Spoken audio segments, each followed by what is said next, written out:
nothing. Y'all, we got Big Wrench in the house. We got Jimmy J. Bailey Catfish. We got Avid. How we doing, y'all?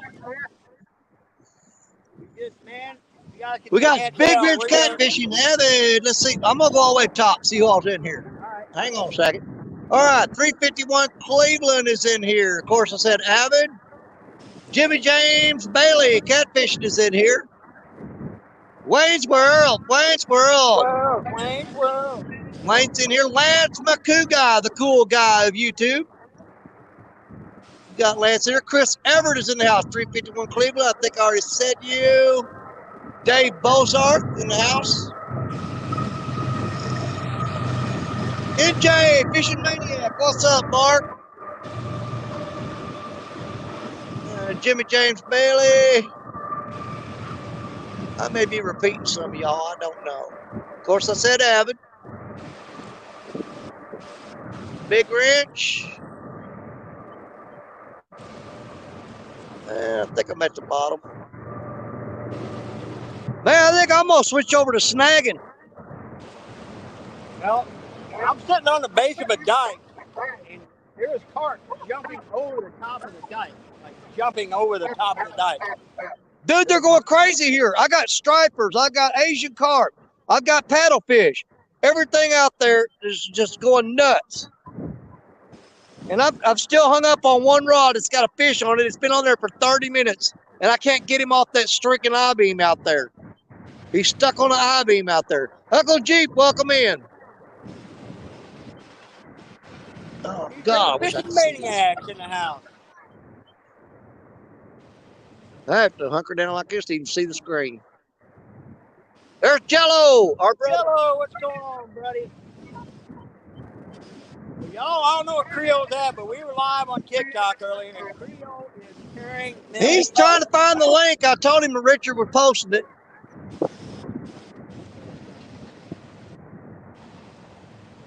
He should be coming up here shortly. Yeah, he's on fire and gave a score, y'all. Just caught a PB this morning of 70 pounds. I wasn't going to tell him. I've been live for about an hour and a half, and I've been keeping that a secret.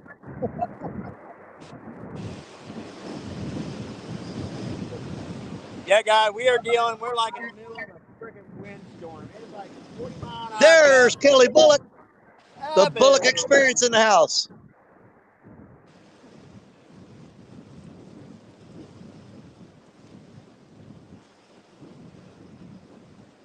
Man, if I could just get this freaking wind to quit, I'd be all right. I might be able to do some fishing. Yeah, I mean, it's JG Hill. How we doing, y'all? Yeah.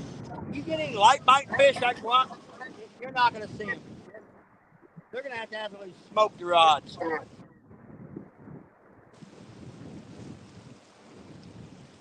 Yeah, I was a ball this morning, y'all. I was on fish, but it was really bad over there. I was on fish, but I ended up leaving there and coming here because it was just, oh my gosh, it was horrible. My face is on fire.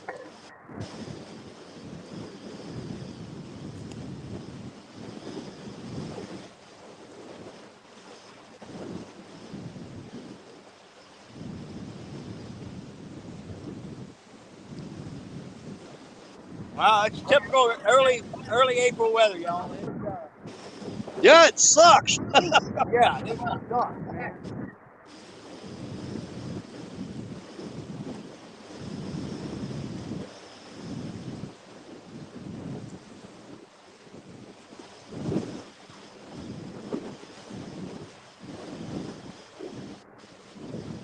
Now, this is horrible. You got 217 Rebel.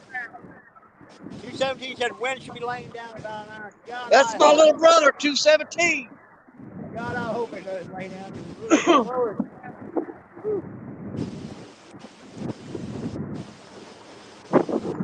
Man, I've got logs piled against my tripod and everything else, keeping this thing from blowing over. Yeah, I've got a bunch of rocks piled around mine. When I was in balls, I actually took one of my takedown rod holders and drove it in the ground and stuck it in the ground. And it worked pretty good.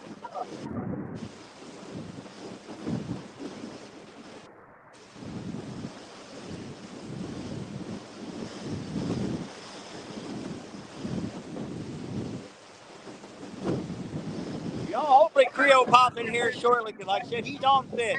Rio's on fish big time, y'all. So hopefully he pops in here shortly. Yeah, we're counting on him. I know he was in our group chat just a little bit ago looking for the link, and I told him Richard was hunting for it.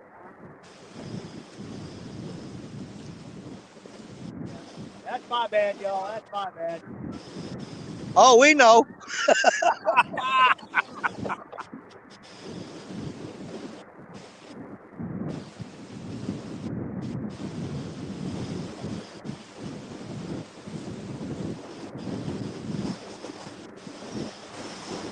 Yeah, this is absolutely nuts, y'all. The wind, it's just, yeah, we got 40, 50 mile an hour gusts of wind here. It's Dude, y'all. I'm fighting what the wind I'm fighting, and I'm tucked down below the levee and behind some trees, and it's still getting. Yeah, I'm right here in the main channel, and it's ripping, y'all.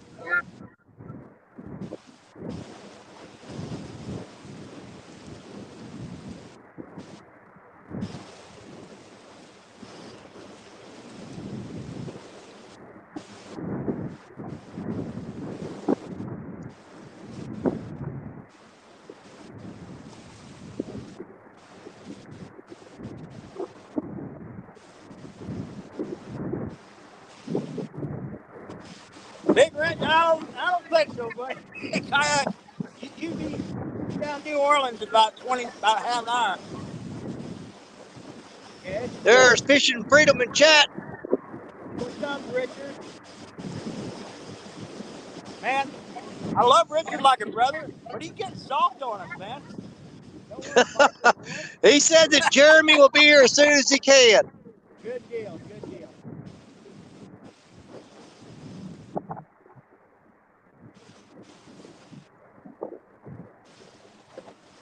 Now, Richard's done thrown too many big giant fish up on his shoulder this year for me to start calling him soft. Oh, That's the last thing I'll tell him. We're going to keep the great thing down of Richard this year. Dude, he's Oh, we throwing up already have. 88 pounders, 55 pounders, slinging them around the boat like sardines. Yeah, that man ain't soft. Yeah.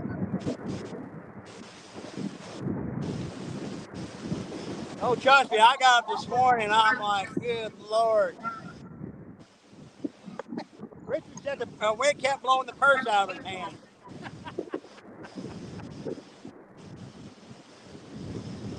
I'm going to go ahead and bait up this other mad catch rod, throw it out. But when Jeremy gets in here, you guys have got him a little bit more occupied. I'm going to run up the truck and grab the snagging rod. Okay, okay. I'm going to go ahead and bring get it this up. I want to go ahead and get this mad cats out there right now. Yeah, normally, y'all, I like to fish with my 6 rods, but it's too much wind. So I'm just using 4 rods today. That's all I've got out. I just got Chris Everett. How we doing? I just got 4 rods out. So.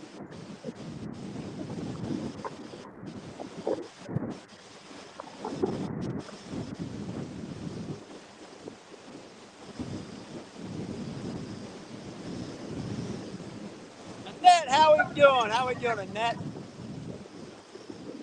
Yeah, I already had to chase my hat down in the river.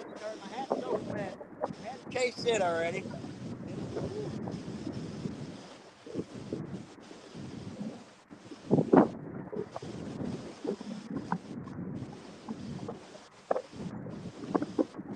Yeah, y'all, I was Brian B, what's going on, buddy? Yeah, y'all, I was live this morning at Ball and Power Plant Lake. I was on fish, but the wind I was on top of a levee there, and it was, oh my gosh, it was horrible. And I probably should have stayed there. Like I said, I was on fish, but I was like, nope, I've had enough. So I'm out here in the main river now.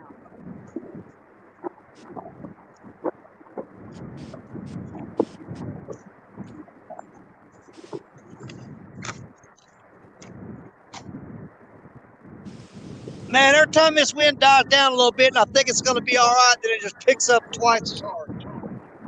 Heck, it ain't let up since I got here. I know it.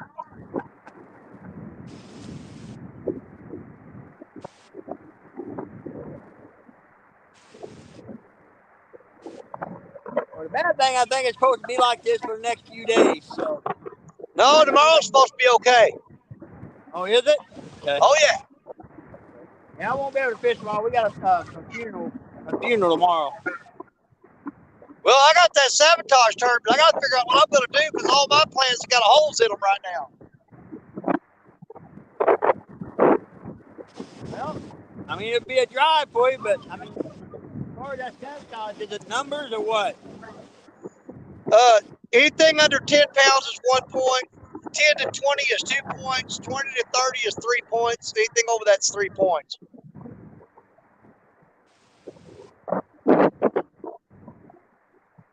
Well, I wouldn't say make the drive the ball one, because I mean, with this wind, you'll get on fish. You know. I got a little lake down here I can go hit. Which I think Richard and Matt are going to be down there tomorrow. But I told Richard, I said, yeah, I'm probably going to head down to Combs Lake. And he said, that's where I'm taking Matt. And I'm like, you traitor, you're helping him beat me. But as soon as I told him I was going to Combs Lake, he said, yeah, I'm going to take Matt there. I'm like, you're kidding. What's the river doing with you? It's dropping like a rock here. It's dropping like a rock here.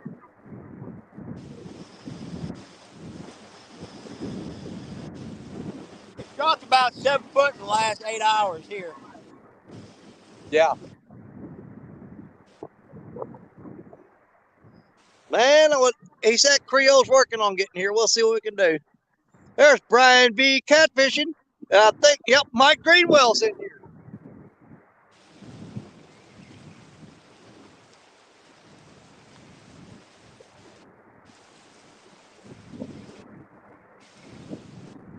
Yeah, I don't think I'm going to be able to fish this river tomorrow, which means I'm going to have to go for a whole bunch of dinks. Greenwell said it's on tomorrow. Oh, yeah. Man, I couldn't believe it. I got up this morning and everybody except for Steve Ransom had to drop out. He was the only person that made it today. Don Orr was going to try to fish, but it was too rough on him too. But they had one person show up for the sabotage tournament today. Wow. Man, I was gonna get into that sabotage tournament here in the last minute, but like we had a death in the family on my wife's side, so yeah, we got a funeral tomorrow. So well, Steve made out like a bandit because he was the only one that showed up. He got an Uncle Lou's rod, a J-Dog shirt, a 3+1 shirt, and a Pontoon Jody shirt. Dang! Just for showing up.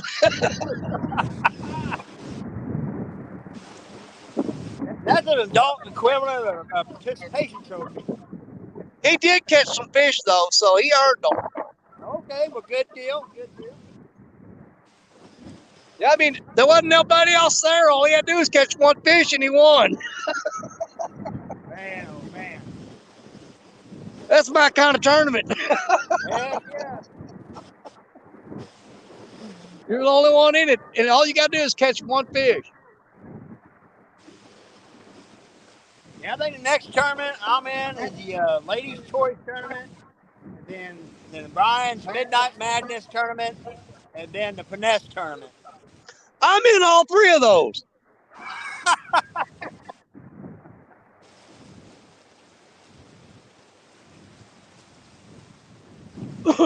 Hey, what pound test line you gonna try to run with on that finesse tournament? Probably 4 pound.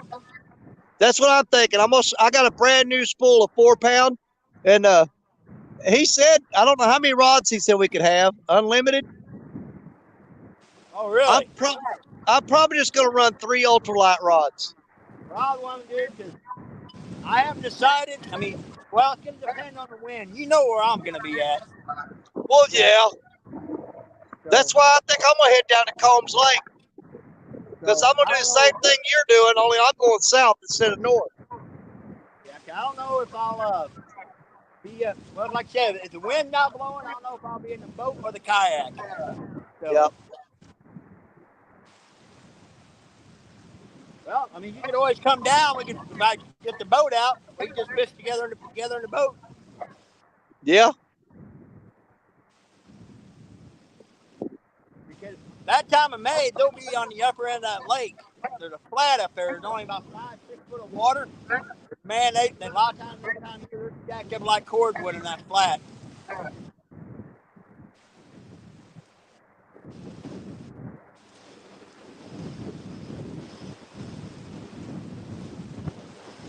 You actually got to go pick up another couple crappie ultralight rods.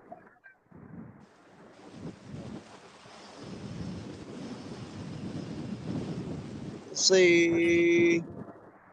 There's Monty Sheets. Monty, how we doing? We got Bugman in the house. Get Bugman in the house. Hang on, I'm trying to figure out what Brian B and Mike Greenwell are up to. You guys ain't partnering up tomorrow. We ain't having that.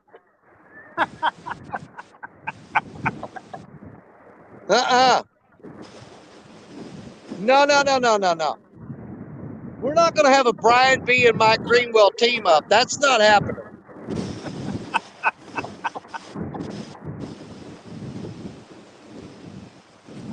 See, they're going to make me go down there to Combs Lake and catch them little 2-pound channel cats. That's what they're going to make me do.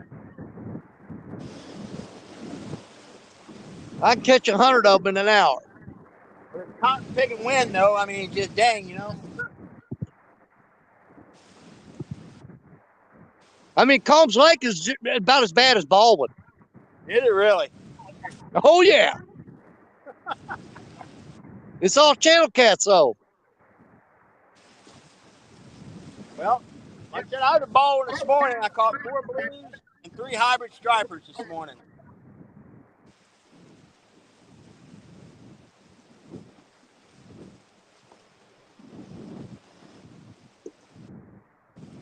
That night, sitting there, I had a big old, I had a water snake come crawling up on me. Oh, really? Wayne's World said we need to make up some river rats hats. That'd be kind of an elaborate design, though, I think. That might be a tough one.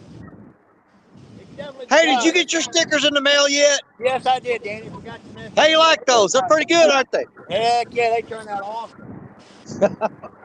One of them bad boys going right in the boat motor. There you go.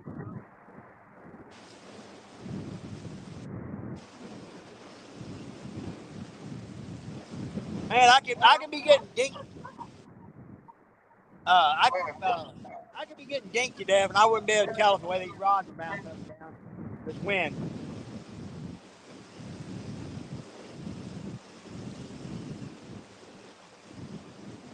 Feels like I'm in Florida on the Atlantic side fishing. Yeah.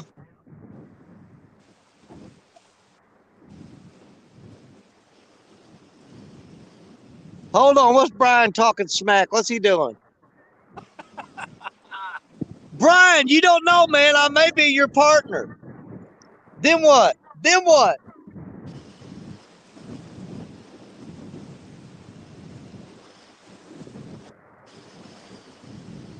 Man, you hear about the Sean T? Wow, Sean T talking smack there, Danny. Who is Sean T? Sean T.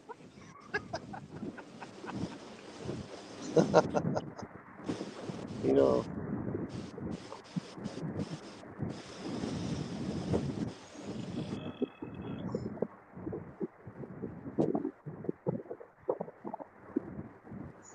I ain't scared of them boys. I'm scared of the situation I'm facing with this crap river.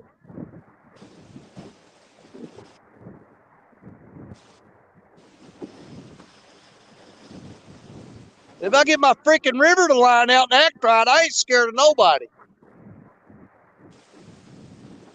But when you got stuff like this going on, yeah, it handicaps you big time. Yeah, this is rough, boy. I know it. I like a fair fight, man. I don't like being one hand tied behind my back.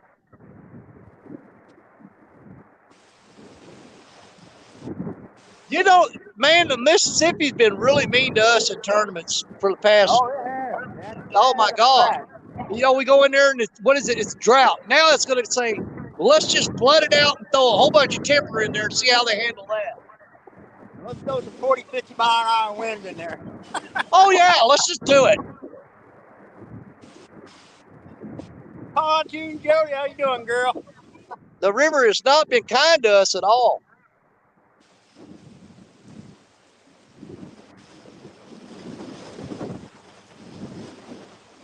Well, being good to Creole today if he shows up. Well, Richard said he's trying to get set up.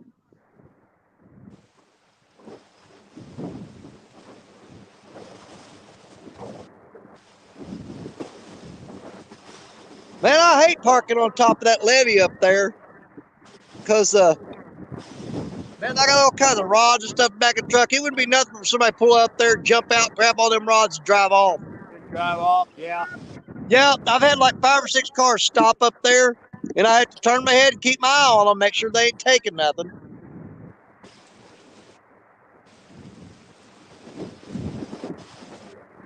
The only thing I do like about these my 12-foot Mad Cats, I can break them down and I can stick them in the cab of the truck, you know.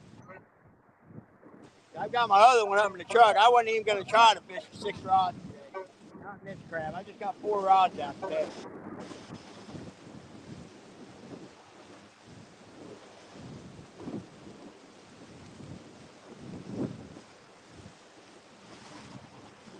Yeah, if we ever get Creole in here, I'm going to, you got one? No, Creole, he don't like Oh, I thought you said fish on. No, Yeah, if we ever get Creole in here, I am going to go grab the snagging rod, and I'll snag a few just until I get tired. Then I'll throw the catfish rod back out.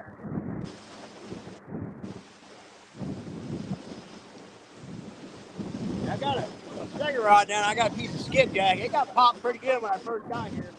I had to reel it in and check it. And man, like I said, it got popped pretty good.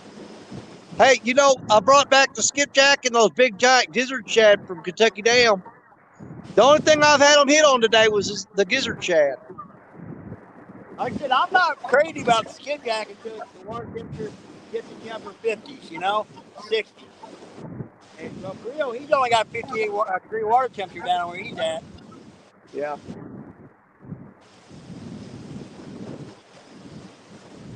Dude, I'm just itching to go grab that snagging rod. I got fish jumping all over the place out in front of me.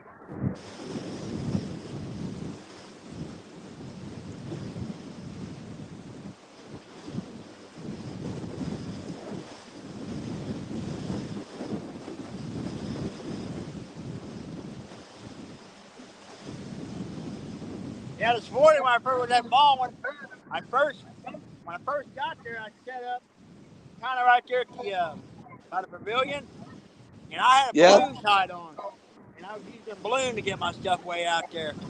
Oh, that'll work. And I did, and I caught a couple doing that. Oh, dude, I didn't think about that. I got those Patriot James floats. This wind is blowing across the water right now. Yeah. I could throw a chunk of cut bait on and drift it out there with that. Let the wind blow that Patriot James float across there. I may have to try that in a little bit. Get that out there and just lock it down.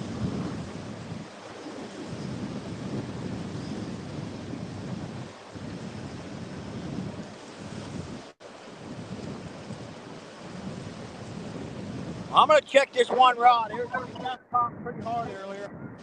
All right, I'll keep an eye out for Creole.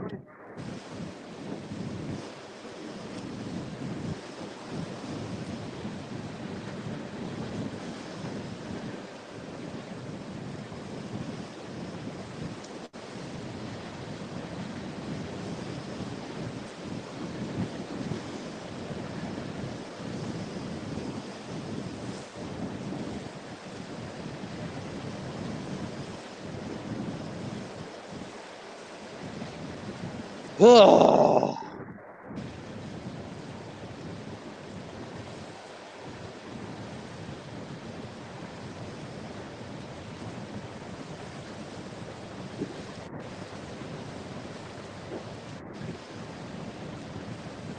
Man, I gotta try to get that one fish loose. He's been on that rod for 40 minutes and I tangled up, and he's still jerking it.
Yeah, I have fish on that rod forever, and I just have, I don't have to break him off.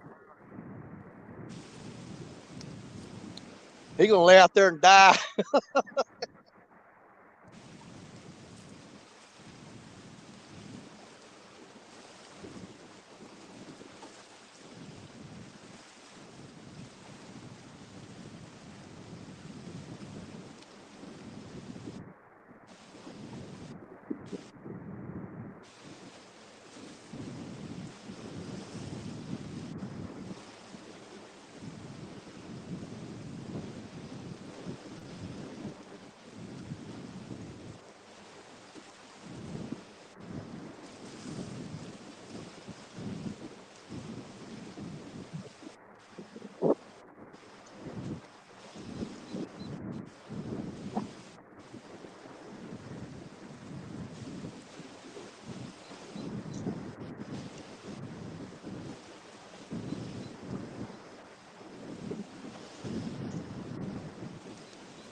Yeah, you had the dadgum bait stripped off that.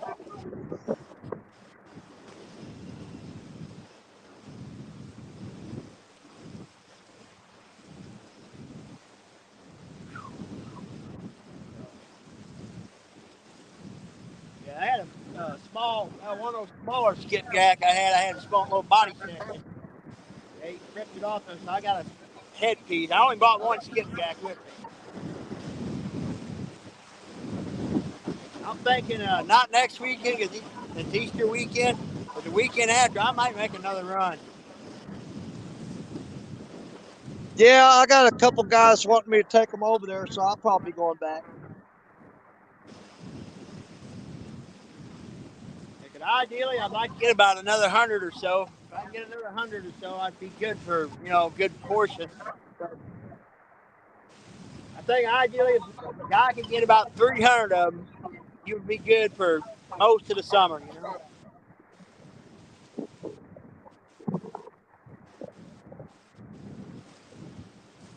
I'm not, I mix my rods up with a lot of like carp and sucker and stuff too. So.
Maniac, that would tickle me. That would definitely tickle me.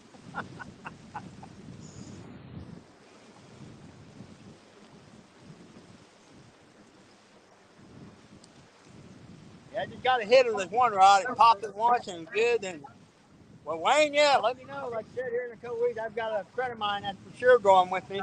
So I got a buddy of mine going with me. So yeah, I need to stock up big time with some more skippies. So I ran out last year by mid to end of July. I was out.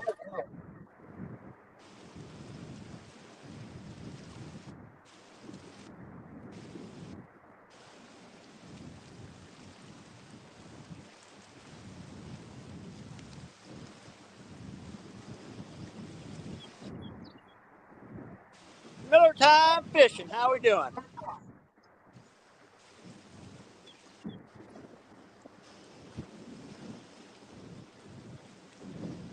Who's in here? Oh, Miller time. Cody Miller. Like I said, y'all, we were live together on TikTok, and he was tearing them up. He's got nice, calm conditions down there. It's a totally different world down there. Got nice, calm conditions, and he is on them.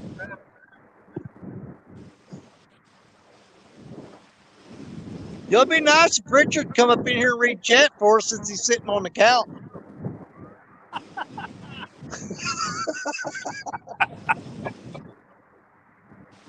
I have to send Richard to go try to find Creole where he's at. Yeah, we're gonna send Richard out looking for Creole. We gotta find him. He's out there somewhere. I just had to spool up some more line on this reel here. I broke off so many times today there wasn't no line left on it. Yeah, I had to reach for one last night. It was pretty dang. And last count, Jeremy had 150 pounds of fish.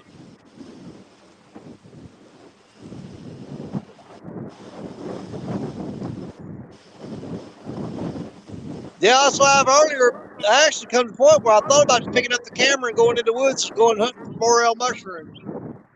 Yeah, they're starting to find a few. Yep. Well, I've never checked these woods over here. I don't know if there's any in there or not. Well, it's supposed to be like 70s and 80s maybe next week. So they're definitely going to, next week, they're going to start popping hard.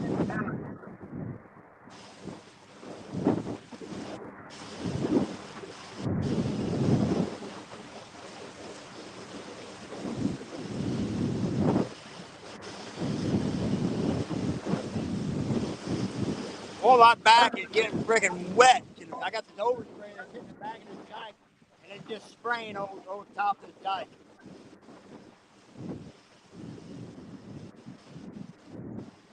Richard just said the last count he got from Creole's over 150 pounds of fish today so far. Yeah, he's lighting them up. It'd be nice if he come in here and catch a couple of them. Yeah.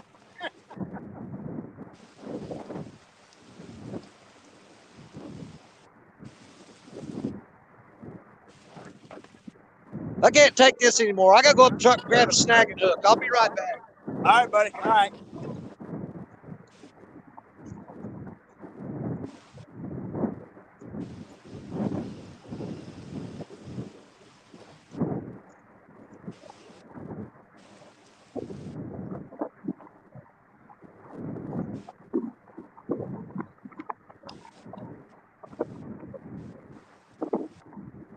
Richard, is Creole still live on TikTok? Or? That was my bad. I forgot to throw the link up for everybody. I don't know what the heck I was saying, and I forgot to throw the link out for the guys. But Richard reposted it, so hopefully Creole got it.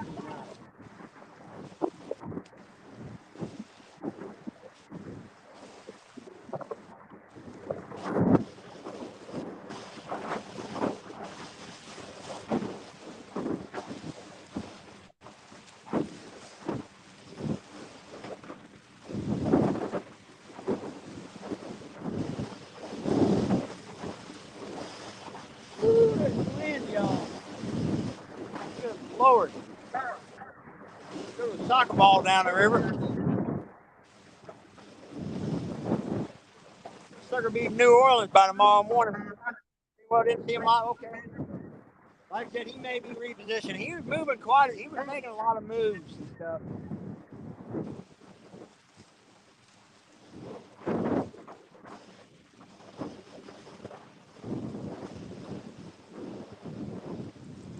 Oh, I hate this wind.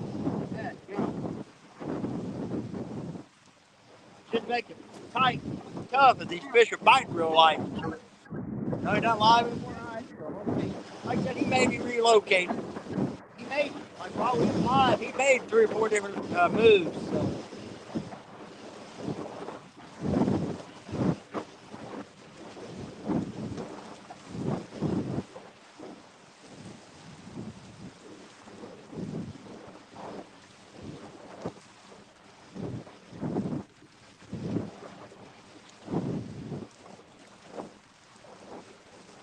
Yeah, there's a bunch of big old carp back in here, if I had a snagging hook, I could probably put the herder some fish right here in a snagging hook. There's a bunch of, at this wing dike, it's underwater with all this current ripping over it, but there is a bunch of crap jumping over, like carp jumping over that thing.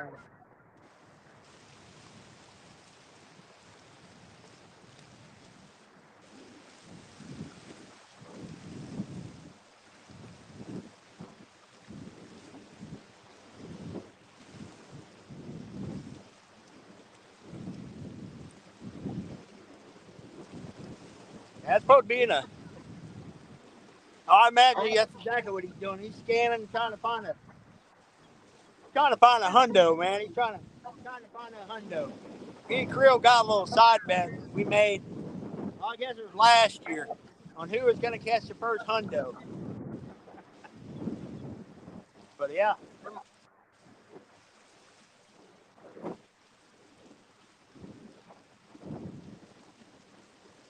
Yeah, it's supposed to give them 70, 80s this week. Besides the river, I'll be after them crappie. I was on some crappie the first of this week when we had, before all this wind came in. I got a pretty nice mess of crappie Monday. So I'll definitely be after crappie and get to have some rail mushrooms too. So.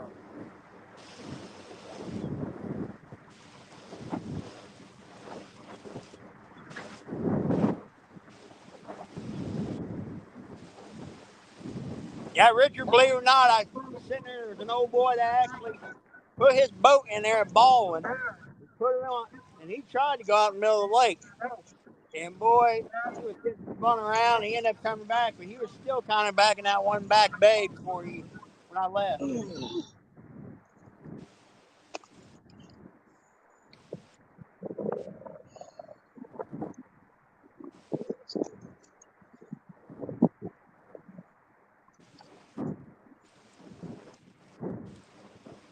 Wayne get me hitting the river hard. Heck, I hope you do some fishing with me this year, Wayne.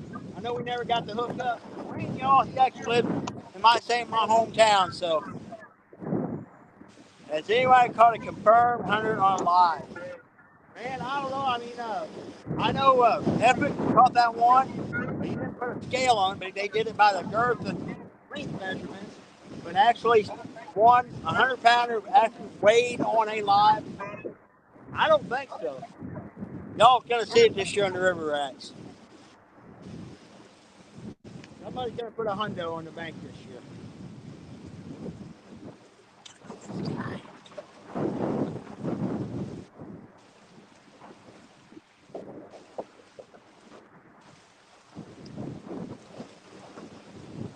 Yeah, I seen that fool out there, Richter, and I was like, man, you're out of your cotton picking mind. And I walked all the way down to the discharge too. And earlier there was 4 to 5 foot rollers hitting the bank down there. Well, it's gonna be a race, baby. It's gonna be a race. I'm hell bent on getting 100 this year. Once the weather gets warm up, at least 3 to 4 of my rods are gonna have nothing but giant baits on it. Trying to get that hundo. Once I get the boat rigged up, I've got some spots. I think I got a good shot at doing it. So.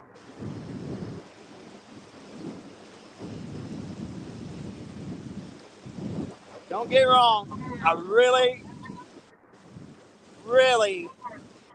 like to do it on the bank. I mean, don't get me wrong. I love doing the boat, but I really like to do it in the bank. We are getting close now. Yeah. Yeah, I'm just a few pounds from it, you know.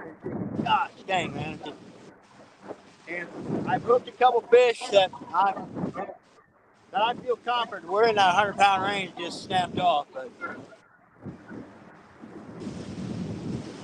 Wayne's World going all mad cat. That's about all I mean, don't get me wrong. I still got my Uncle Lou's I use, but most of the time, yeah, I got all my these are all 4 of my mad cats out right now, and I got 2 more up the truck. I'm up to like a dozen mad cats rods now, and I'm not done yet.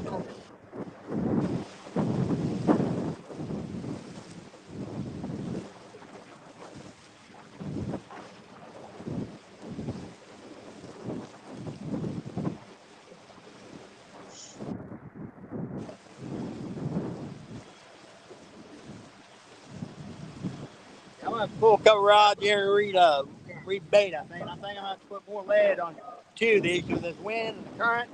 I don't think it's staying down like it needs to.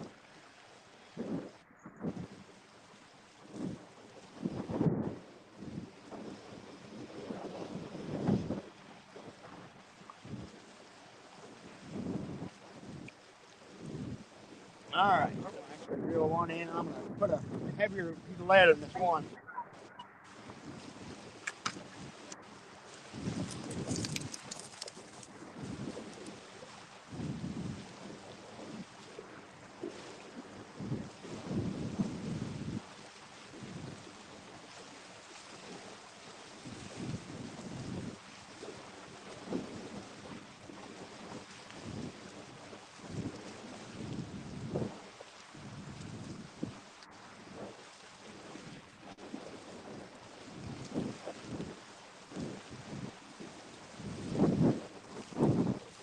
I'm starting to wonder if Creole's gonna leave us hanging. Yeah.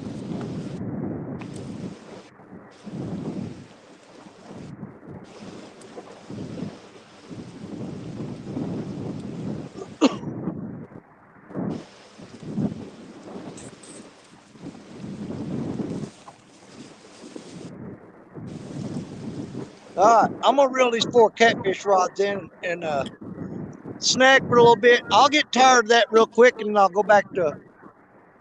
I just want to snag for a little bit and then I'll throw the catfish rods back out because I won't last long snagging because it should wear me out.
I think I can just reel up those 3 and they'll be out of the way enough to do what I need to do. I still got 3 rods in the water for catfish. And I'm gonna see if we can't get on something with the snagging. Give it a shot.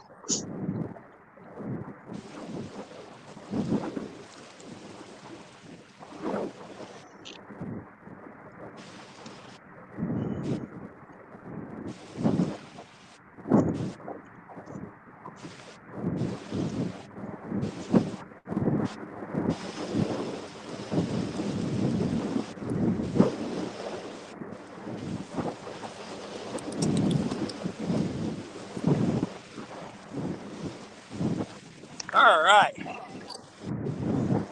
Got rebaited, guys. I had to put some more lead on one of my rods because even though the river's dropping a little bit, it's still up really high. And plus, all this wind picking a belly of my line, causing my picking my weights up. So I want the 10 ounce of lead on 3 of the rods, so hopefully that will keep her down. Hey, first throw. First time I jerked it, got one. All right. All right.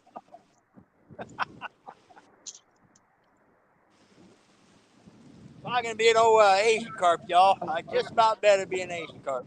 Let me hit so lay out there.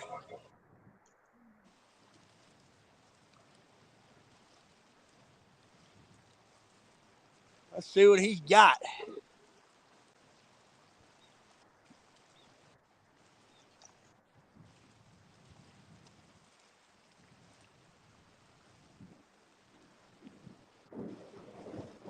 Looks like a good one.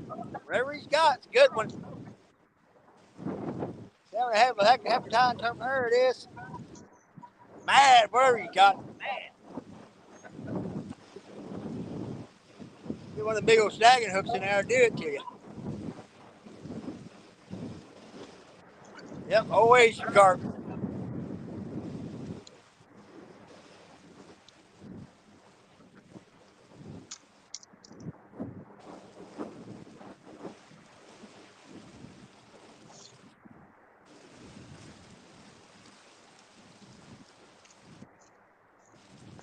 Too easy. Too easy.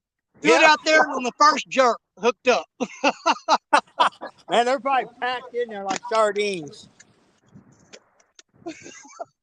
Man, they're thick out there, dude. Yeah, like I say, I bet they're packed in that slack water, out of that flood water, freaking like sardines, I bet. Yeah, I threw it out there first jerk, slammed him. I still know. I need to get a few of those anyway.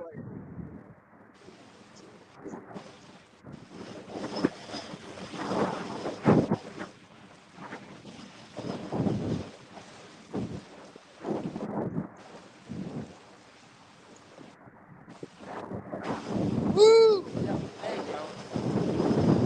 Man.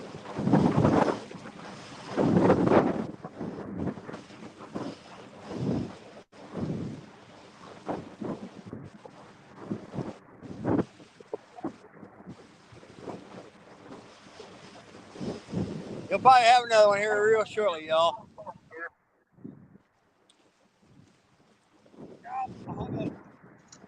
Oh, he hung her up. Yep, he's hung up.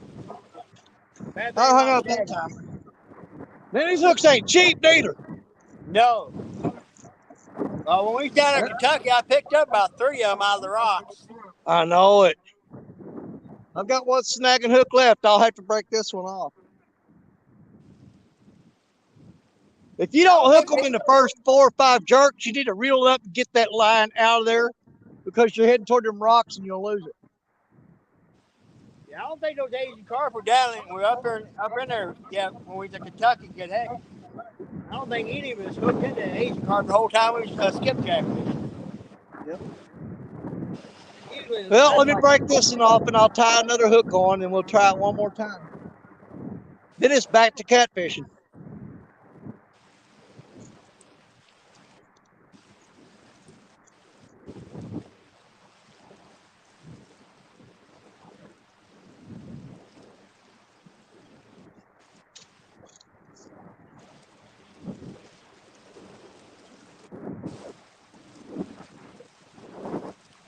Yeah, we got one right off the base of the dike, right against it, and I've got the other 3 rods out there pretty good ways. But I do have one right against the base of this dike. So, usually, like when the water's warmer, that's usually why I get right against the base of this thing. We are back, fellas. Hey, there you are. About time. There he is. Woo! Some people just go out and start catching a bunch of fish and forget all about their friends. They go, man, I'm catching fish. I ain't got time for those guys. Can I time him out? Can I just get Hey, as long as you stay up here catching fish, you can do whatever you want. Well, we left, went bring the little one back to the boat ramp. We came back. I passed over the same spot again, and guess what? Full of fish again. Uh-oh. So we gonna do our best to repeat what we did earlier. Well, you're gonna have to carry us, brother, because boy, I got you covered. Yeah, Don't I'm worry. snagging carp today. Hey, so far for me today, I've got 241 pounds of fish in my boat. Woo! 241 with a big fish of 70 pounds. For those in chat that wasn't watching the TikTok live, but 70-pound blue, Gabe's new PB. Mr. Man. Gabe DeFore. Yeah. So let me. I'm gonna go to the back of the boat. We're gonna get all set up. I'll be with y'all in a second. Do what you do, man. All right, y'all. All right, I'm gonna sling this last snagging hook till I get it hung up, and then we'll go back to catfishing. Okay. It's not too far out.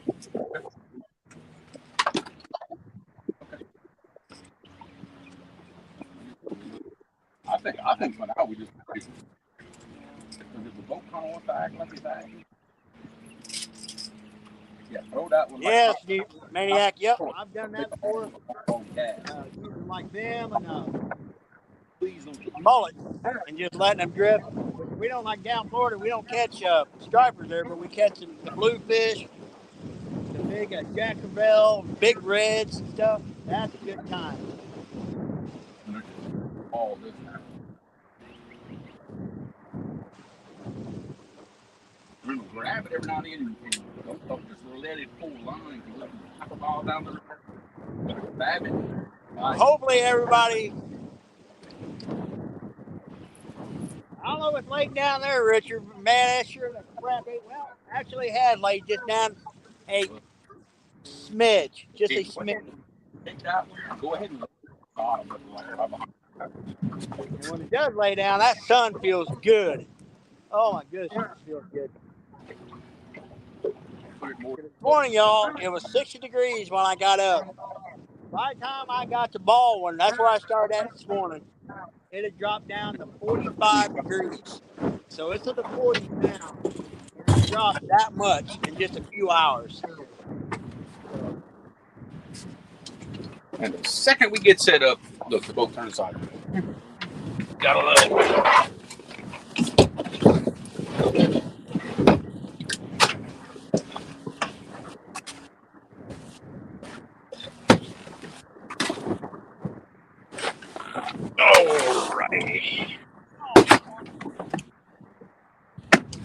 All right, we're fishing. Let's see what happens. Fish is coming in. 1, 2, 3. Hey, you number one. You laugh. I got one getting hit right now. Oh boy! Heck yeah. Look. What wears me out? I'm tired. Look, they're getting hit already. Oh yeah, he's already. This guy Rod, he's already getting hit. Come on.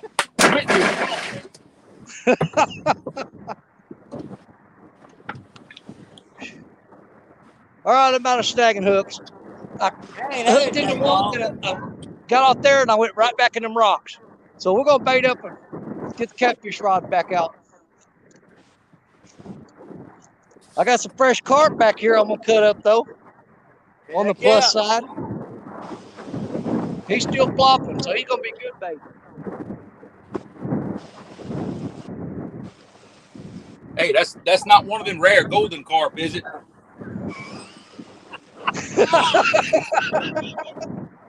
That's a golden buffalo to you, buddy.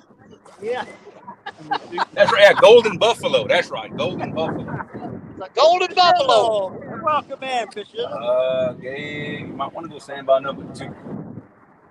Oh, I hate to break this hook off. These things are $12 a piece. I done threw $24 in the water in the past 5 minutes. Next time I'm done, I need to pick you up some, Danny. They're only about $4 or $5 a piece there.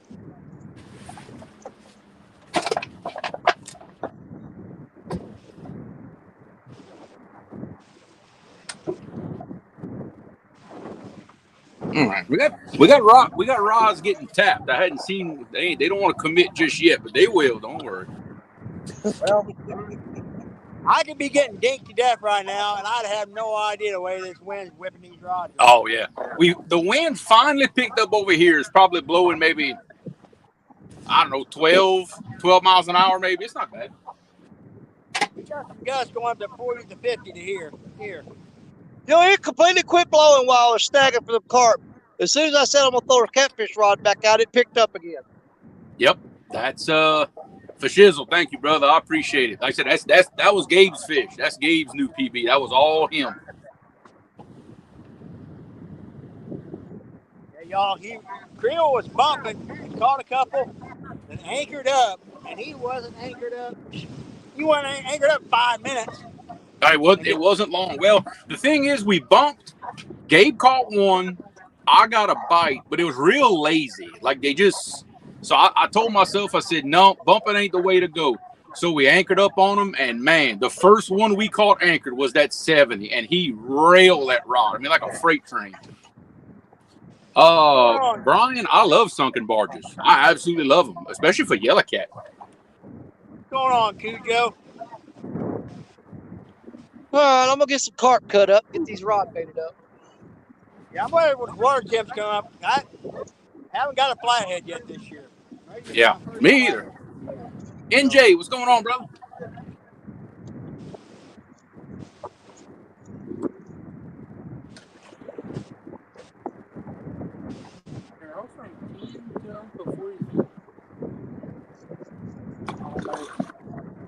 I don't know.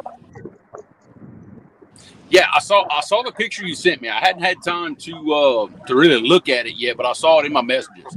I'll be looking at it when I get home. Oh, sunken barges are amazing. Oh, yeah. Oh, yeah. Amazing. Yeah. Abbott, what's up, brother? This was at number 1. I know. Sunken barges are great for flatheads, channel cat. Not so much for blues, because blues are not so much structure-oriented fish, you know?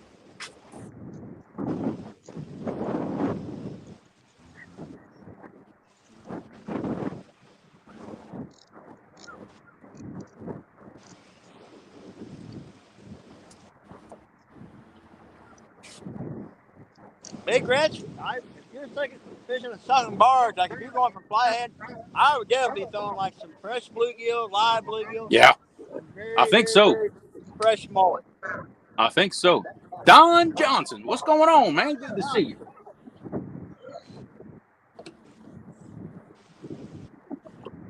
JG, man, we got a big crowd, 55 people in the house. That's what I'm talking about. We do got a hell of a crowd, y'all. We're trying our best to make lightning strike twice in the same place. That's what we're trying to do right now. It'll happen. We had some magic happen on TikTok earlier today. Trying to make the same magic happen on YouTube now.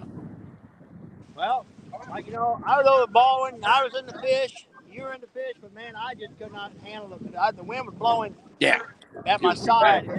My face is so raw right now. It's like, so. But besides those fish I caught there, I caught a few hybrids that morning, this morning. So. Yeah. Josh, what's going on, brother? Good to have you in the show. Hey, Don. Hey, Josh, what's going on, buddy?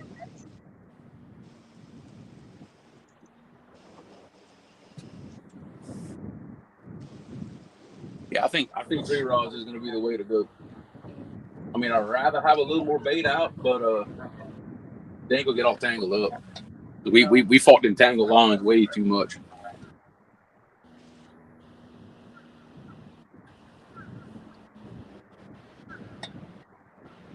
Something keeps messing with this. I've been doing that for the past few minutes. I know. The wind just too rough here. I just got 4 rods out. That's all. This wind, that's all I want to try to fool with. Thank you. I don't know if he's small. Yeah, you might want to put that one in your hands. You might want to put that one in your hands. I don't know. He keeps dinking with it. But it's supposed to get like the 70s here next week. I'm looking forward to that. Shoot, it's 83 right here right now. Shut up. Just shut up. Oh yeah, I love you too, Jerry. Well, when I got up this morning, it was 60, but it's 43 now.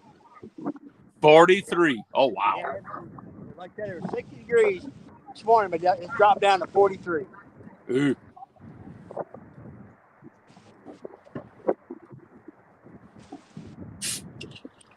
43 ain't cold, but man, when you got a 100-mile-an-hour wind, You better believe it gets cold quick. thank God for the Carhartt. Yeah. Oh yeah. I hear you there.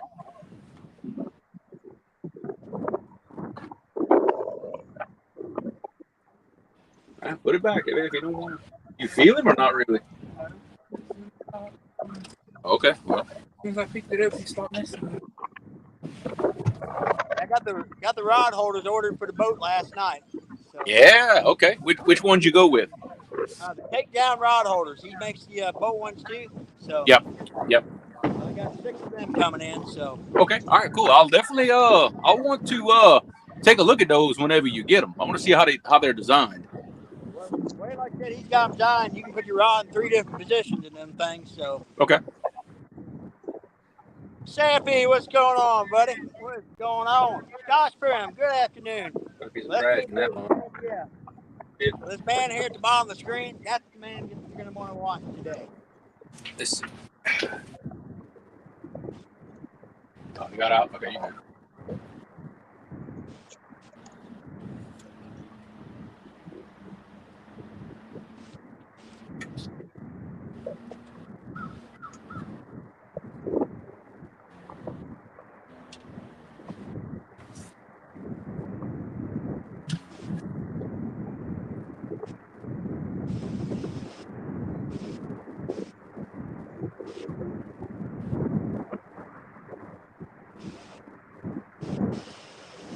We got some skipjack out. We got some chicken. We got some shad.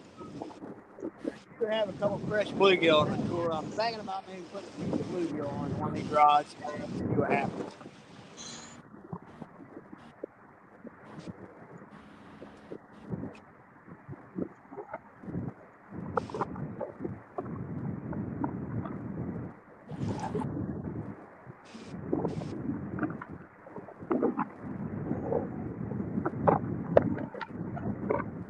All right. There you go, Gabe. There you go, Gabe. There he pulled it down. Look at it. Uh-oh. Make Rio sure getting a little love there. So All right, we got some fresh bloody chunks of carp. It was still screaming when I threw it out. heck yeah. I told you now, like you meant business.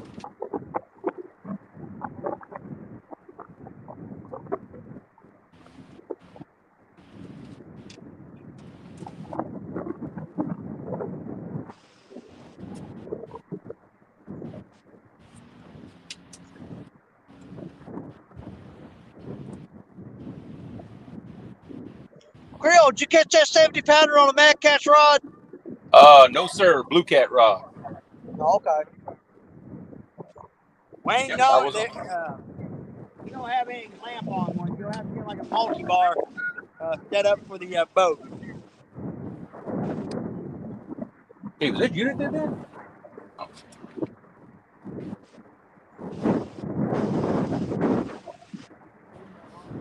Oh, okay. All I saw was the slack pop out. I'm like, what? You know, I reeled in there with them catfish rods. That wind stopped blowing. I mean, went dead cold and stopped blowing. The minute I threw them back out, it's about to take my hat off my head. Yeah, I already had to chase my catfish and crappie hat down on the river when I first got here. It's wet.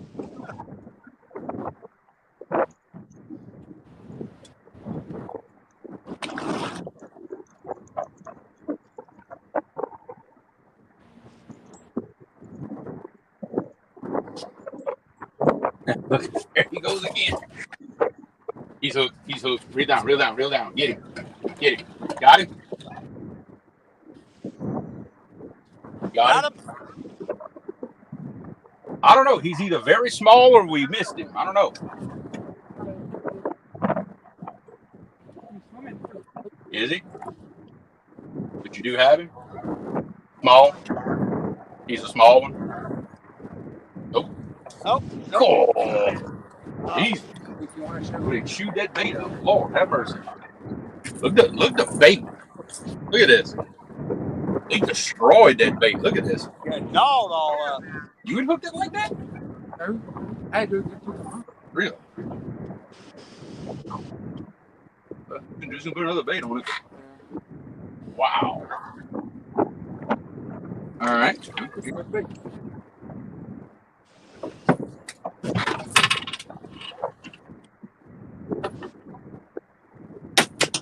gonna take this. And just gonna plop it out the back. Set it down slow. It'll still get a lot closer to the boat than the other one.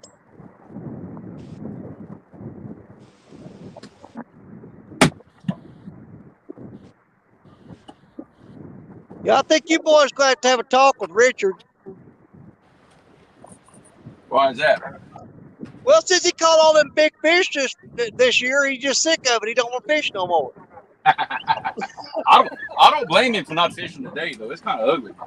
He said, I'm sick of catching these, man. He said, I've been there, done it. I'm good.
Well, Jeremy, I'm hoping you get your stickers in the mail today. Jerry got his in already. It takes forever for mail to get to me. Yeah. Well, that's because they have to paddle in a John boat to bring it to you.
Oh, maniac, yeah, it's Mark.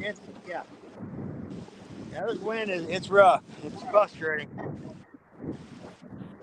Especially if the fish are biting real light, you just can't see the bites. You know, they're biting real light. We still got really cold water up here, so they're not. A lot of times they're not hitting real hard.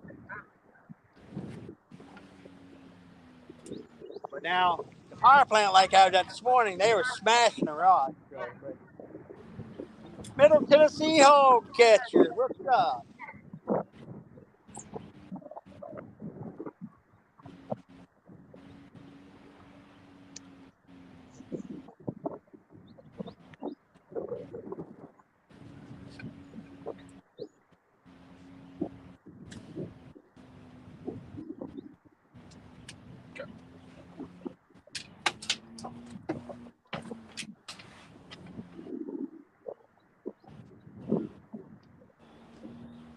Look, lady, how we doing?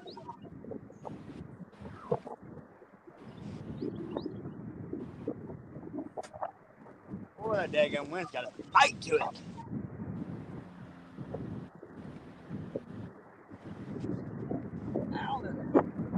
Okay, take it rods on that side for a second. Kind of see how that. You moved all three to Yeah, yeah. I moved all three to the same side. Gotta keep them that way just a little. I think that's the way to go.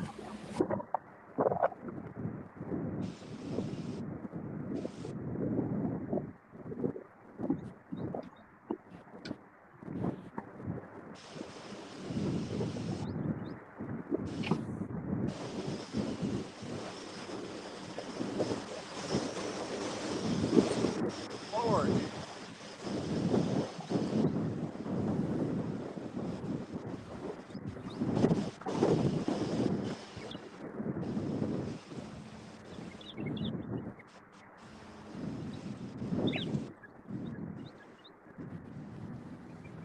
Well, the dang wind got me hunkered up like a freaking dog trying to pass a peach seed. Brian, yes, I am in one of my favorite spots. But yes, I am at the hydro, right where you were bank fishing that day. It's right where I'm at. That's where we caught that. That's what we caught of all the fish today so far. Is right there, including that 70.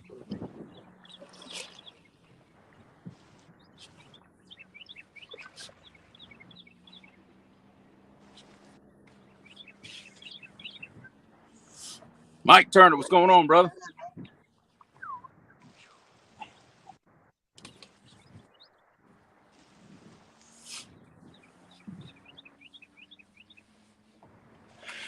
We don't get any more rain next few days. The river's going to start stabilizing out here in about 3-4 days. But it's springtime, though, so that ain't going to last. No, it won't.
Mr. Kennedy, Rowdy Royal, how we doing? How we doing, y'all?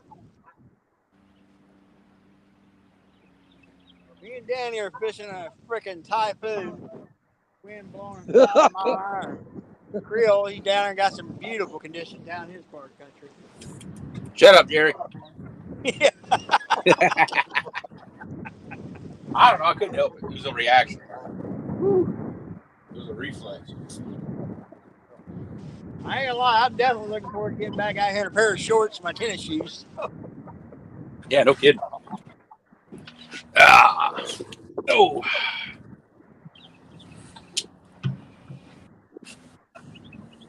Would you go up to your hydro and catch you some fresh slicker yesterday? Yeah, I did. I got 70. Nice. In fact, that's some of what we're using today. The fresh ones that were caught yesterday. Monty Sheets, what's going on, brother? Money.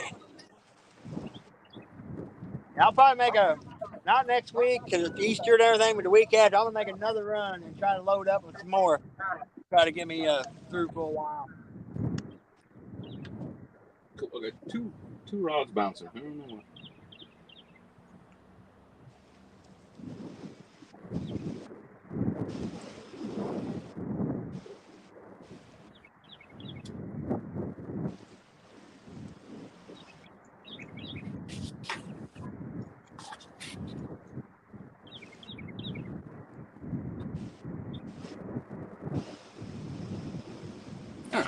Got some activity going on. I don't know.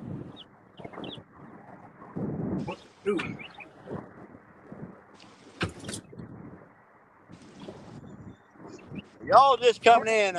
Creole we were live on TikTok earlier. He was into some fish. They hammered us. And his son Gabe caught a new PB this morning, a 70-pounder. Yeah, he was flat on some fish this morning. So hopefully it'll continue now. We're live on. Got to keep our streak alive. We got to keep the no skunk streak alive. So.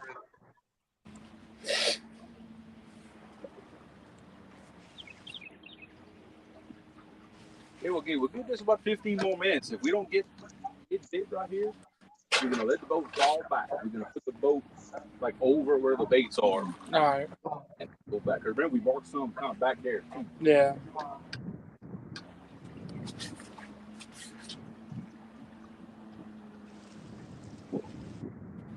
They don't want to commit to it.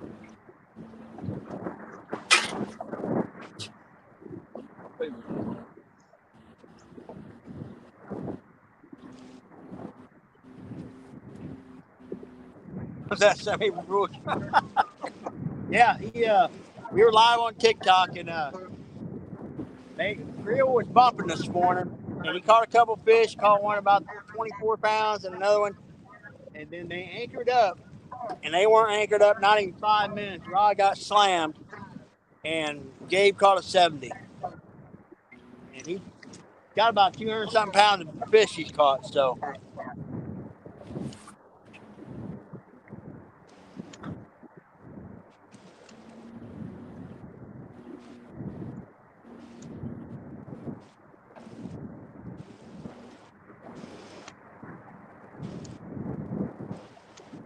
well, I'd really like to throw the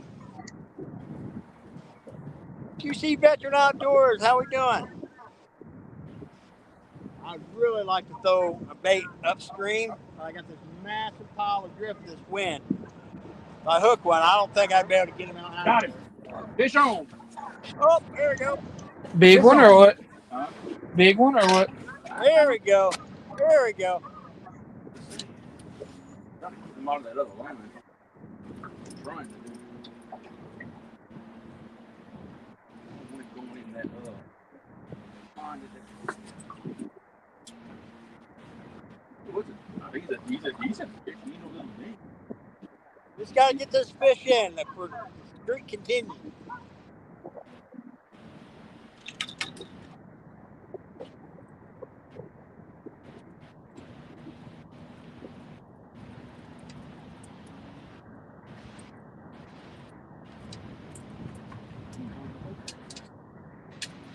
Come on, Jeremy. Or Jet Magic.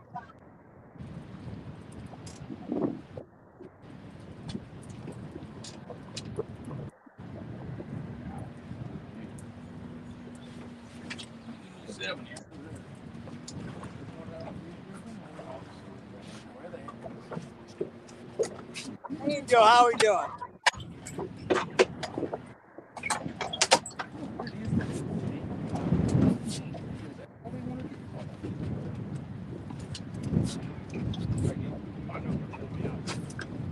No, not that. One outside. Oh, too late now.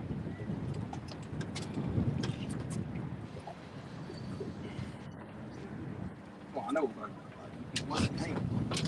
All right, you get the flag in that line.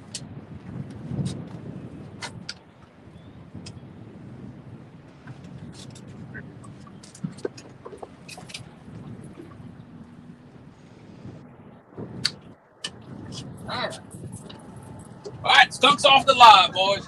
Yeah, baby. Yeah. And the streak continues.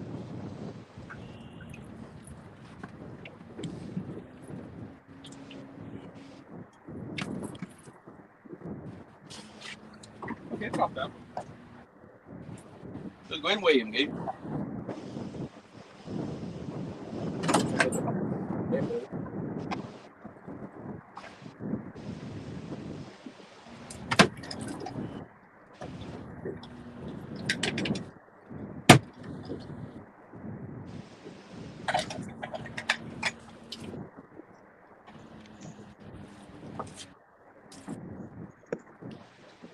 11.5. That's minus the boost. 11.5, Jerry. 11.5. Very, very nice. Very nice. Mike Chavez, welcome in, buddy. So that puts us at 252 for today. Woo! Dang. I see a 300-pound day coming. Might be. You keep that up, at the pace you're setting, you're gonna beat what you've done for the year today. I might. Yeah, I might. It's been a good day. DMV, what's going on? We'll go cross.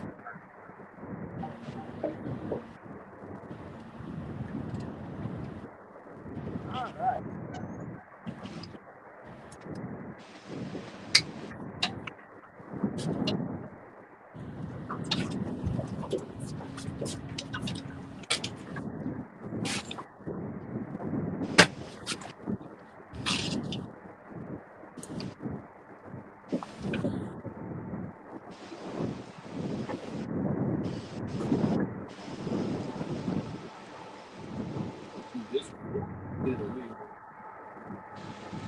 Yeah, because it's close to the boat. It don't matter if it's, Yeah. one side or the other. How we doing, Dave? How we doing? Welcome in. Whoa, here we go. Oh, You got it here.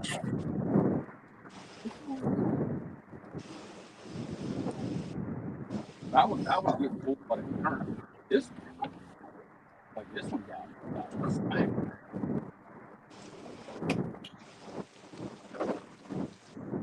Guys, that's the current. That rod's real soft. Leave it alone. Maybe. Yeah, maybe. All right, leave it be for a second.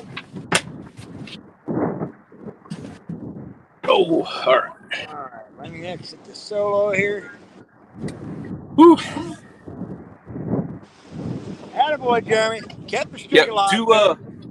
I had 252 so far today. That's not a bad day. No, it is not. No, it is not. Ah.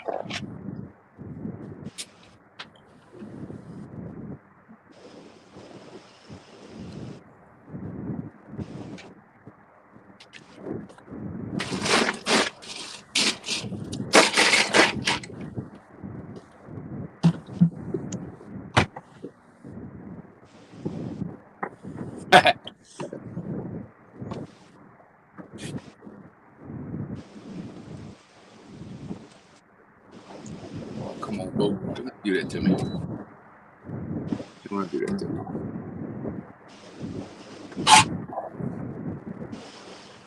This current scene moves so much where we're at.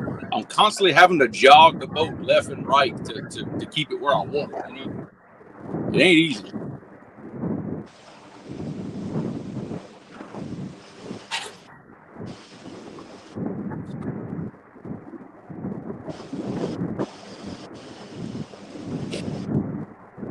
Man, I've got some freaking Asian carp that I don't know if we're giving this guy. Man, so many things are absolutely giants. Oh, I guess so.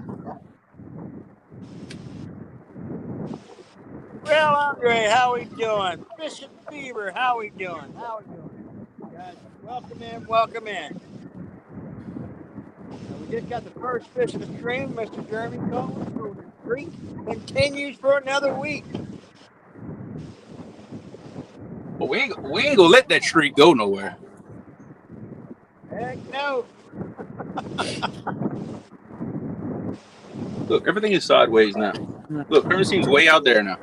Well, you done took care of it for today, so all we got is 9 to go, isn't it? Yeah, y'all can relax now. We got it.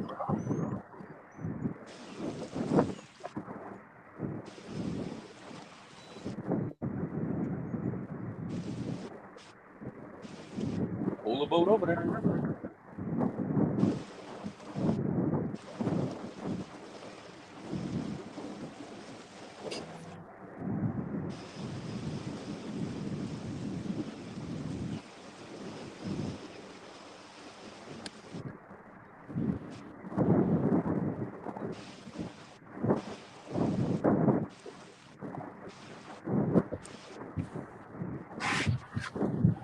lines. Need some help or you got it?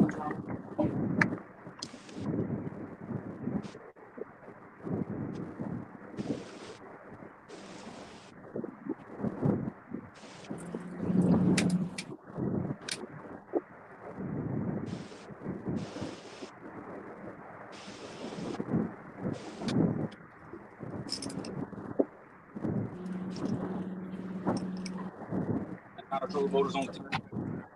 I tell you, dude, it's the most frustrating thing. I'm trying to keep the boat straight. I got logs everywhere.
The wind's kind of blowing like right here. And it's wanting to push the motor. I keep the motor turned. It'll be all right. Yeah. Thank you. Ah.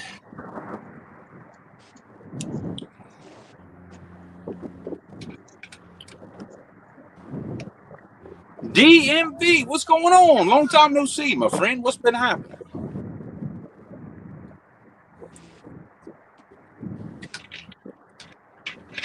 Ah.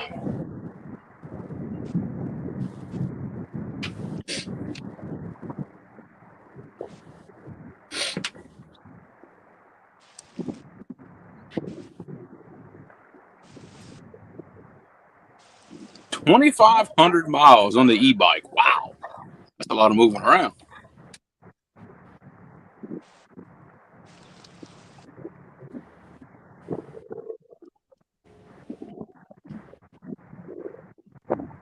Mr. Paul Boyd, what's going on, man?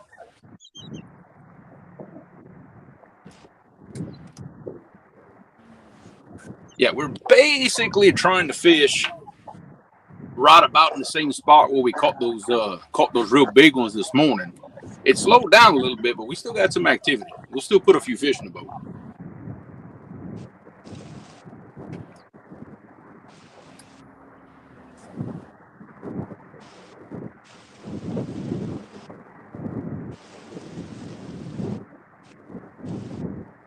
Yeah, Bug Man, believe it or not, our water is still kind of cold down here. My water temperature is 58 degrees.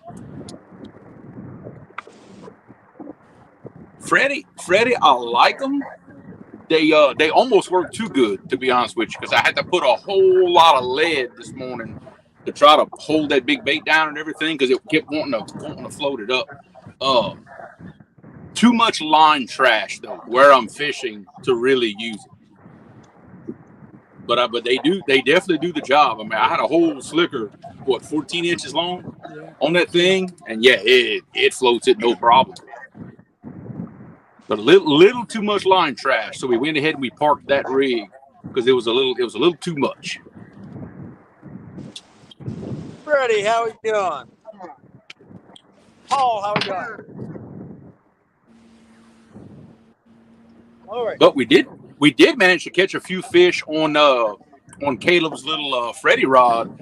I had that one rigged up with one of your small spooks, one of my small Creole spooks, and one of your I think your left hook circle hooks, the one with the red band on it. I think that's the left hook.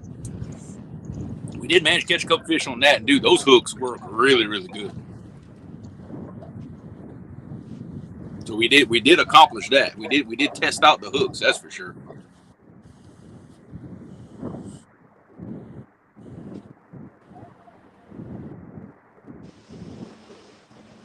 A hernia surgery, dude. I've had a hernia surgery. That's one of the worst surgery recoveries I've ever had. I've had knee surgeries. I've had wisdom teeth. I've had everything. That hernia surgery, dude. I slept in my recliner for 2 weeks. I couldn't lay down in bed. That was rough. I had one about 3 years ago. It sucked. Yep, I had one. It's been about 10 years now. A little over 10 years actually, because I had that right before Caleb was born. I had the surgery on that, and that wasn't no fun. That recovery time sucked. I come off we were building this big old scaffold. I come off and I felt something pull and didn't think of it. Yeah. Like literally, I mean, my whole guts were like coming out. I mean, it was bad. Yep. Might have a bite on 2, Gabe. Now, look, Gabe, what I had to do, I had to let him have it a little bit. I don't know why. It's like they're not quite as aggressive. Captain Morgan. What's going on, brother? Captain Morgan, how we doing? Oh, dang.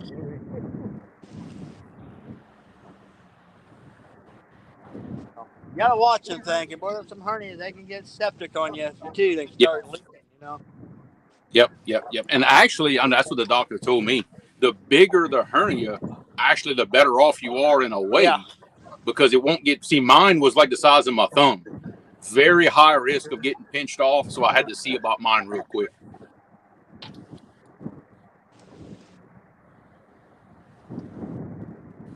I tried to work for several days. I kept pushing mine in.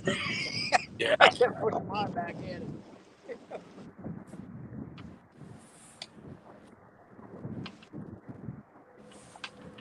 Ooh, I wish his daggone wind would lay down. Well, we're actually kind of protected from the wind where we're at. The wind's like coming over those trees in the bank. We're getting a breeze, but not the real hard wind. But I can see the treetops moving,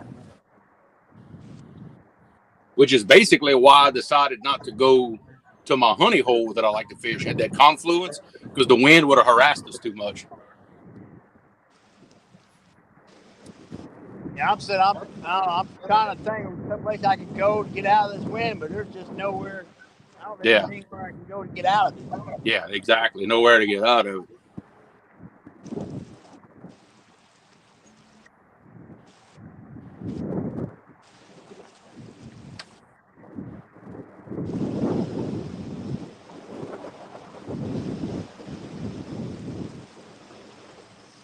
Danny's still alive? I don't know. I don't see him. He's over there doing something, I suppose.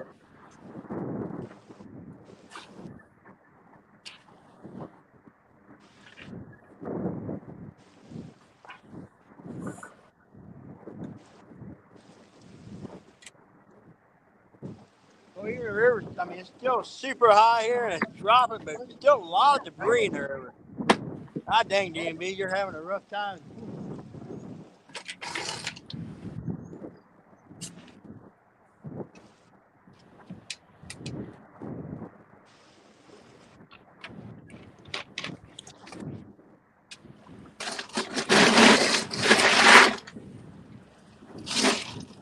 You got one or no? Yeah, fish on. Oh, Fish on. doing a solo there. All right, all right. Big. I got it. That he ain't big. He's so cool all of a sudden. Okay. Ooh. Whoa. Okay. Yeah, good feel really do that.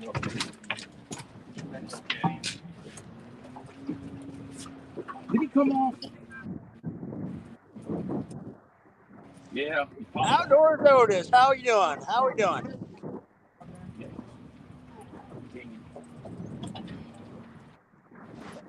Trying to maneuver that fish. Come on.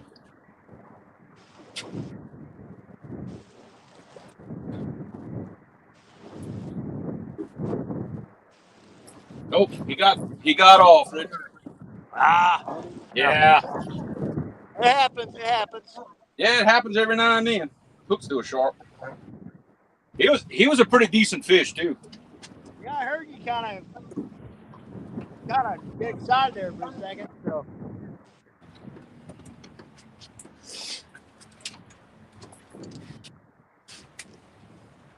Hey, well, Gabe, while we're at, moving back. All right, you want to reel in? Because I'm getting all these bites way back. Yeah. Yeah, reel in that Hellcat. I'll get the weed that rod, and we can move back. Because obviously the bite.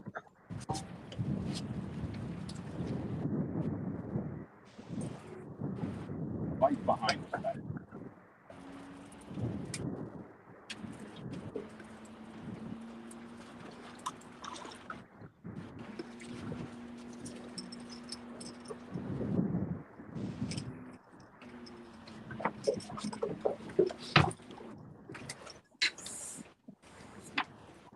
Yeah, we go drop back because we're getting all those bites way back there. So we go drop back a little further and see.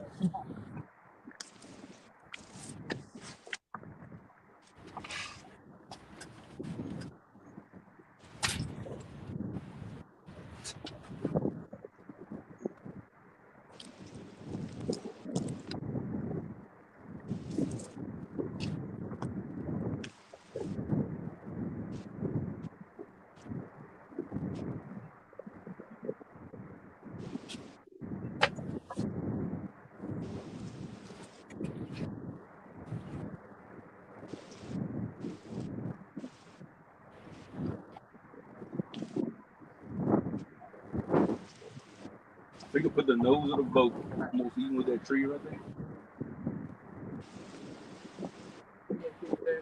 Like kind of the buoys of it.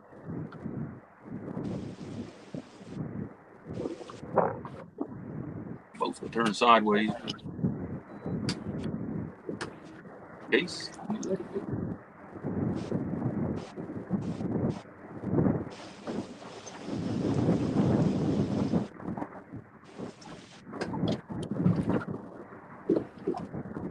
Yeah, we'll turn around and the boat like right.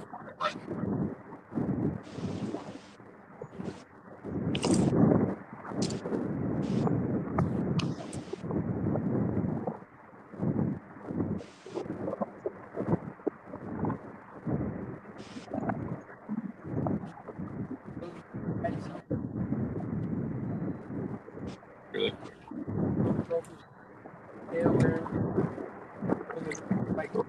Really?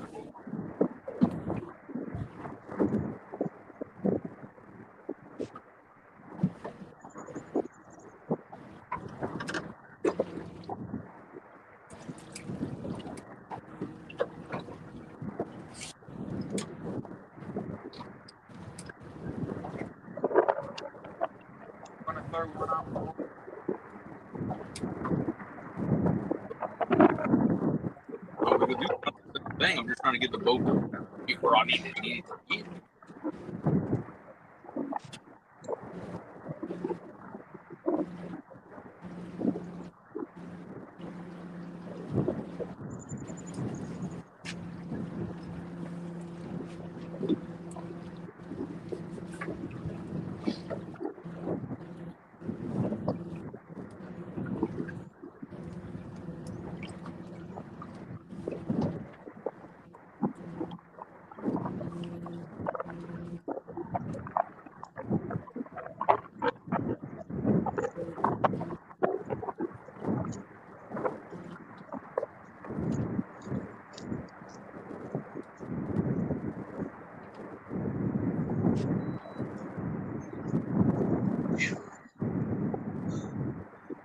Been doing a little scout.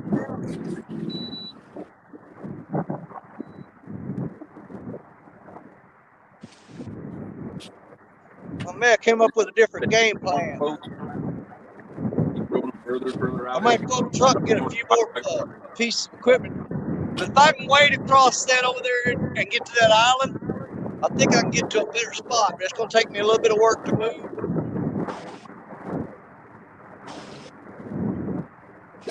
But I'm only going to be able to take about 3 or 4 rods. I don't have enough room, and I can't carry all that crap across that water. Where you can go swimming?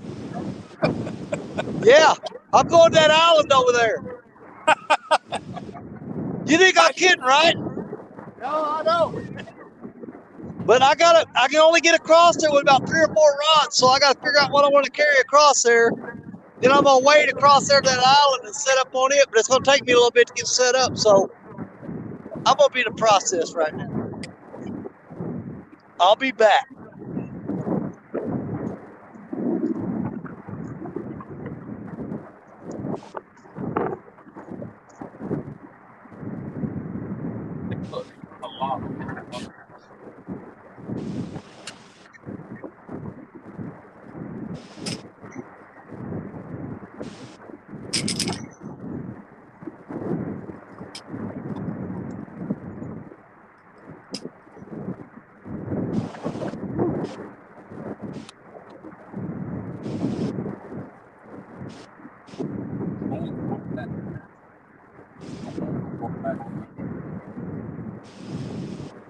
Well, I ain't gonna lie, y'all. If I thought I could find a spot, I would move to get out of this wind. This wind is kicking my butt.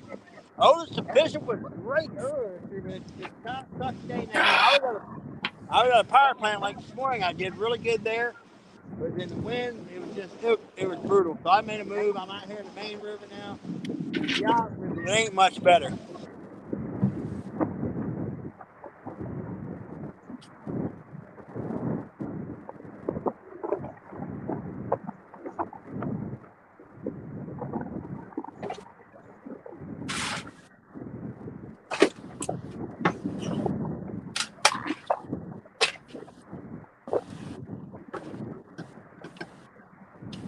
All right.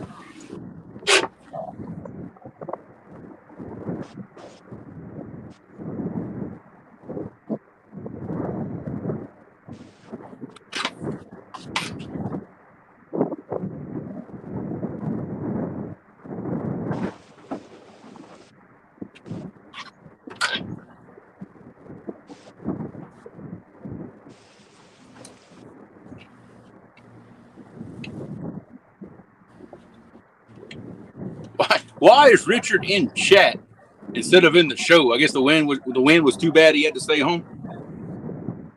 He's delicate. Oh man. I wouldn't take that, Richard. I think you need to come on the panel and tell Jerry what you think about that comment. Well, he already said the wind was blowing his purse out of his hand. So. Oh, wow. Ouch. Well, the original plan was he was going to come down and fish for me today. Yeah. And we were going to drag bait. But this wind, nope. Entirely too dangerous. Oh man, that's hilarious. Oh yeah, like I said, when the wind starts getting that bad, it just don't pay. See what Richard said, Jeremy?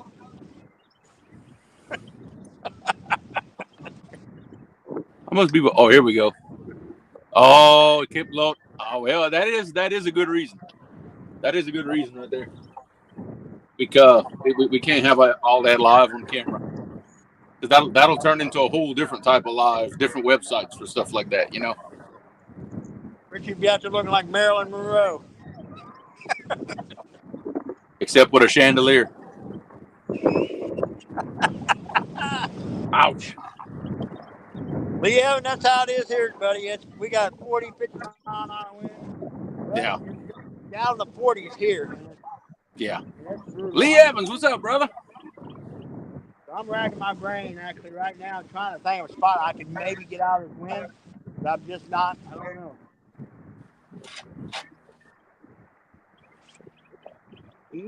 Number 3 moves.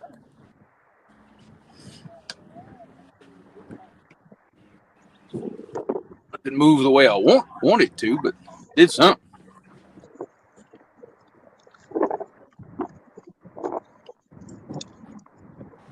And I got a now off the river. I could probably go and get out of the wind. But you don't know if the fish will be there with the river dropping. Yeah.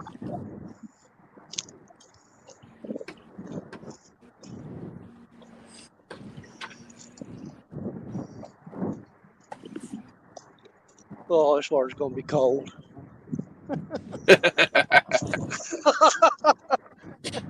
The things y'all go through to catch fish, I can tell you.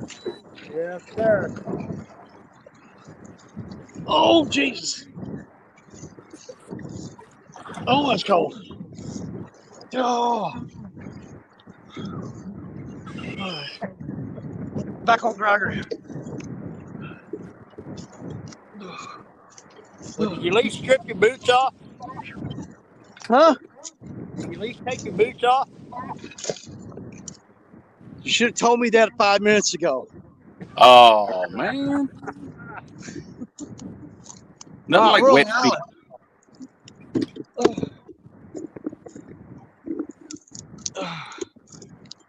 Now I gotta go back and get the rods. Yeah, look, we're surrounded by water. I'm on a little chunk of ground right here in the middle of the water. If this river comes up, I'm in trouble.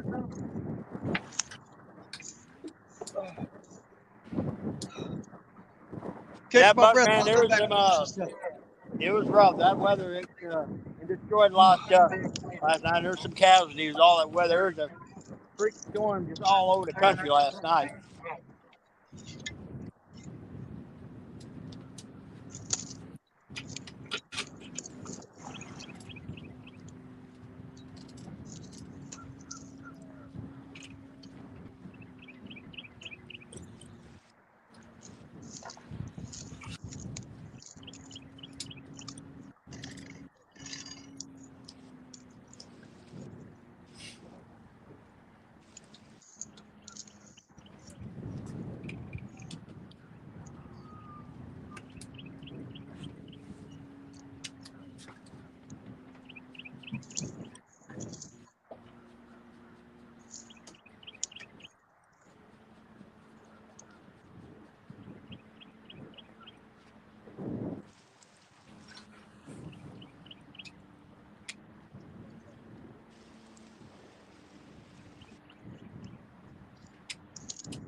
Yeah. Something big come to be hollering like that.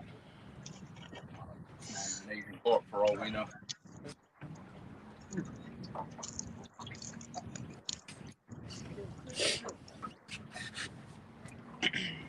Yeah, the wind keeps wanting to blow the boat sideways.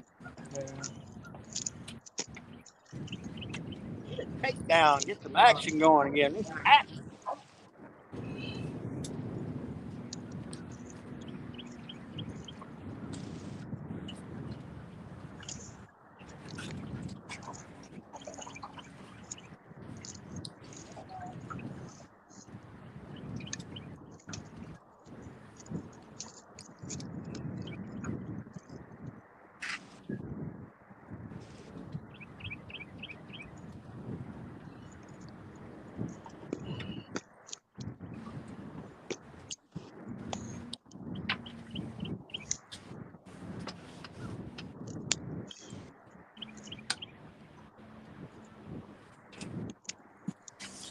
Give it a little while. If they don't want to commit, we'll go look for them elsewhere.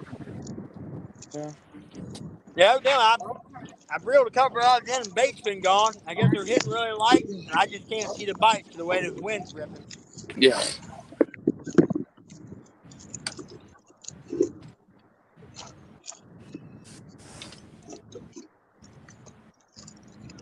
See what kind of angle I got going on here. Well, I ain't gonna be able to see the camera at all for the sunlight.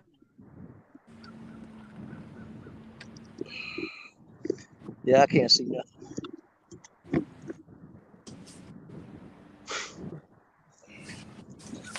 Yeah, I got that non-glare screen protector put on my phone. That's made a world of difference right there. Oh, yeah. Better believe it does. I'm still trying to hack the trees down to get in here.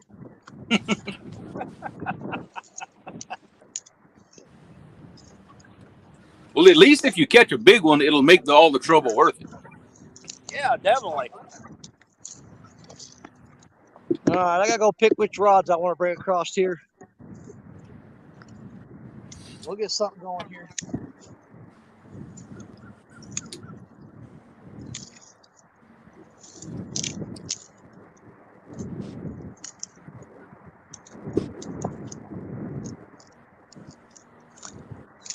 All right.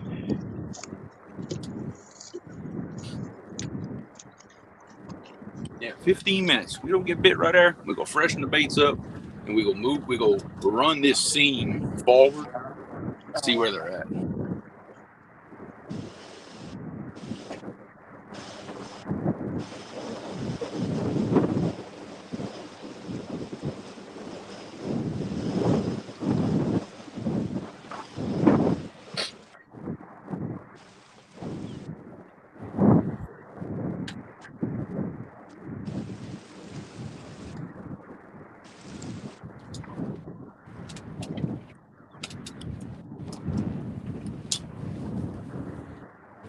Some dang little flies. Dude, this some sunscreen works, so I sprayed it on. Yeah. And they quit biting me. Well, I think I might need another. They keep or some spots that I missed. Now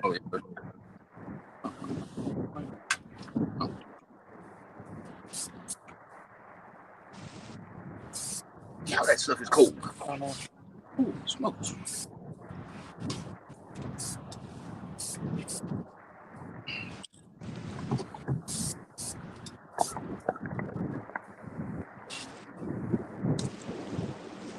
There we go. Hey.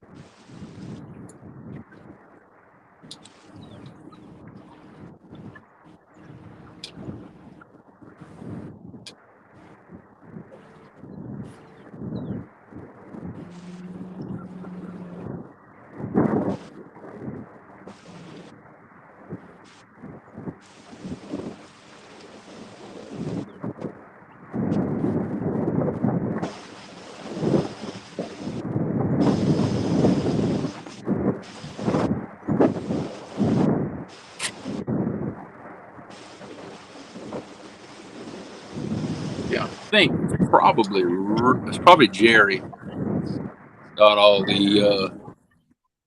Yeah, that's Jared that's got the wind noise. Okay.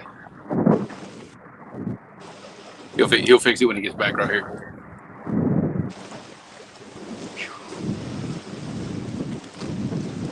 Jerry, I'm actually using one of your Jerry curlers right now to block the wind.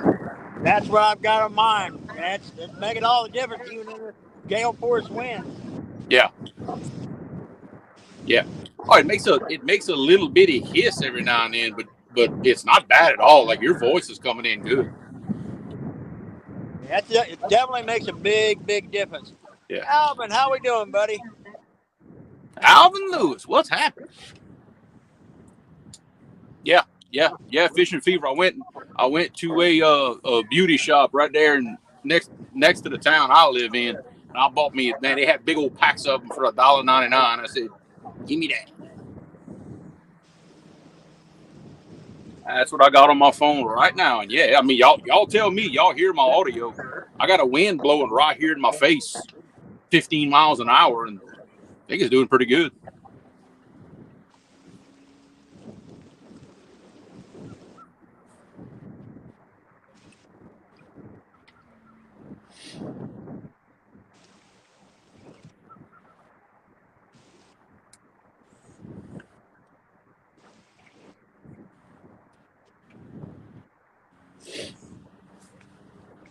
Yep, we've officially named this the Jerry Curler because it was Jerry's original idea. In fact, I think he's got a video on it on his channel. In fact, on how to do it. It's easy. Yep, I even got the black ones. I don't even have to deal with the pink ones. Well, at least we were getting bites up there. We ain't got nothing since we moved back. Yeah. I mean nothing.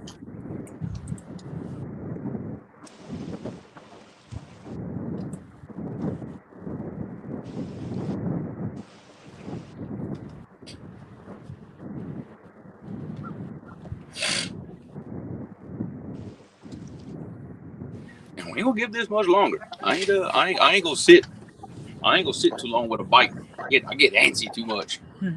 Knowing there's fish here, you know you sitting.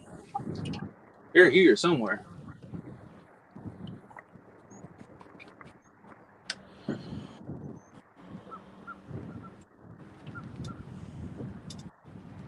Jimmy Geiger, what's happening?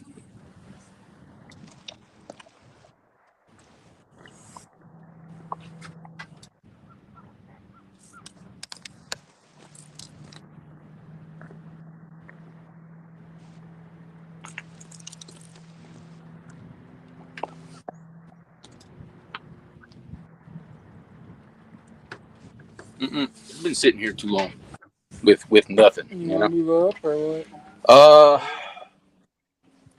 Yeah, but we go. I mean, I'm you can leave the trolling motor, but I'm gonna crank up the big motor and we're gonna move. All right. I'm gonna look. You know, I'm gonna look and see what's going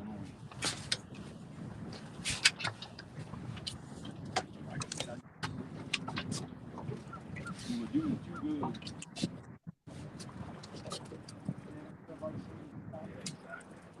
I'll tell you what, we'll go ahead and press the bait and see what we got.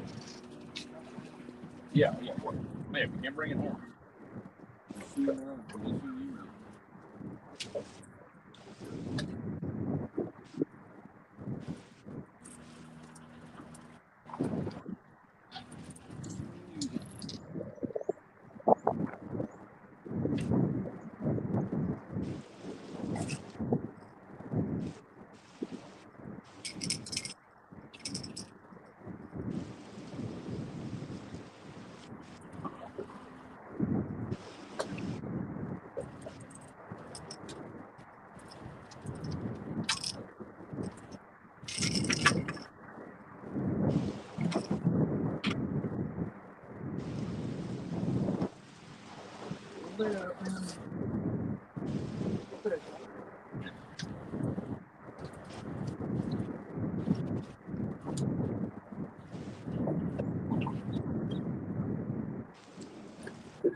Okay, let's have a look. See.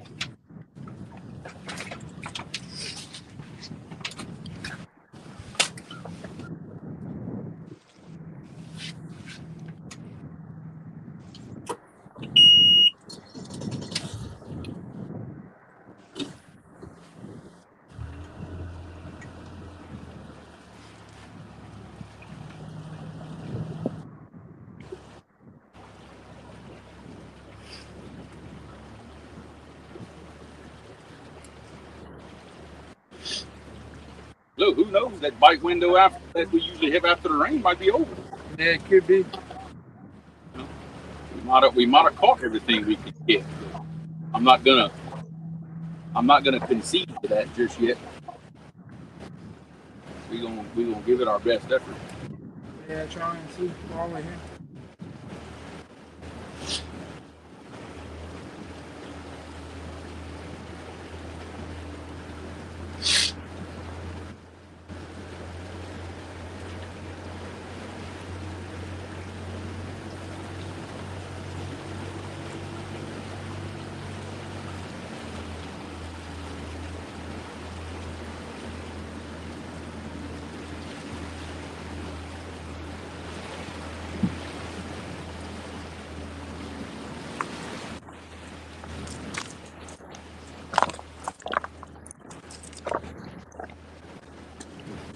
Ethan Johnson. Ethan, no. I'm several miles downriver from Chester, Illinois, where I'm at today. Yeah.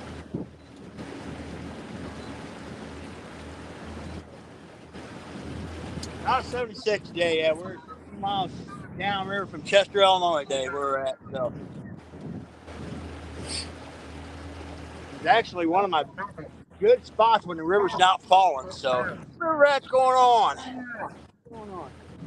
So, yeah, the wind is absolutely just hammering right now. I just actually walked up the small river there about 70, 80 yards. I did find a nice cut bank. I could get back in there. Maybe new rod, but the spot I'm looking at downriver with a big blowdown. I'm looking at. I may take a look at that here in a bit. Once Creole gets situated and Danny gets situated, I might walk down and look at it, see if that might be an option. So.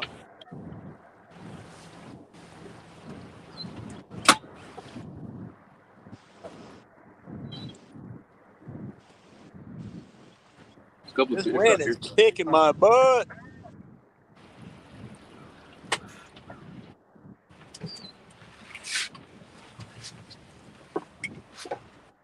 Let's see what the currents will let us do, though. So we can get us 3 baits cut.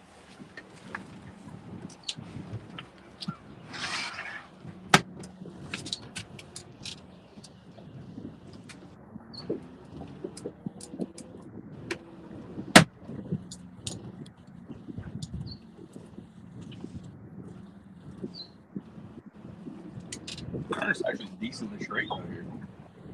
Of course, that's I'm trying to throw a rod out there. Then I'm sure it's going to be chaos. 922, what's going on, buddy? What is going on? Man, me and Danny are fishing on a freaking gale force wind. This absolutely ripping up this river. Get a few hits, but man, they're not hitting very hard. And I reeled in like 3 or 4 times now, and I haven't had bait on because the fish, I can't see what's going on because the rods are just constantly getting hammered. So with the wind, so.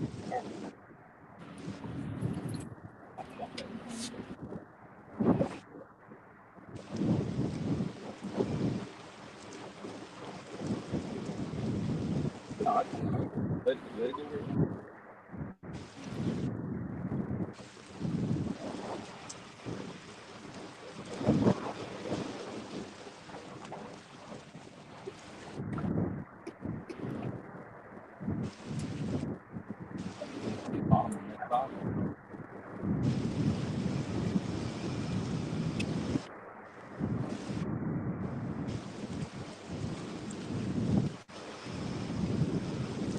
Tim Donna, how we doing? How you doing, buddy? Welcome in. Welcome.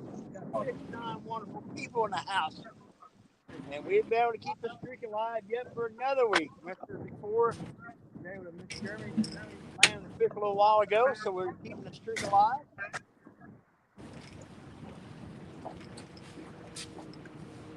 Watch, I think that one though.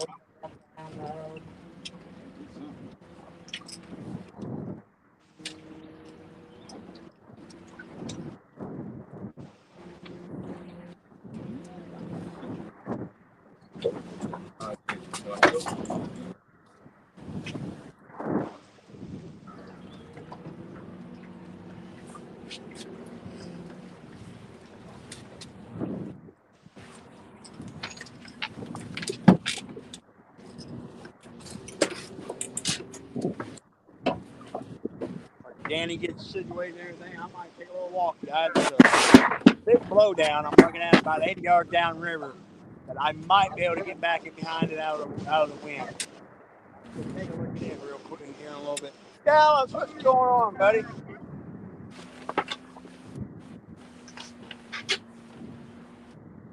Yeah, that ain't no joke, Snike. When you get the wind, yeah, it's back. I was on Baldwin Lake early this morning. Me and Jeremy were together on TikTok live, and I was on fish, but God, it was too rough. I ended up pulling out of there. I probably should have just stuck it up and stayed there, because I would have been definitely on some fish. But I caught a feed on our live TikTok, but I just got fed up fighting the wind right in my face there, so I pulled up and came to the main river. At least here I got the wind at my back. That's the only good thing. I do have the wind at my back.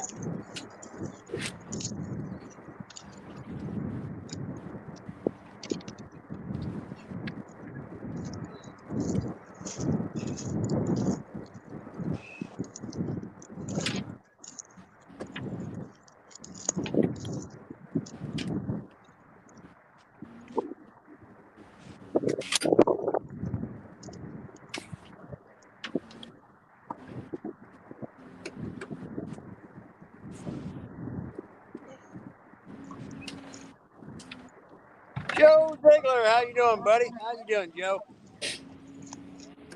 Welcome in, welcome in.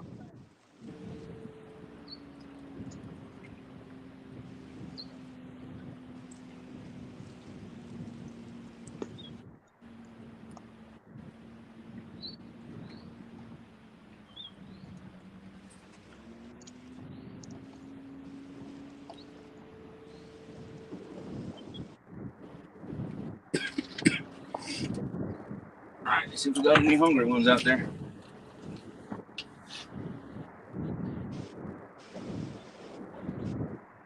Wait and see. All right, guys. Yep. Let me see. Girl, I'm gonna reel up. I'm gonna move like 70 feet. There's a cut bank up the river. Okay. And I'll be able to get in behind and get out of this wind. So I'm gonna reel up and I'm gonna relocate my stuff up there, but I'll be back in just a bit.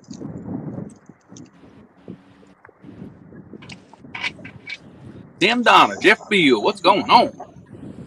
Richard is not out fishing today. The wind is just and the weather is just too bad. He couldn't make it out fishing. He was in chat a little while ago. And look, hey, that happens sometimes. That's why sometimes y'all see me cook instead of fish on these lives, because weather just ain't happening, you know.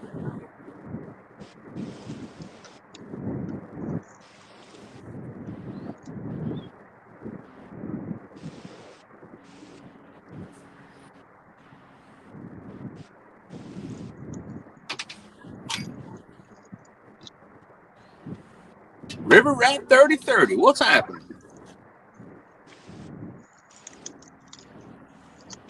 Three plus one. Larry, what's going on, man? Good to have you in here. I know y'all had quite the morning. Pretty much it just about shut y'all whole tournament down. Except for old Steve Ransom, he come in and saved the day, didn't he? I was actually watching for just a little while on my way to the river this morning, and y'all still had a good crowd. Had about 50 people in there when the little bit I was in. So heck yeah.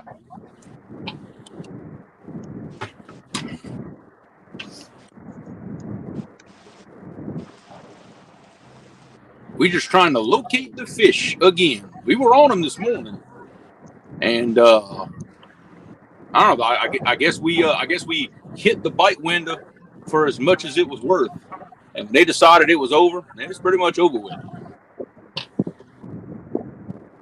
Which that's how it is here. Right after a rain, like the minute it stops, that bite is hot for like 2-3 hours. Then after that, usually it shuts down and they get hard to catch. I think that's where we're at right now. Did manage to put a fish on the live, but they've been a little hard to come by. We trying though. Now this morning when we were on TikTok, holy smokes. that was we were busy. Quite the show. So far, we've got 252 fish. 252 pounds of fish in my boat today, with a 70 for big fish. Gabe's new PB. It was quite the show this morning.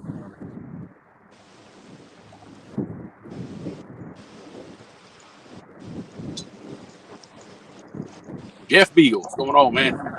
Good to see you.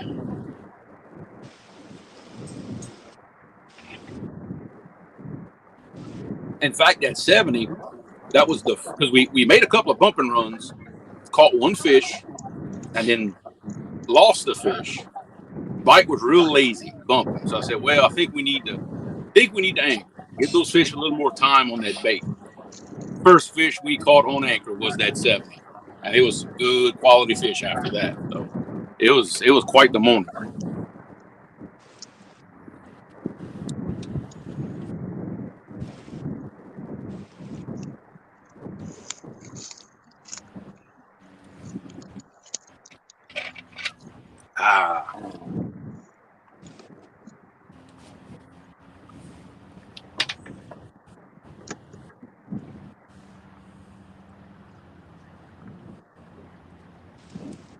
I think they're dipping some shad way up there.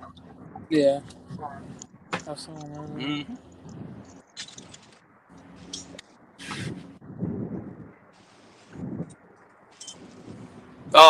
For my son Gabe, yes, new PB for him, 70 pounds. Heck, that'd have been a new PB for me if I would have grabbed the rod. But yeah, new PB for Gabe. He is now officially in the 70-pound club. But he done passed me now. My PB was 63, so he done blew right on past me. Go figure. But I think he's still excited. It's still kind of trying to sink in that we put that fish in the boat. Bless you.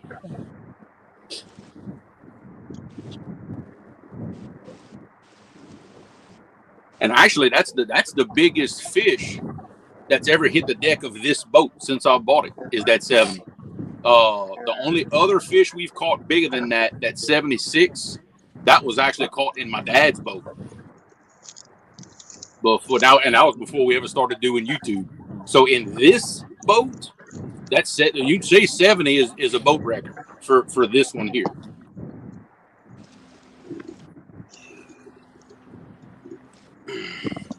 There was a couple of marks back there, and I know I got baits in their face.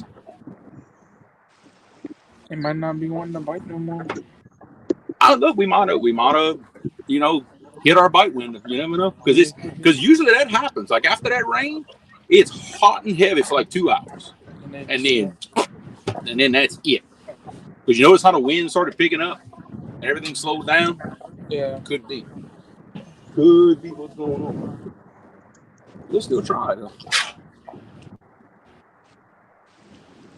50-mile-an-hour wind. Oh yeah. Y'all see any of those rods or anything? I'm all up in these bushes and stuff. I see one. I see two for sure, and I think your head is in front of the third one. Yeah, there you go. Yeah, I can see him. I can see 3. Okay, I got 3 out. I got 2 more to get ready. Yeah, I can see him. All right. Are you trying to say I got a fat head? Yeah. Not as fat as mine. Not as fat as mine, but you got a fat head. If you move your big fat head, I can see that rod. Yeah, well. Oh, Lord. Man, it's an ordeal getting out here. I had to wait across that water. I had to chop down all these bushes. Well, hopefully you get a big one and it's worth it. Oh, man, I'm covered in ants, too. Where did those come from? That ain't good. Oh, I knelt down on the ground and I got ants all over me.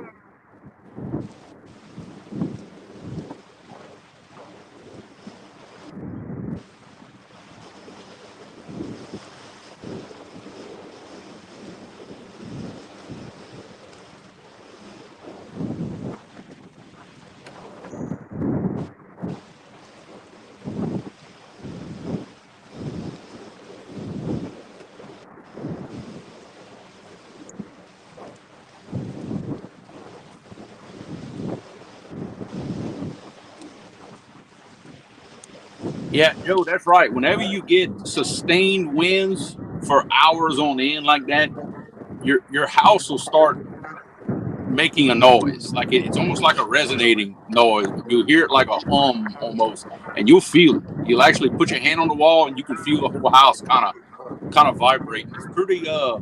It's a pretty crazy experience if you never felt that before. Us down here in hurricane country, we know what that feels like.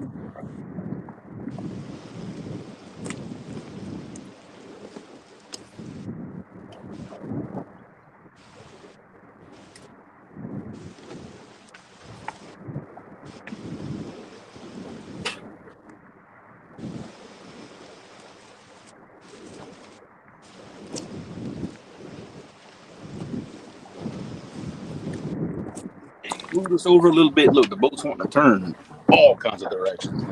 Yeah, Man, it's hard fishing right here. Or is that a bite? Is that a bite? Dude, that's a bite on that rod, I think. is it?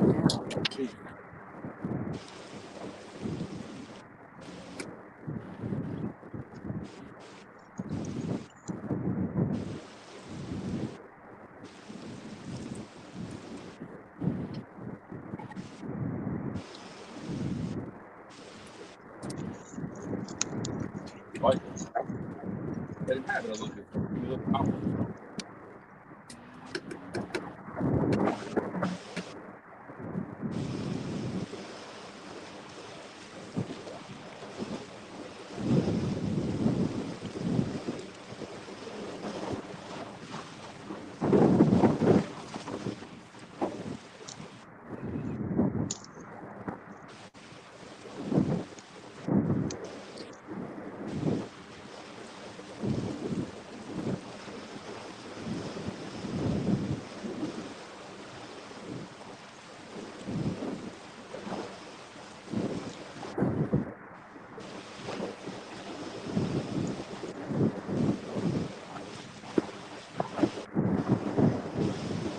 You got it.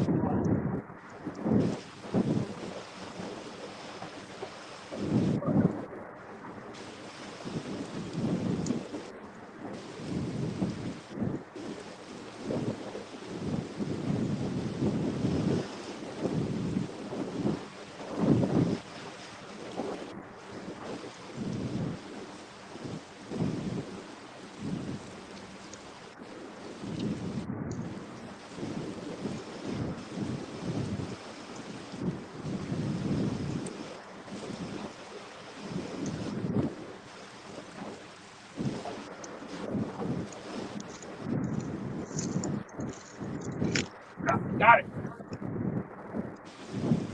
Got it. It's a good one. Fish on. Someone excited back there. I know. He ain't 5 pounds.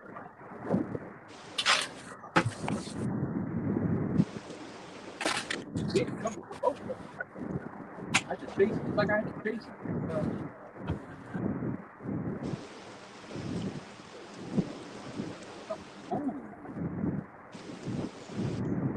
Something good. He's just pulling. Oh, he's pulling drag. Drag. Move look at the drop. Give it over, move it over, get out of the way. This is a fish right here. Move this net. Move the net to that center rod holder. Oh man. Yeah, we got a good fish on, guys. Good fish on. Dude, look at it. Okay, whoa.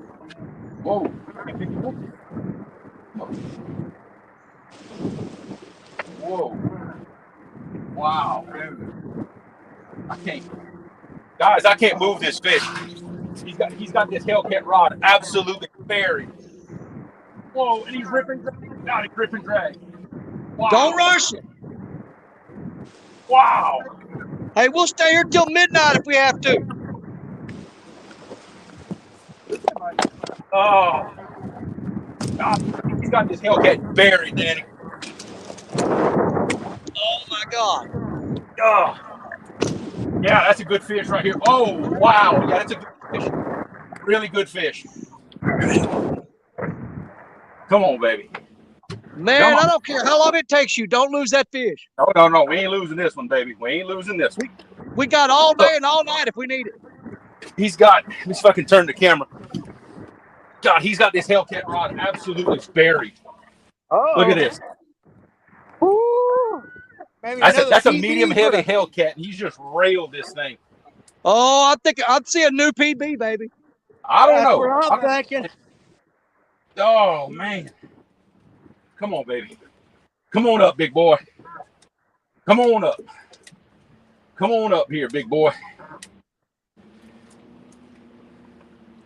Oh, yeah. Oh, yeah. That's a big fish there, bud. I don't know if he's a 70, but he's a big fish. All right, Gabe. Do not mess around with the net. The second you can get him, get him. Oh, man, he is strong. Wow. Oh. Yeah, dude, this Hellcat has everything it wants right now. Come on. Man, come on. I'm going to throw up if that's a shark. No, it's not a shark. I saw him. It's not a shark. No, move the net. You got him? You got him? Dude, Gabe, don't do that with the net, Bo. That's a guaranteed way to pop a line. Get behind you. Get behind you. Got him? Nope. Got him? There you go. Get him. Yes, in the net. Woo! All right. No, he's not a 70, but he's big. He's big. Yeah. He's what, Gabe, 45, 50? 45 or 50, something like that, if I had to guess. But he was strong. Lord have mercy, he was strong. All right. Man, yeah, we all pumped up for like a triple digit.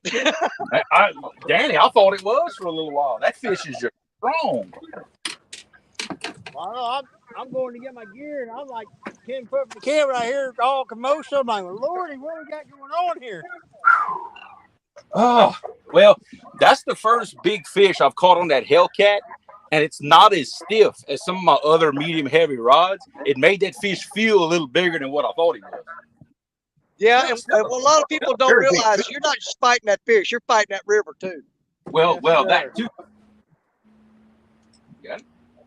That's large. Is he? Yeah. That's large. Here you go.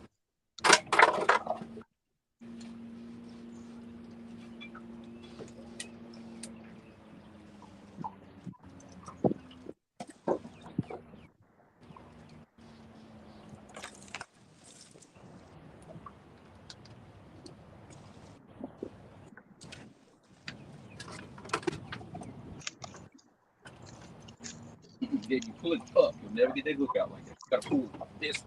You gotta pull down. Fishing frustrations, how we doing? John Parker's in the house.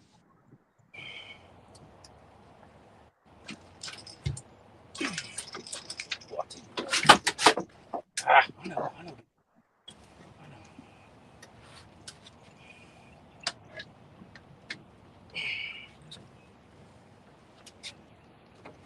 Figure out what's going on here.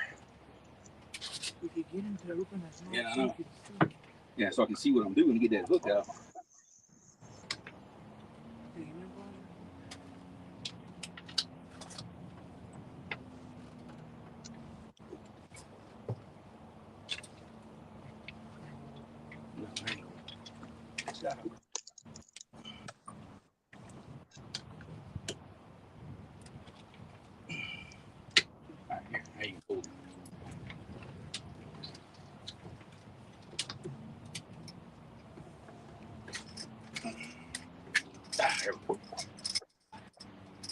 Now, okay, get the rig out of the way.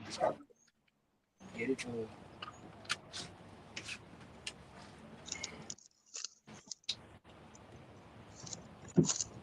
The clip came undone again. Did it? Oh. All right, yeah, we have to weigh this one in the net. There you go. You want to weigh him before you show him? Yeah, we go weigh him while I got him right here. We got some more here.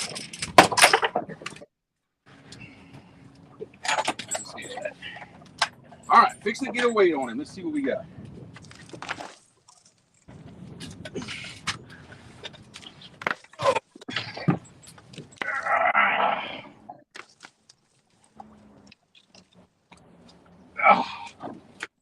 Whew.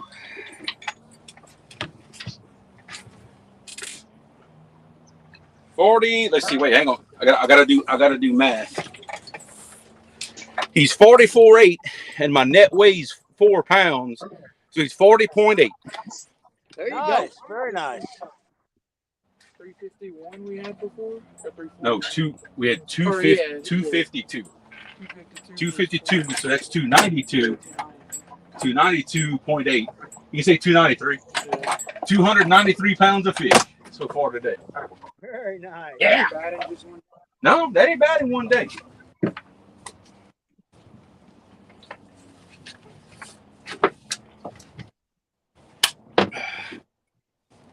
I think you're before today. I'm thinking your total was what, between 350 and 400 for the year. You're gonna catch that today. All right, here you go, baby. 40 pounder. Very nice. He's going in the books, buddy. Let me get that big old slide back in the water.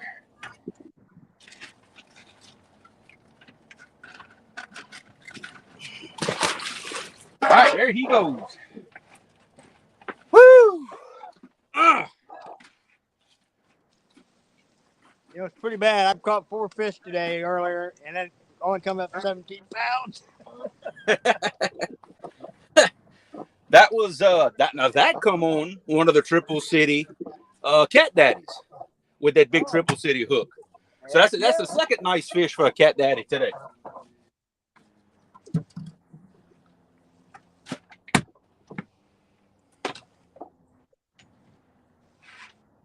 So I thought that fish was a dink. He was dragging that rig towards the boat. I had to reel, and when I reeled down on him, all of a sudden he took off. I had no idea that fish was that big.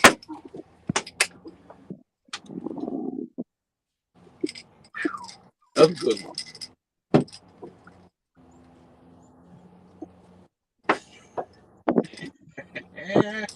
Yeah, baby.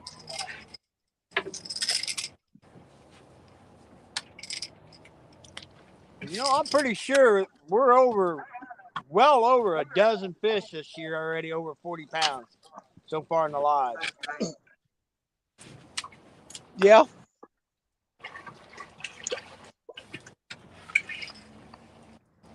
I've got 2 over 40. I've got a 43 and a 61 so far.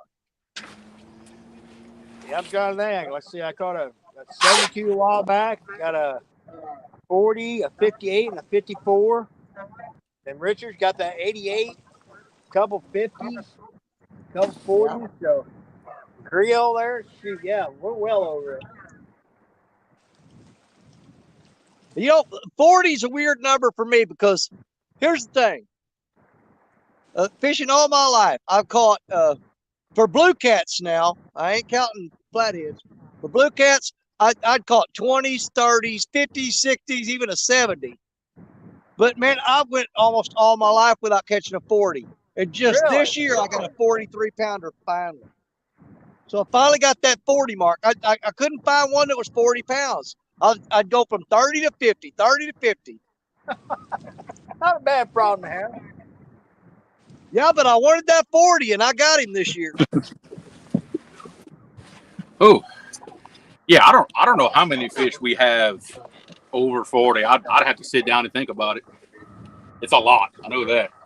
Oh, yeah, we're we might even be around 20 this year already, over 40 pounds. Shoot, Jerry, I think I got a dozen fish by myself over 40 this year. Oh, Just yeah. me. Well, Oh, see, I know we're at 20. Like I said, I don't keep track of you guys' individual fish weights. I keep track of the totals.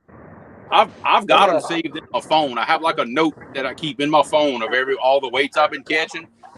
I'm almost positive I've caught at least 10, if not 12, over 40 this year. Wow. I'm still trying to think myself. Let's see. Yeah, for mine, I've got I write down the date, the location, the type of fish, and what it weighed. And I keep those records on mine. Then I transfer them over to the file where I've got all of us listed on there. And that's basically our total weight for the month from each person.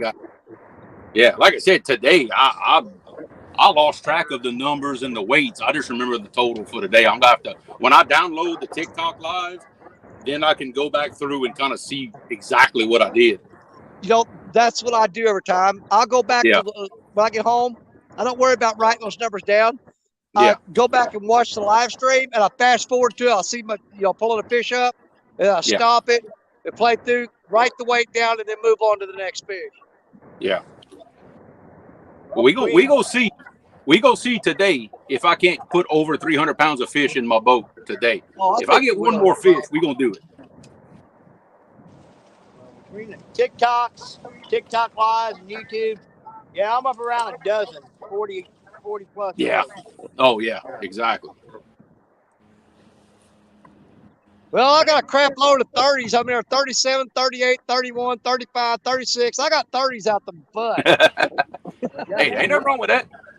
Well, you I guys got a truckload of 30s, 143, and a 61. Gotta go get it. You guys landed like a dozen 30s that one day, Danny. Yeah, I know it. And just keep your eye on it. I'm telling you, he knocked it pretty hard. We need to stop screwing around. Somebody needs to get a triple on the boat. Triple digit. Hey, I'm trying. I thought I had it this morning. I really thought Gabe had a 100-pounder for a little while. Well, you knocked the heck out of it. Just watching, you're probably still there. Once this water gets warmed up, I'm definitely Land to the side or something. Increasing my big fish game. I'm going to have at least 3 or 4 rods with nothing but giant baits for the rest of these shows, you know. But you see, that's what's funny. I had a big donkey bait out. That 70 hit almost the smallest bait I had out, which is probably about the size of a pack of smokes. It's probably the bait that he hit. That was one of my smaller baits. Hey, every big fish I've caught this year, it's been on like maybe a $half size piece of bait. Yeah. Yeah. Well, all my, so far, every big fish I caught this year was on a 2-inch shad, a whole shad, 2-inch. Yeah. Richard's 88 came off a little 3-inch piece of shad, Yep. I think. Yep. It's just not big bait time yet. Water's too cold down here yet. Yeah, it's the same thing here. It needs to warm up a little more before they really light up. Yes, sir. Well, the bad thing, the last several big fish I've caught, they've all pussyfooted around and not hit the rod that hard. Well, that's what that one just did. That one, it's like he bit it, and he was coming to me very, very slow. I would reel slow, and I would feel the vibrations. And I was waiting. I thought he was a dick. I was waiting on him to tap it, but I just kept reeling. And finally, I'm like, well, we'll reel down and see what it is. There he was. Well, I mean, the last time we were on Parker's show. Well, I mean, when we were on Parker's channel, that's when I caught that 61. And he dropped slack all the way to the bank, and I was sitting there talking to Parker. I picked up the rod, started reeling in, and it just kept coming and kept coming and kept coming. And I told him, I said, man, I fixed to just hit this thing. When I hit it, it like to pull the rod out of my hand. Yeah, but that's exactly how this one did. When I finally buried that hook in him, dude, he wasn't having no part of that. He went down. Well, Jeremy, you was in that lot when I was doing TikTok out one day. It was the same day I caught that 50-something. I hooked a fish right after that. And, dude, that thing had that 12-foot rod, man. It ripped about 70 yards of drag. And it ended up coming undone. I was like, holy crap. So that was – somebody's going to get a hundo this year.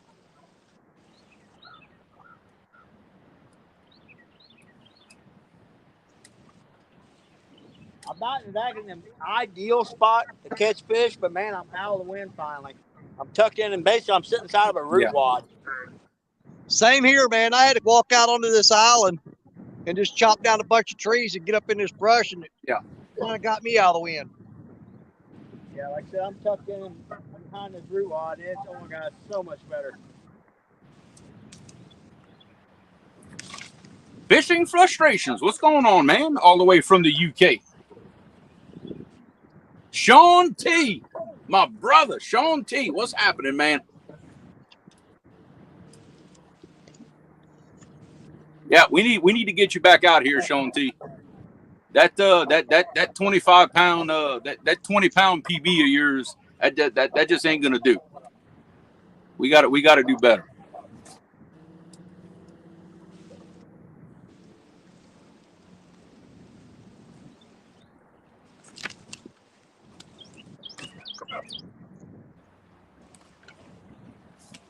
I'll be lucky if I don't break my neck if I do get a takedown. I'm like I said, I'm sitting inside this root wad. Yeah, I'm saying, I mean, even if I hook anything here, I hope, I don't know how I'm going to get it in because, I mean, I'm throwing through that crap right there. Yeah. Okay? How I'm going to get that fish reeled in through all that, I don't know. Well, we'll cross that bridge if it comes. That's it. But now, where I am sitting, it is a good, like once it gets into like later spring and summer, this is a really good nighttime spot where I'm at. Yeah.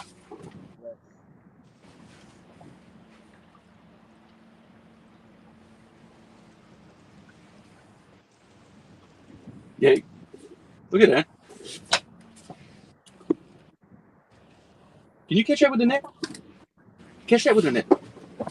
If you can get it. Dude. If you can. I mean, don't fall in the water trying to get it.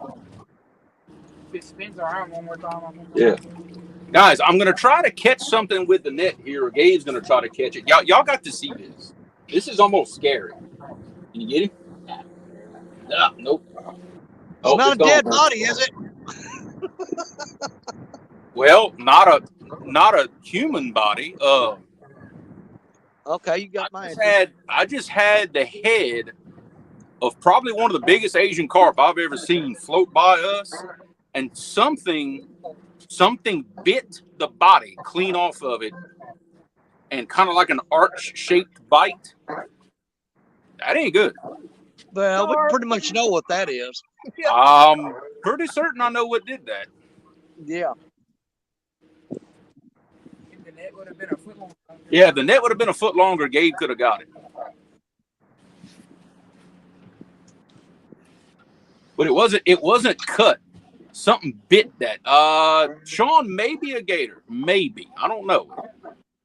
But normally a gator doesn't bite chunks off of something. They just swallow them whole. Normally. Yeah.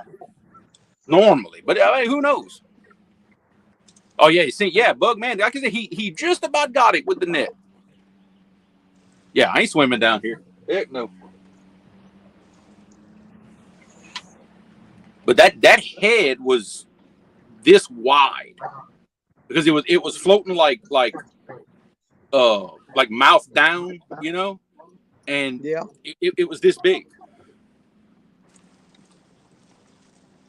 Or Sean T's got a point. Could have been a really big alligator guard too. Hey, watch them lines. I got a long passing right under the boat.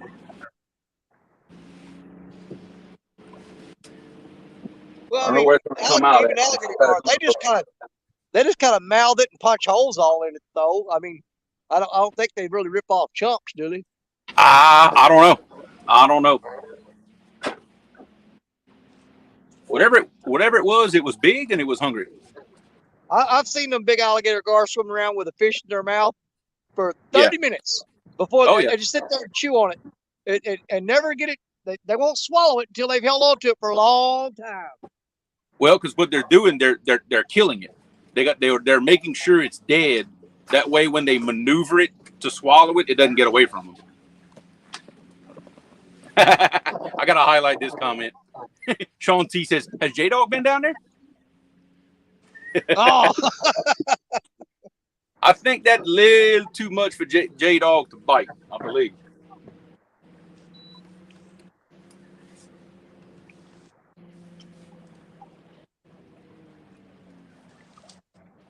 I don't know if that's line trash on that thing or what, but it's bouncing around a lot. Number 3? Yeah. Let me go see. I think that's probably line trash. Yeah, probably so. Yeah, you'd be able to tell if it was a bite.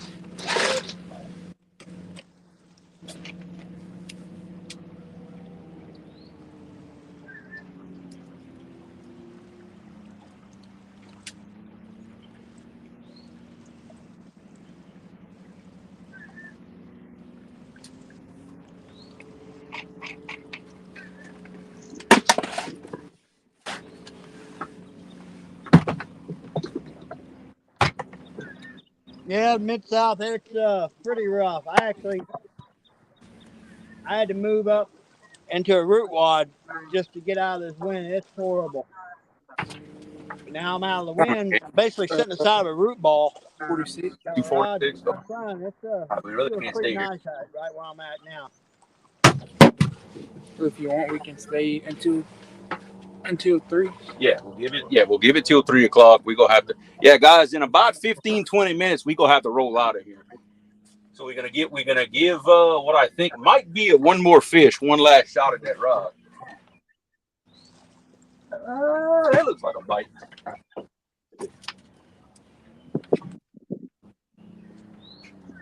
Well, I'm definitely going to have to spend some time to make a game plan for tomorrow because what I'm doing right now is going to get me killed in that sabotage tournament. Well, like I said, Danny, head to the lake and try just work on some,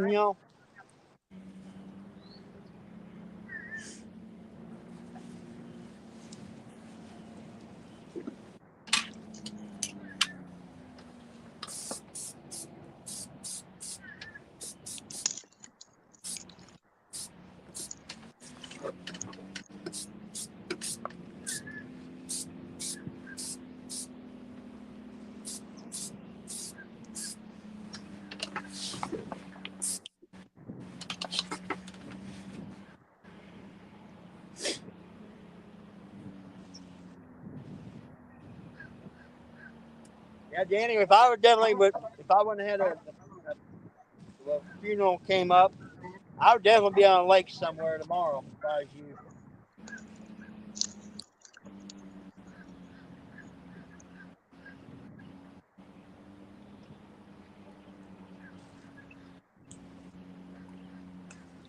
Well, it's about 15 or 20 minutes further for me to drive. And I didn't know that Richard was taking Matt there. When I talked to him today, I told him I was going to head down to Kennett, Missouri, and he said he's going to meet Matt, and that's where he's taking Matt tomorrow. Because you can catch a ton of fish there, man, but they're all like 1.5 pound, 2 pounders. You got him?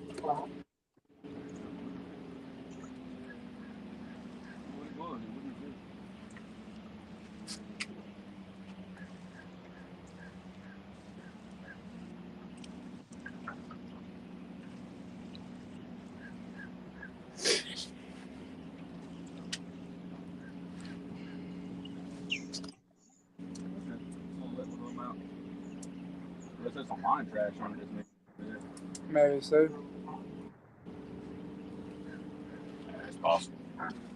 Give it a few minutes, see if we can't pick up one more. There's a couple of fish under the boat. See if one's not hungry. We'll give him a chance at it. Yeah, give him one.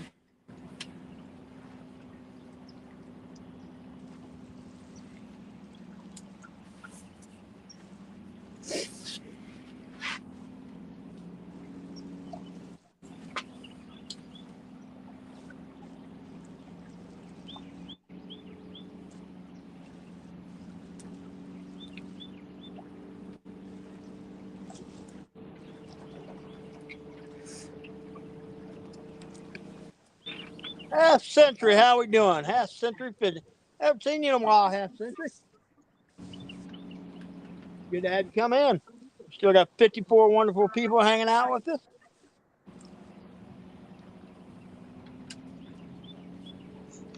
I got something biting on that mad cat's rod, but it's acting like one of them cotton picking shoe pigs. I got Danny talking like me now. Yeah. Yep. Call Skip Jack Slicker. Too. Yeah. Did you see them two I caught last week? Yeah. No, That's all I sure caught Sunday. Was two of them cotton picking things. did. Matter of fact, it was sitting about 20 feet that way. But it wasn't underwater at the time.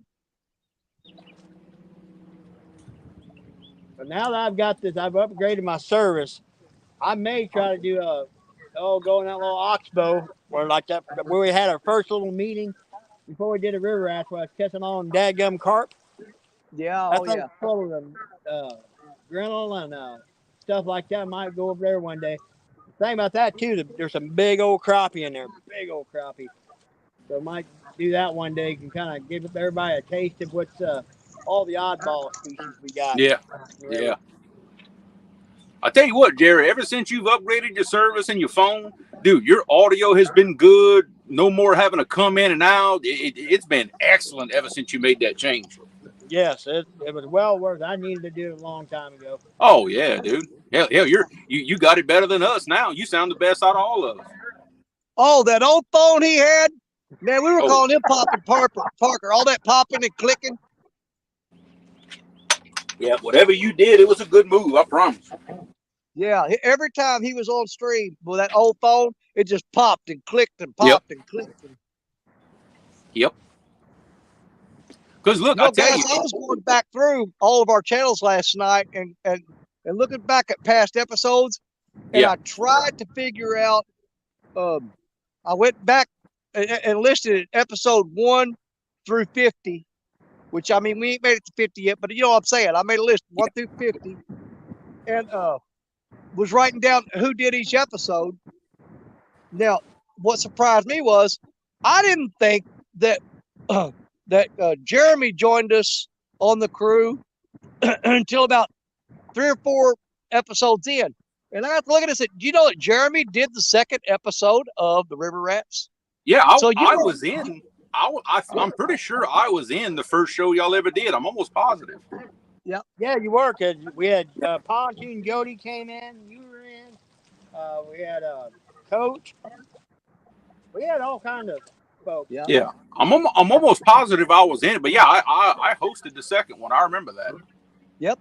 Because you know, we started the River Rats crew, and me and Richard and Jerry talked, and we just said, man, we've got to get Creole on. He's Mississippi River all the way. I mean, it runs through his blood like anybody else's. And it surprised me because I thought it took us a little while, but apparently you jumped on board pretty quick. Well, I remember we had the group message talking about it long before we ever did the first show. Yeah. Yeah. I was thinking that you came along later on. No, to the group message, yes, but not to the live show. Yeah, I came along after the fact in the group message that y'all had going. So, see, that's what was throwing me off, though. So, all 4 of us have been together from the jump start. That's what I like about it. Yes. You know, a lot of people don't know it, but there's actually 5 river rats because Josh Dunnigan's a river rat too. He just don't want us telling nobody.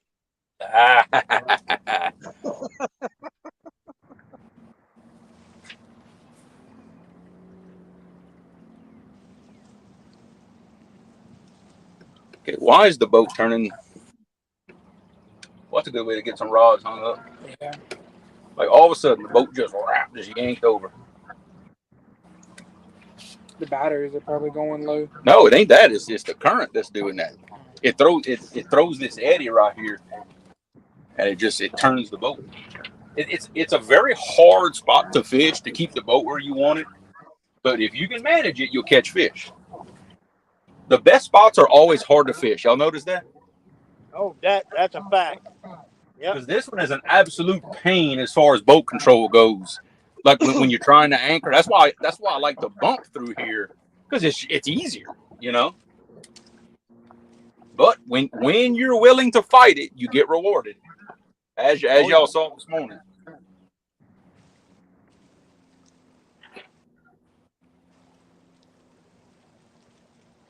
You know, I got these rods out and I got the lines pulled fairly tight. And every now and then one of them will just jerk down one tap, one tap. You know, wiggle a little bit. You know, there's a lot of times I think what's happening there is it's not a fish bite. It's some massive schools of carp swimming through here and they just run into your line and bump the rod. It could be that. And y'all may have them up there. I'm not sure. But down here this time of year, we get these really big river crawfish that'll do the same thing. They act just like a crab. They'll bite that bait and start walking away with it, and it'll pull the rod down just like a dink. But it'll frustrate you because you can't get a hook in them, and that's really what you pull your bait back. Looks like somebody took to it with a shredder. and that's what it is. It's those big river crawfish. Well, this time of year around here, a lot of these backwaters, if you fish them, the white bass are in there real thick. Yeah. And they will harass the crap out of you. I've got one now. I've actually got one of my rods laid over, and I got the bait clicker. Something's been working on that thing for the last 10 minutes, but not taking it. So I got the clicker set to maybe let them run with it a little bit. Jerry, how's your wind? Mine's pretty much all the way quit here. It's still rolling pretty good, but I'm sitting back in this root ball, and I'm pretty dadgum comfortable now. But it's laid off big time. It is. Oh, mine has too. It's pretty much quit. But, you know, I said that, and you watch. It'll pick back up in about 5 minutes. Oh, yeah. Yeah, the wind quit blowing, and I got the sun beating on my back, and it's starting to get hot. Yeah, it got down to low in the 40s here for a while, but it was supposed to get up to 50 today, though, here. Yeah. And I don't know if my wife is watching. She may or may not be. But the other day we went out there in my truck and opened up the door. It'd been sitting in the sun, and the stink in there would almost kill you. And I looked in the back seat, and I had my rag that I wipe the guts and fish heads and stuff on. And I thought, my God, I left that rag in that truck, and this stink is just unbearable. So I got the rag out. I've kept the windows rolled down for 4 days. It still stinks like it's like something's dead in there. Well, when I went up to get some extra weights a while ago, I was digging through the back floorboard, and there was a bucket in there with a half a skipjack in it. Oh, no. Oh, wow. Well, at least I found where the smell was coming from. Look, and I know Jerry thinks like I do. I was fixing to start blaming something else for that, but I wasn't going to get into it on the live show. Yeah. But I had a half a skipjack in a bucket. When I went around with a little 3-gallon bucket that I carried, I pick up trash around the fishing spot. I always carry a bucket and pick up trash around there. Yeah. Well, I had a half a skipjack laying there, and not thinking, I threw it in that bucket and put trash on top of it. And I set that in the back seat of the truck and back floorboard, because if you put it in the back, the trash will blow out when you're driving down the road. Yep. But I knew that trash was there, and I got to digging around there, and I smelled that real strong, and I pulled that trash back. Sure enough, there's a half a skipjack laying in there. And I thought, well, at least now I can start working on getting rid of the smell. See, I had the same thing happen to me back during the fall. Man, every time I'd walk behind my boat, it's like, man, what is that smell? Yeah. Well, I finally figured out somebody had taken a big chunk of slicker and had dropped it down in my bilge. And it had been sitting there rotting down in the bottom of my boat in the bilge all that time. Oh, man, that was nasty. And you can't get rid of it until you get rid of the source. I'm telling you, it don't. Oh, yeah, you ain't getting rid of that anytime soon. Yeah. Well, I know we've all done it. Like, went bluegill fishing or something and had a container of worms and forget them in a cooler or a truck or something. Woo. That's rough. Yeah, I had one of the guys at work yesterday when we was getting off work, and he come walking out the parking lot. I goes, dude, stick your head in my truck and check that out. And he stuck his head in there and come back out, almost threw up. But I'm happy now because I found the source of the stank. So now we can work on making the truck smell better.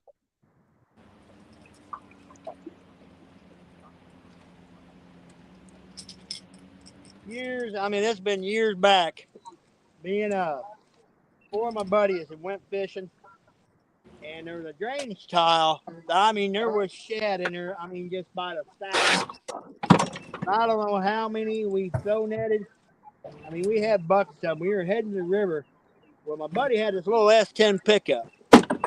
And me and my other buddy were like, we'll just sit in the bed, chill out, and head in the river. We're sitting there.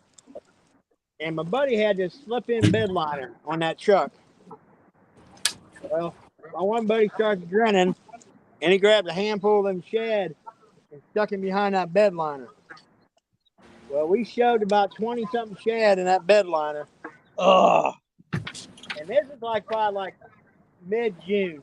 For the next 3 weeks, you couldn't go nowhere near that truck. I guess not. It was horrible. Look, years ago, when I was still a surveyor for a living, my instrument man back then, he loved sardines. I mean, loved them. And I used to keep a 5-gallon bucket in that truck, like for a little trash can. Well, I didn't know he threw a couple of cans of sardines in there in the trash that were empty. Oh. I didn't know. And this is in the middle of summer. This is 100-degree heat, okay? I parked my truck at the house on Thursday afternoon. It stayed all those 3 days I had off. Dude, when I got in Monday morning, it's like somebody punched me in the face. Oh, my God. I got work, and I chewed his ass so bad. I said, if you ever leave that in my truck again, you are fired. I was so mad. Yeah, we're in the process of packing up right now, but we'll stay live for a while. We would mess with each other. I'd take like a carp or something, and I'd crawl underneath the truck, and I'd stick it up underneath in their spare. We'll put them in the back of the truck because I'm gonna have to redo them. Dude, we caught so many fish on them. We got to redo those rigs. And that's not a bad problem to have. Yeah. And Jeremy, if I wanted anybody to catch fish today, I definitely wanted it to be you, because there was already people starting to say, well, Creole can't catch fish no more, so he just started staying home and cooking. And I'm like, man, y'all gonna pay for that. Y'all gonna pay for that. They know better than that. They know better than that.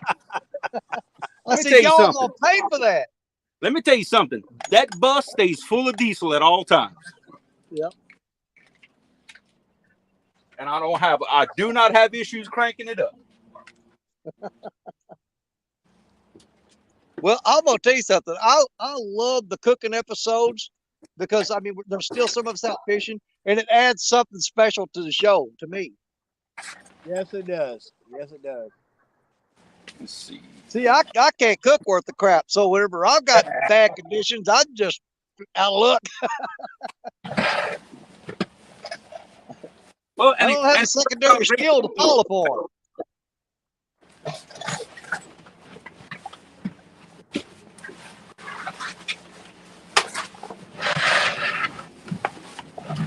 Well, my wind is back, Danny, with a vengeance. Well, keep it there.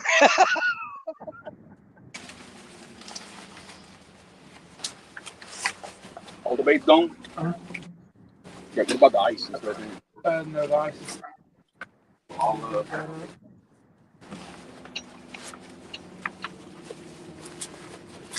I've had 2 little bites since I moved out here on this island, and I'm still not sure it wasn't carp running into the line. I've had one. I got a skipjack head out there. Something just keeps hitting it. He won't commit.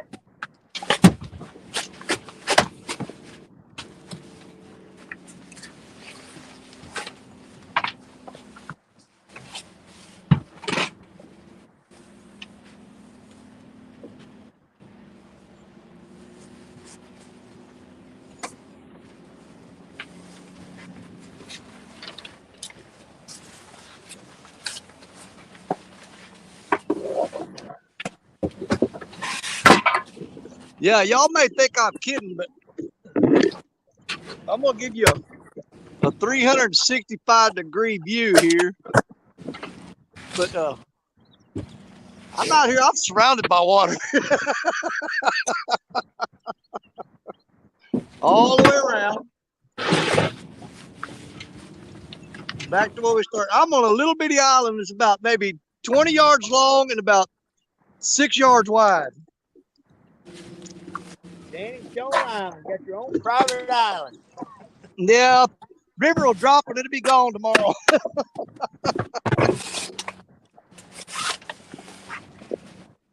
Well, I'll tell you what, I've been in a situation before, like I've got out, walked out on a point of ground, got set up at night or something, fishing, the river be rising. When you go leave several hours later, in your landlocked, in your little point of ground, there's water all around there. Oh crap! Got it? Yeah. Kinda.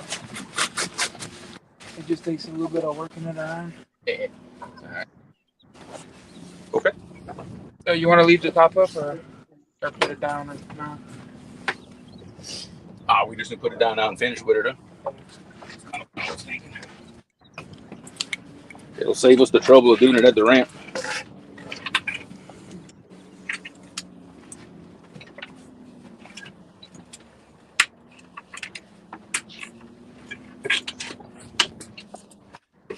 I think I'm gonna have to take my ancient mariner reel apart. I think the paw's going out on it because it's getting where every now and then it piles all the line up on the left-hand side.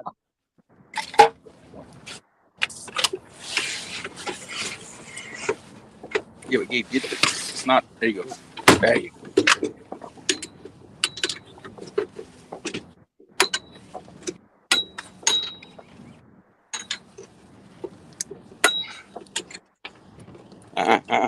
Unwrap it one. Unwrap it one. Hook it in that loop up there.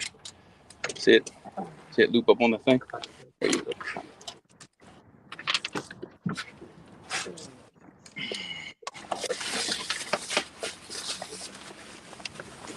This one's a zipper. Oh, yes, sir. Okay.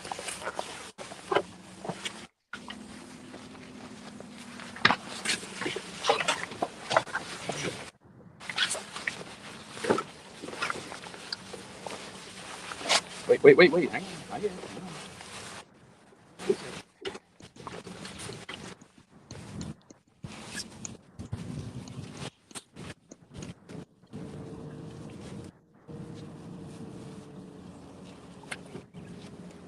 Well, I sure hope by next time we go live, boys, the dang wind is done. It's been a hot minute since I fished a man like this. All right, I think you can pull it your way a little.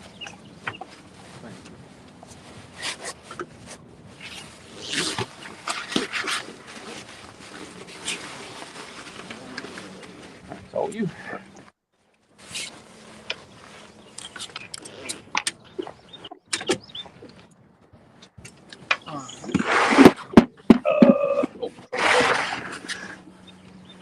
Hey, well, let's put this down right here. Where are you sitting at? Here it is. Okay. Hold on, I'll put this back.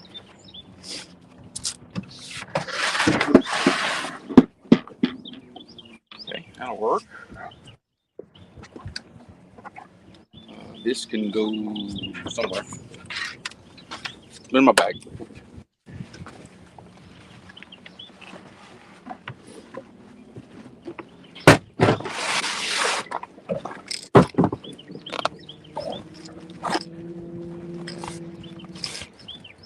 All right, Gabe, control motor's off.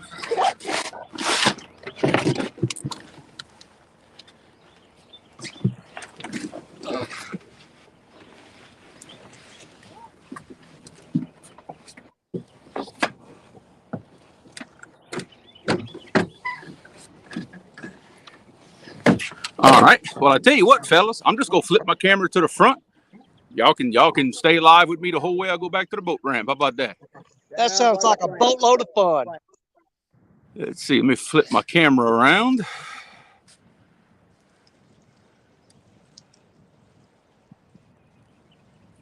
Well, there we go. All right, let me see, Gabe. Make sure I got a good view here. Oh yeah, see the whole front of the boat, baby. All right, let's go for a ride. Lock that all down. Huh? I want to go through. That's okay. I got it. I got it. Let's ride. You want to mute the mic so they don't hear all Yeah. Go that ahead and mute wind? the mic. Let's go.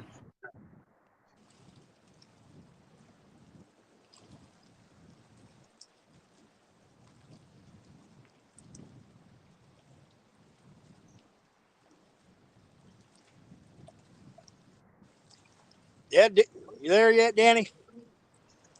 Do what? Oh. Man, if you go hit that lake, man, go get you some dadgum chicken livers. I bet you can probably clean up with those small channel cats tomorrow for the sabotage tournament. Yeah.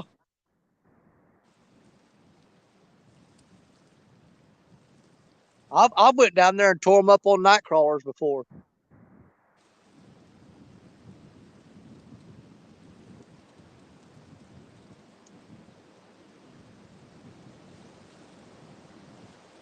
Ooh, man, yeah, that wind, it is definitely, it's not done here. It is still ripping. It is ripping through here yet. It's calmed down here quite a bit. I just wish the bite would pick up. Yeah, I have one working on one rod. He was hitting it pretty regular there. Then he just stopped. But like I said, the river's dropping really, really fast here. So I'll be honest, I wasn't too keen. I probably should have stayed at Baldwin. But man, the wind, after this morning, I was done with it. I mean, I was done.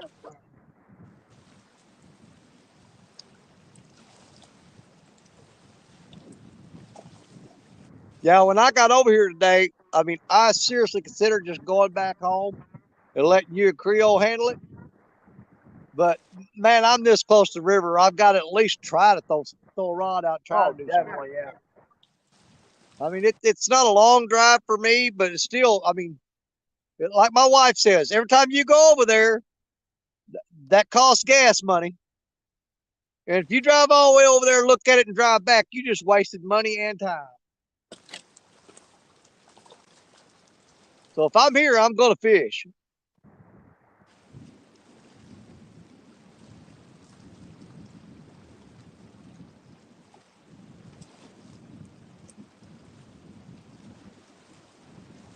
But I guarantee you, before I leave today, I'm going to walk back in these woods over here and do a little mushroom hunting.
where's the daggum river to either stop dropping, or just rise to be hell and just stay there. You know, one of the two.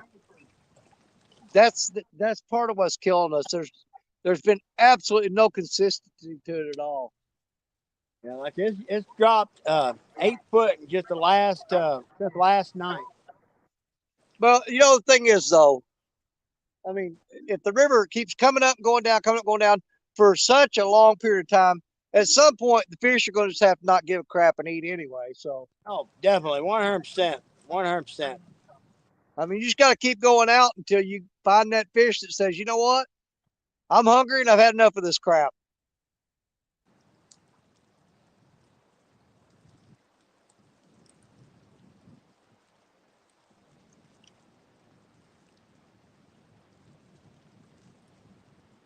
But you know, we started out in January and February, and man, we were on fire. We couldn't go out and look at the water without catching fish. Yeah. I knew we were going to pay for that. I knew we were going to pay for that.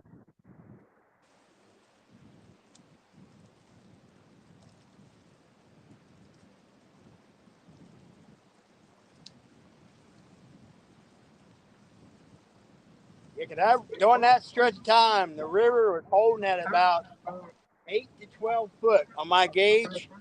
Yeah. For that 2 months, and now it went all the way up to 24. Which I was able to still catch a couple good fish, but I was fishing backwaters, you know. But that was when the river was still rising. Now it's dropping, and fish are pulled out of those backwaters. So it's definitely been a challenge, that's for sure. Last couple of trips. See, that's the thing. When I got here this morning and drove along the river on the levee, man, there was just so much trash in there. I thought, okay, all that trash is going to push them catfish out of the main river up into this flooded channel. And man, I just thought for sure I was golden this morning. And got up in here, and man, there's nothing up in here but carp, buffalo, paddlefish, spoonbills, whatever. They're piled up in here. Well, I bet you'd be getting on some channel cat in there, maybe, you know. Well, normally you do right here. I mean, we catch a lot of channel cat here. You know, that's the biggest difference between your stretch river and mine. Very seldom do I catch channel cat. I mean, here and there I'll catch one, you know, but not very often. Oh, the main spot that me and Richard fish over at Dawson's Point Conservation Area, dude, you'll get all three. You get channel cats, flatheads, blue cats. I mean, they're just piled in there. I've never caught a bullhead out of the Mississippi River. Nope, neither have I. Not out of the main river. Nope, never. Not once in my life, ever.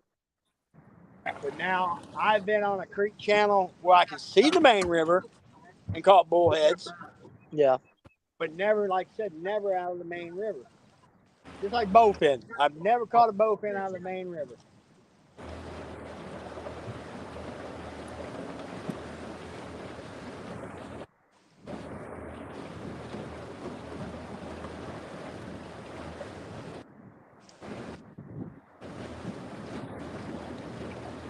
Yeah, I got something just keeps tapping that mad cat's rod, but I pulled that one that skipjack head and checked it.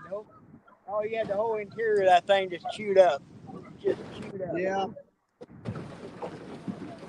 I'm guessing that was a little bitty old blue.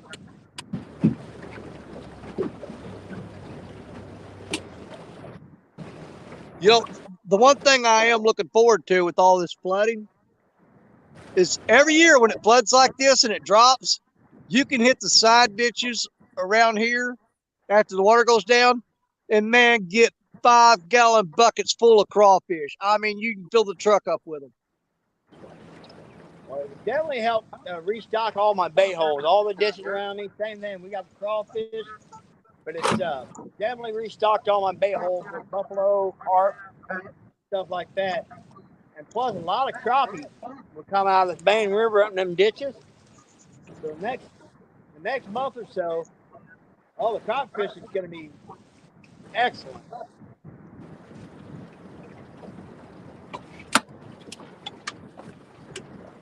I'm just waiting on Gabe to back up the truck now.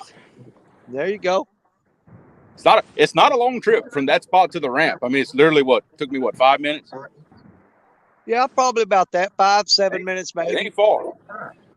But the landing is horrible. Oh, really? Oh, it's basically a spot where the revetment's not quite as big, and you're backing down that. Oh. You'll see. Like whenever I nose the boat up in the trailer, you'll be able to see it real good. It's basically smaller gravel. That's all it is, and it's not very good.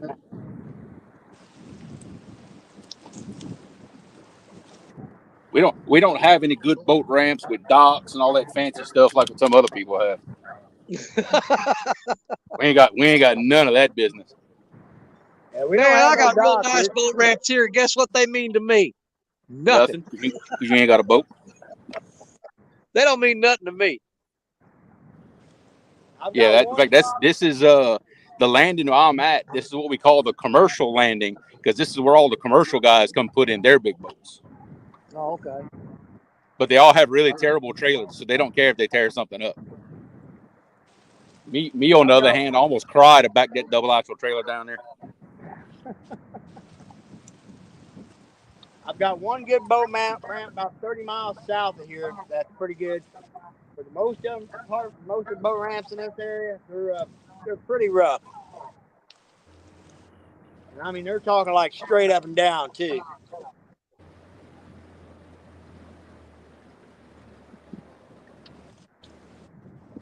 Yep, my wind's coming back, Jerry. Yeah, mine let off just a brief second, and yeah, it's back. My wind's back at a vengeance. Oh, mine was good for mine was gone for over a half hour. It blows. Yep.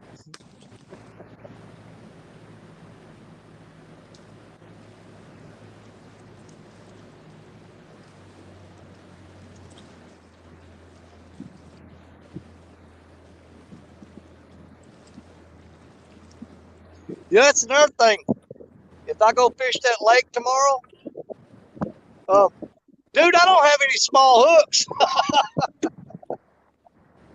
I haven't used small hooks in so long.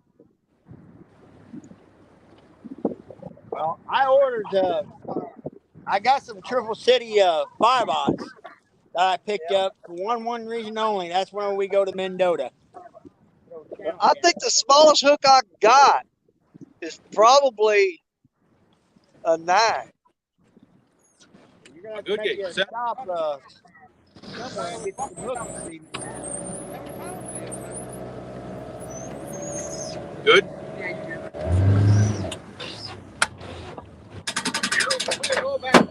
Was that? Oh, really?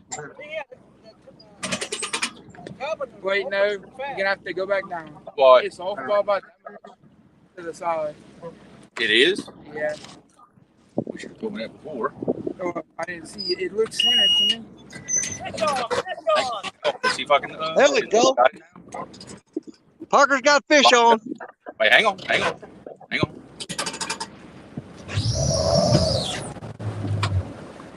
Is it going to line up or not?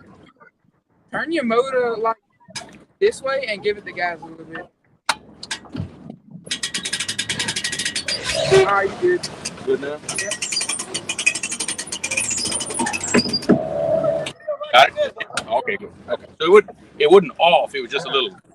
Yeah, it was just to the side a little bit, and I couldn't get it to center.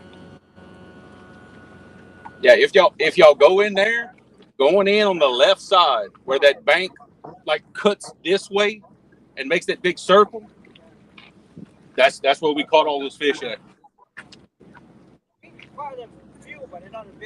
Yeah. We I don't know how many we caught, the numbers, I lost track, but we put 300 pounds of fish in the boat. And we put everything back. We don't keep the big ones. We don't keep them. You put the YouTube channel? We're live on YouTube right now. Yeah, we're live right now. All right, Gabe, get us out of here, Bubba. Hey, Jeremy, can you hear me? Yeah, I can hear you, Bub. What's up? Parker got a fish on. Flicker. Did Jerry got a fish on? Or you? Yeah, finally. Oh, yeah. Check it out. I like that. Let's see. Yeah, motor's up enough. Now Gabe's got to climb this mountain to get out of here. You got to go slow. You're better off in 4 high, though, right here. 4 low, it spins the tires. Well, good luck, fellas. If you, Well, I hey, just wanted to make sure you knew that we got Parker on solo. I didn't know how much he was trying to show us. Oh, I got you. He's got the net. He's trying to dip it up. Okay, all right. Yeah, I'm sitting on my front seat watching him. Oh, it looks like he got something nice, man.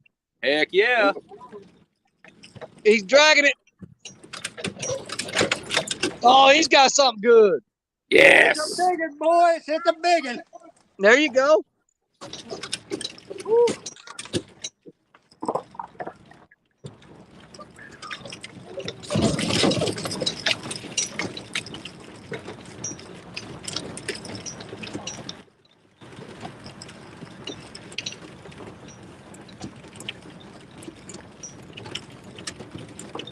That Triple City hook is buried.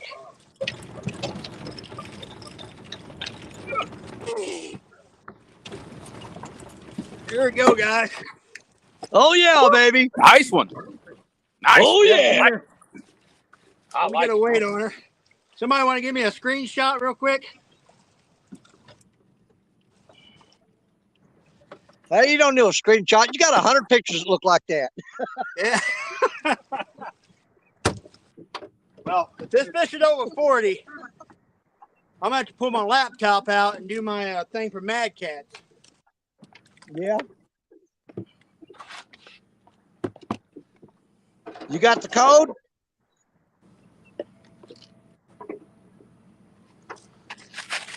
Jerry. Yeah. You got the code? Man, I think it's 0994, I think. Let me look. I got it in my wallet. Let me confirm that for you. That's it. 0994.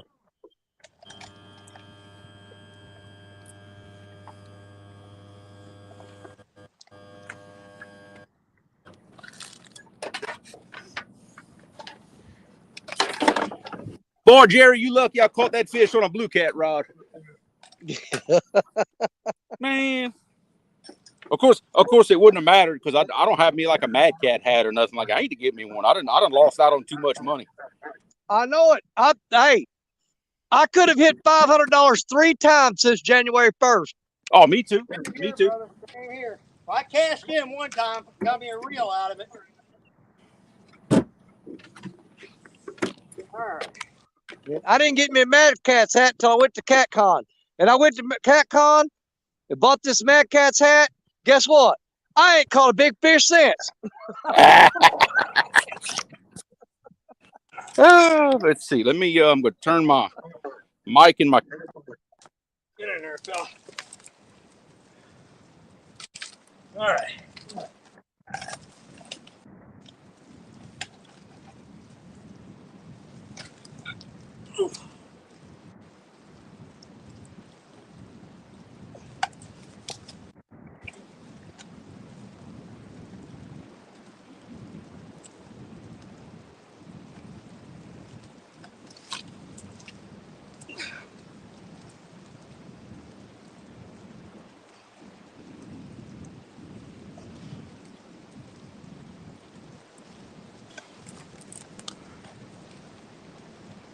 $48.9. Nice. All right, so yeah, I might go ahead and I'm gonna get my so with the net, so that'd be so that's like around a 44, 45 pound fish, something like that. All right, so I got my tablet turned on. I'm gonna turn it on real quick and do my video for Yeah, Mad Cat. you got to do your whole spiel. Zero out the scale, show that, Yep. then go back, weigh the fish where they can see it. You know what to do. Yeah, that cost me a couple weeks ago. I forgot to my last weight. It didn't register. I would have been in the money there too. So I'm trying to keep you right. did you Is that code 0994, Danny?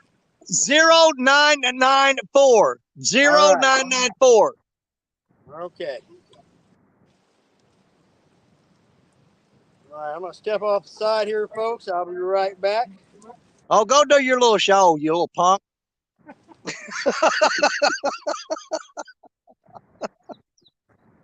He gets on my nerves.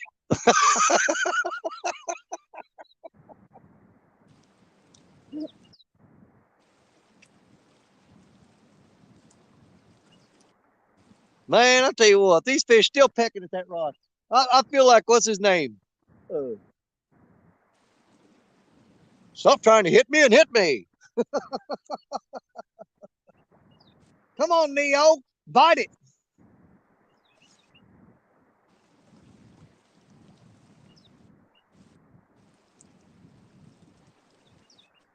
These fish are like the Matrix. They're biting real slow.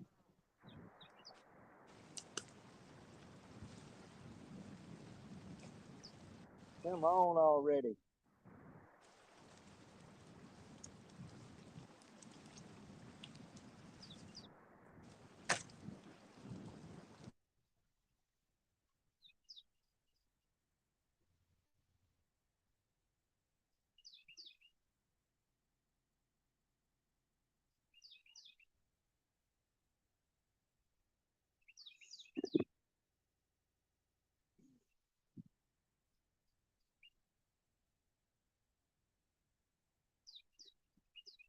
Oh, come on. I fix to reel these up and put fresh bait on there. They're just pecking at it.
Well, Parker over there doing his thing.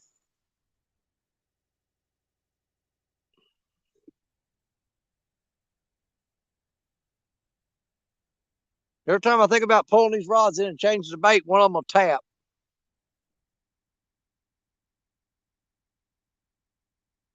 I can't remember what I got on there for bait though. If it's skipjack, shad, or carp. I don't know. Don't have a clue.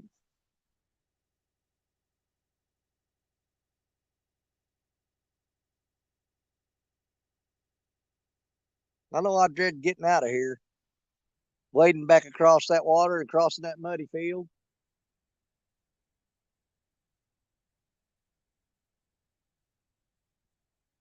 Not going to have the energy for it.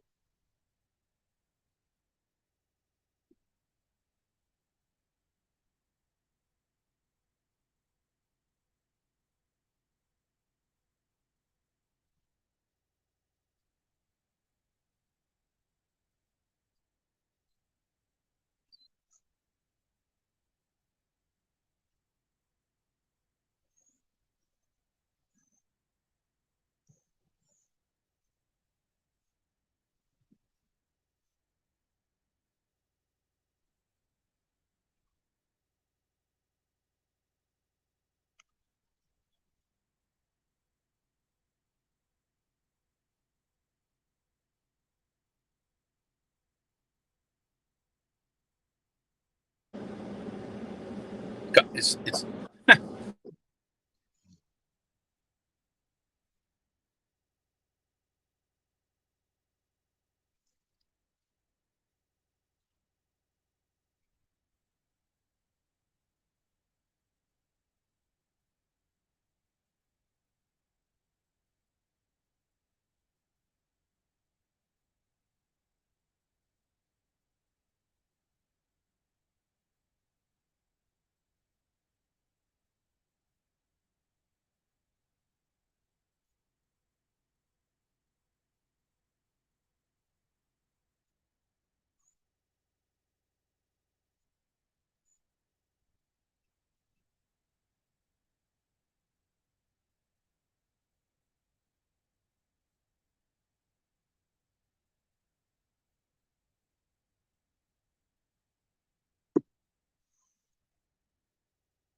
Oh, come on, fish.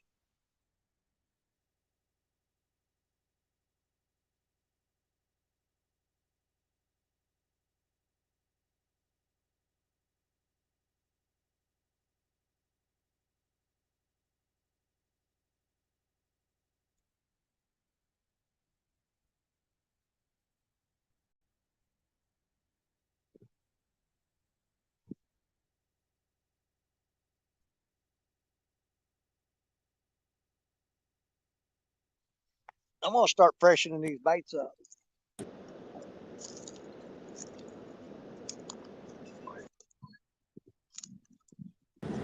okay. Here we go. I think that's a little bit better. Okay.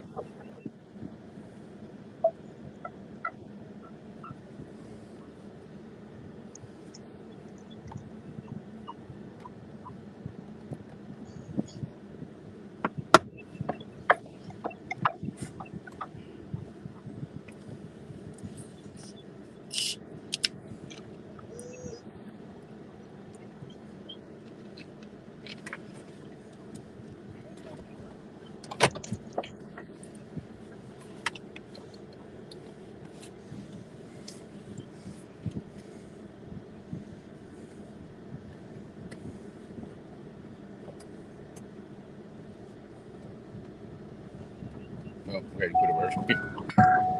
Yeah, this will work. I don't have my camera on, so.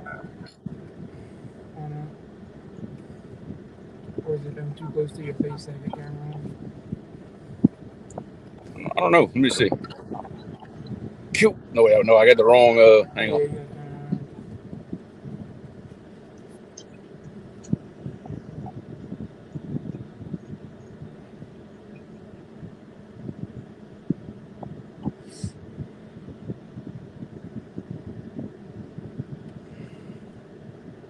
Let's see.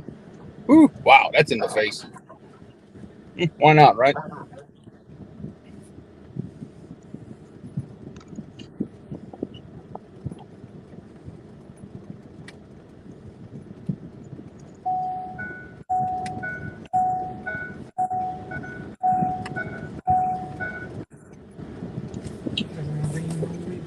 It's fussing at me. I don't have my seatbelt. There we go. That's better.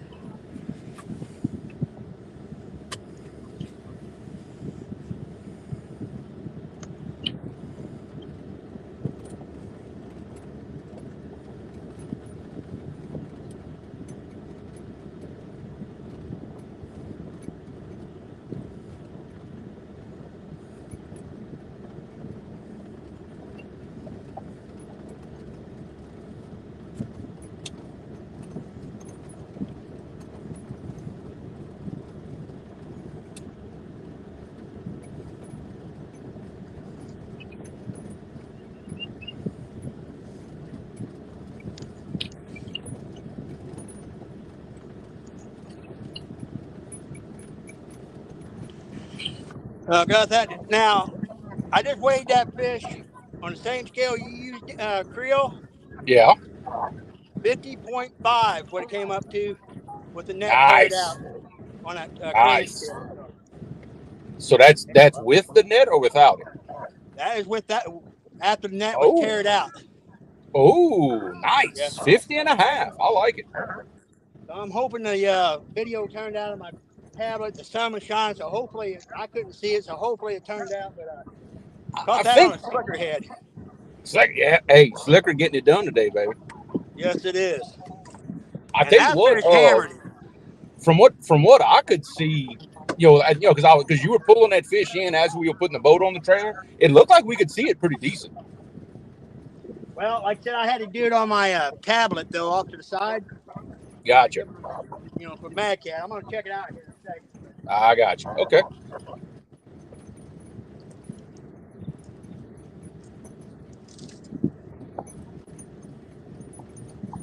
And I got my slickerhead back.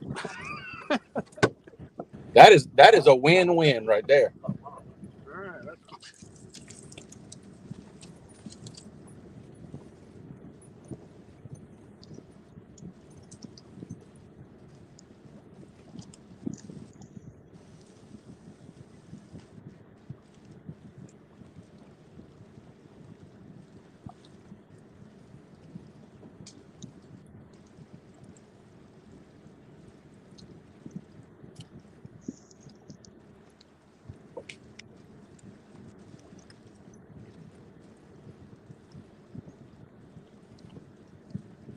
Let's see. Okay.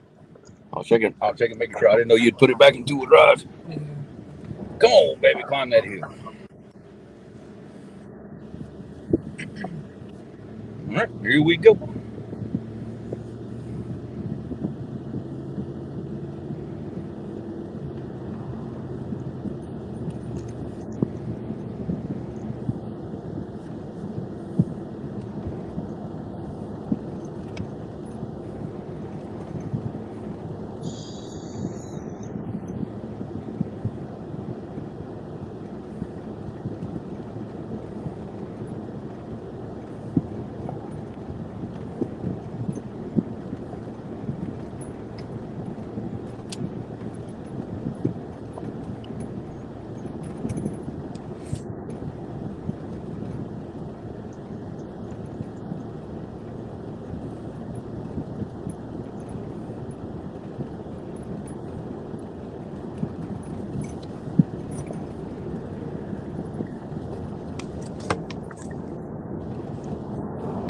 That's what I'm talking about, boys. Woo. Tell you what, we put some big fish on the live today. I love it. Heck yeah. Might have been the only one I got on the YouTube live, but I'll take it. Well, hey, I mean, overall, we still put a 40 and a 50 on the YouTube live. Heck, that's a good day. That's a good day. Yes, sir. That's a good day. Ooh, yeah, they opened that dam up. Wow, look at that. See, that we could have bumped in, but it wasn't like that this morning. Go figure.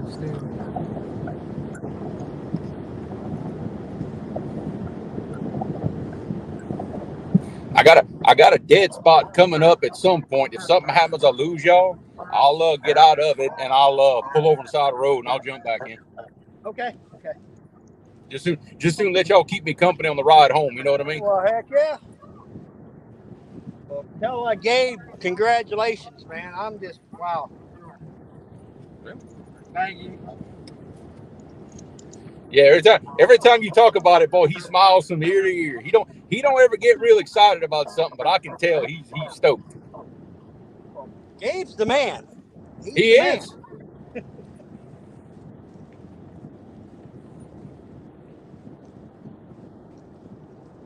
Whoa, half century catfishing. $49.99 super chat. That is awesome. Thank you, my man. Thank you very much. Thank you. Hey, $1 per pound on the fish. Well, I don't think it turned out, boys. Uh-oh. Yeah, not the glare is too bad, and I don't think I'll be able to submit that fish for. Yep, I'll check it when I get in better light, but. Yeah, try. I mean, hey, try it. You never know. I mean, look, we've got the live here. I mean, maybe between the two can make something happen. I don't know. Well, like I said, they gotta. It's perfectly. It's awesome what they do that because keeps people honest. So yeah. I'm 100%. I'm good with it. I mean, I'm just tickled to death to to land a good one for the YouTube family here. You know. Hey, that's what it's all about right there. Putting on a good show. Yeah.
Demon Shades, welcome.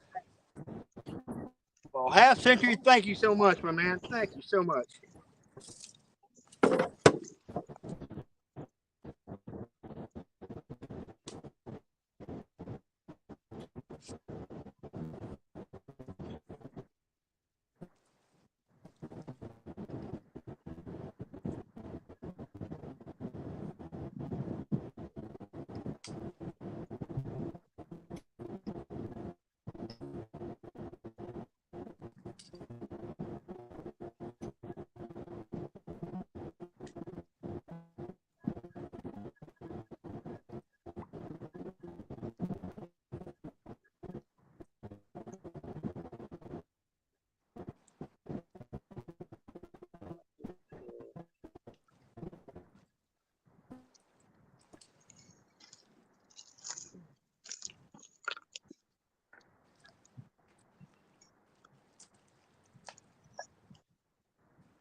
Oh, good Lord.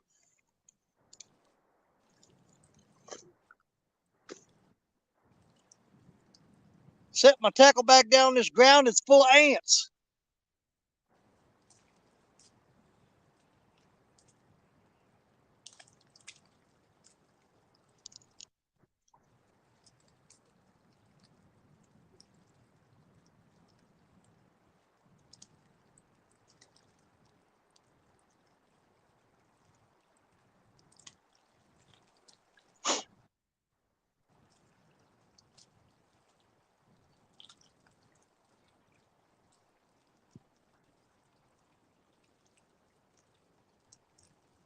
Oh, that hook's got to go.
Well, we ain't give up yet. We didn't go through all this, just come out here and say, oh, I quit. We're going to keep trying. Well, Danny, I don't think it turned out on my tablet. Do what? I don't think that video, my submission video, turned out on the tablet. Dude, that sucks because, man, that may not be a first place fish, but I can almost bet you it'd be a second or third. Yeah, I'm going to check it whenever I get home in better light, but I think I had too much glare on the screen. But now I weighed that fish. I first weighed it on the Whisker Seeker, but then I weighed the fish on the same scale Creole's got and Richard's got. Yeah. After I tore the net out, 50.5 what it came to. I don't know. I'll be able to see it better in light. It might have turned out. So. Well, I hope it did. I'll be honest, if it don't, it don't. Like I was just saying, I'm just tickled to death to be able to, put entertainment for our catfish family here. Oh, yeah. Caught that on a skipjack head, Danny. Really? Yeah, caught that on a skipjack head. And that fish slammed the rod. I mean, loaded it. And I got my skipjack head back too. Yeah, I don't know where these cotton picking fish are hiding at right now because they're not in the main river. I know that. Well, I am about, I guess 60 yards upstream from a dike on a flat is where I'm at on the main river.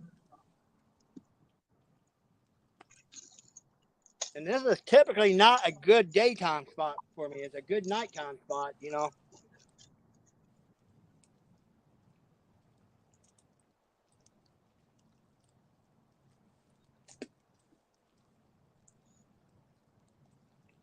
And I just brought that one little slicker with me. That was it. Huh. Like I said, I'm not a fan of using the slicker when the water's this cold.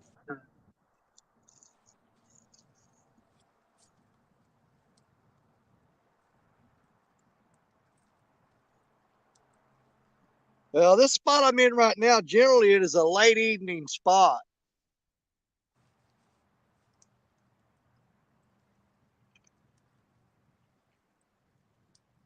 Yeah, you've got some dadgum good fish right there in the evenings. Oh, I have. I've caught some nice ones here.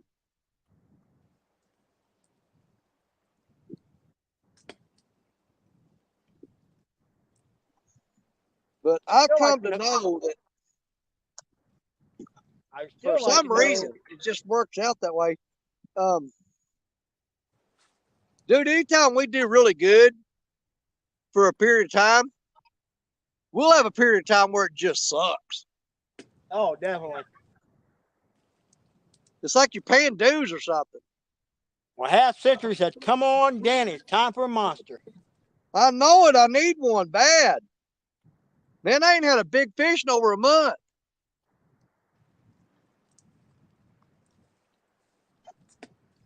I mean, March just pretty much sucked.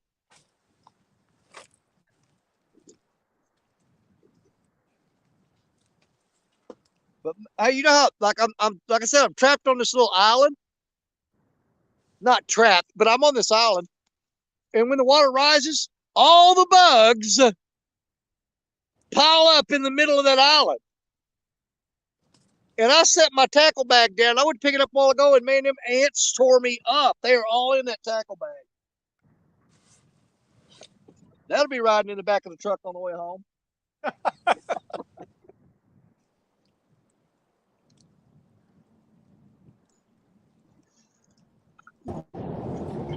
Okay, I'm back. I think I'm out of my dead spot now. All right. Caught a 100-pounder while you're gone, Jeremy. Yeah, right. Nice try. Hey, April Fools, huh? Yeah. Do you realize how bad we're all going to lose our crap when somebody does find land that triple-digit fish? It's going to be a party. I'm telling you, it's going to be a party.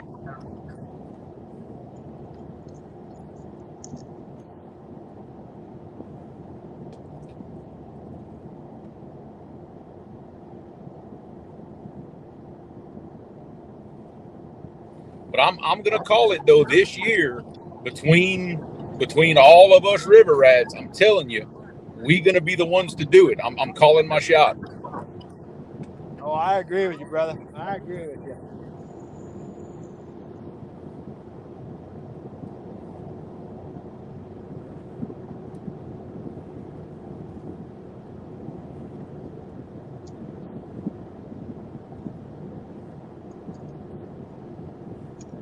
I think that cotton picking fish might have freaking broke my thumb. Well, Jeremy, make sure you check your mail when you get home, man. I want to know if you got your stickers or not. Yeah, I'll do that. I'll definitely do it. It always takes a few days longer for mail to get to me than it does everybody else. Yeah. Jerry, what day did you get yours? It would have been like Wednesday. Okay.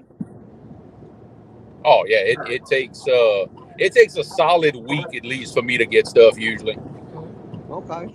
I'm really excited for you guys to get them. I think you're gonna love them. Yeah, man. Richard said it's gonna happen. The lips to God's ear, Jeremy. It's gonna happen.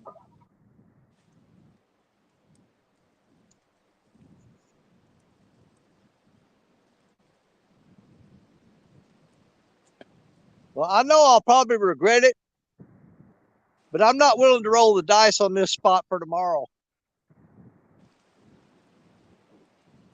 And go get you some small hooks, some chicken livers, and go to that lake. Man, I didn't want to do the dink thing though. I really didn't want to do that. But the weather, like I said, the river's falling like crap, and you know, like I ain't gonna lie, I'm completely freaking blown away. I even caught that fish out of this spot. I'm just blown away. Well, at the same time, you know, if you sit, I can sit here all day long and eventually catch a 30, 40-pound fish. If you sat here forever, but if that's only worth 3 points, yeah, you need. You see what I'm saying? Yep. Then that big fish don't mean crap. When I can go catch 3 little bitty ones in 5 minutes and match that big fish. Yep.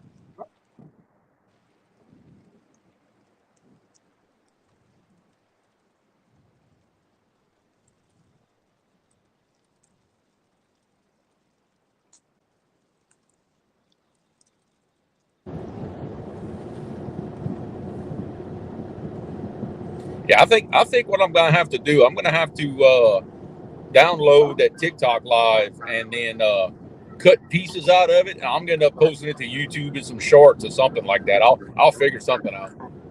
Dude, that's the way to go. I'm serious. I've done live streams, fish for 8 hours and catch 1 fish. Nobody wants to go watch 8 hours. That even if you timestamp it, it's such a pain. Scrolling through there and getting to that timestamp. If you'll chop that piece out from the time the fish bites to the time you release them, and just make a video of it, you're way better off. That's exactly what I'm gonna do. Well, that's what I do all the time. I've had people criticize me saying, "Okay, you're putting up a fish that we saw you catch on the live stream." I'm like, "Well, don't watch it." Well, there's a lot of people that might not have seen that live stream. They don't want to watch 8 hours to see 1 fish. Well, not everybody saw it live. You're giving everybody else the opportunity to watch. Exactly. And I can save them a lot of time of searching through that 8-hour live stream. I'll just put a short up there and go, "Hey, this is the fish I caught during that live." Yeah, that's the problem. Like the TikToks, you know, I've caught some good fish in. I don't get no service at my house. I have to go somewhere to try to download that. Oh, wow. You're that guy sitting out in McDonald's parking lot. Yeah, exactly. Well, I mean, look, take this morning, for example. Most of YouTube did not get to see that fish this morning. Like I said, hey, you go to our McDonald's in town where I live, you know, you get free Wi-Fi sitting out in the parking lot. And you'll have 10 guys out there, and 8 of them will be like downloading videos and stuff and editing them. But you always got that 2 that are watching porn. Oh, You had to go there. nice. So you don't want to be like walking up on a truck, you know. Hey, I know him. Like you want to honk the horn out in front and stuff. Give him a moment, you know. Yeah, you better give him a warning. Yeah. Do not walk up and peek in the window. Trust me. Yeah, It's yeah, happened. I don't give do it. him a minute to put the pistol away. There you go.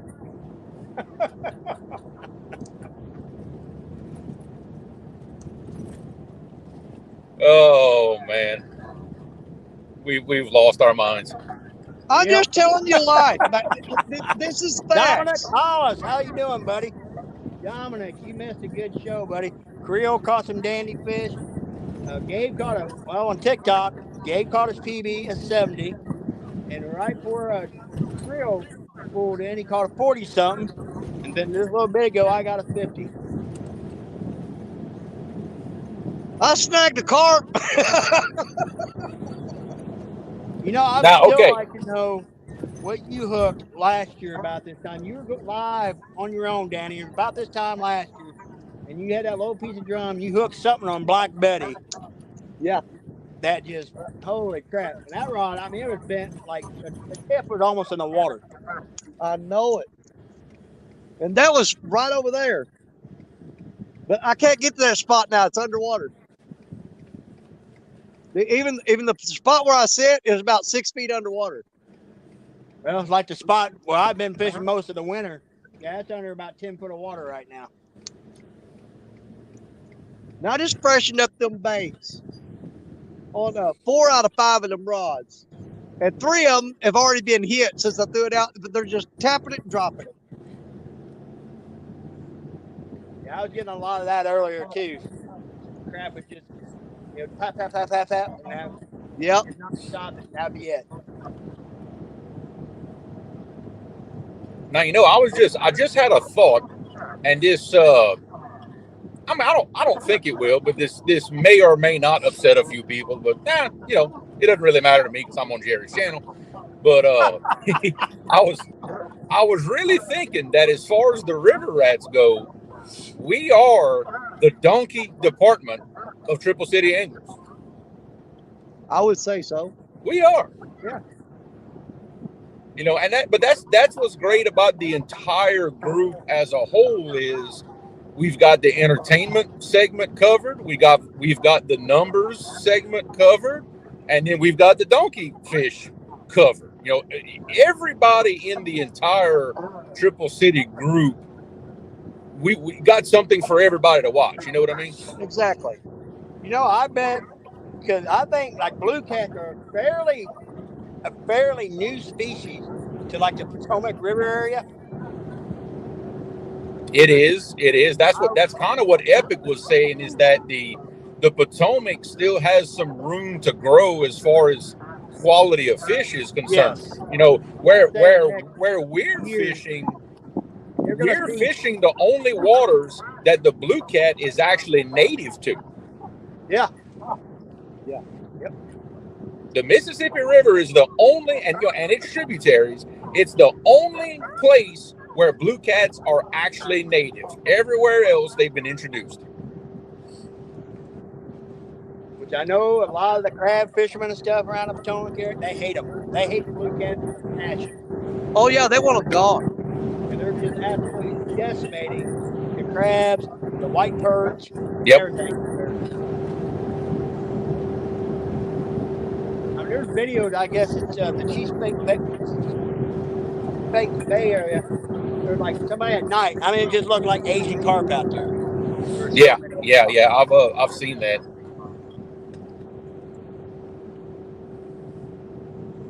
I think what's going to happen, as far as the Potomac is concerned, I think it may take a few more decades, but the fishery is going to it's going to find its balance.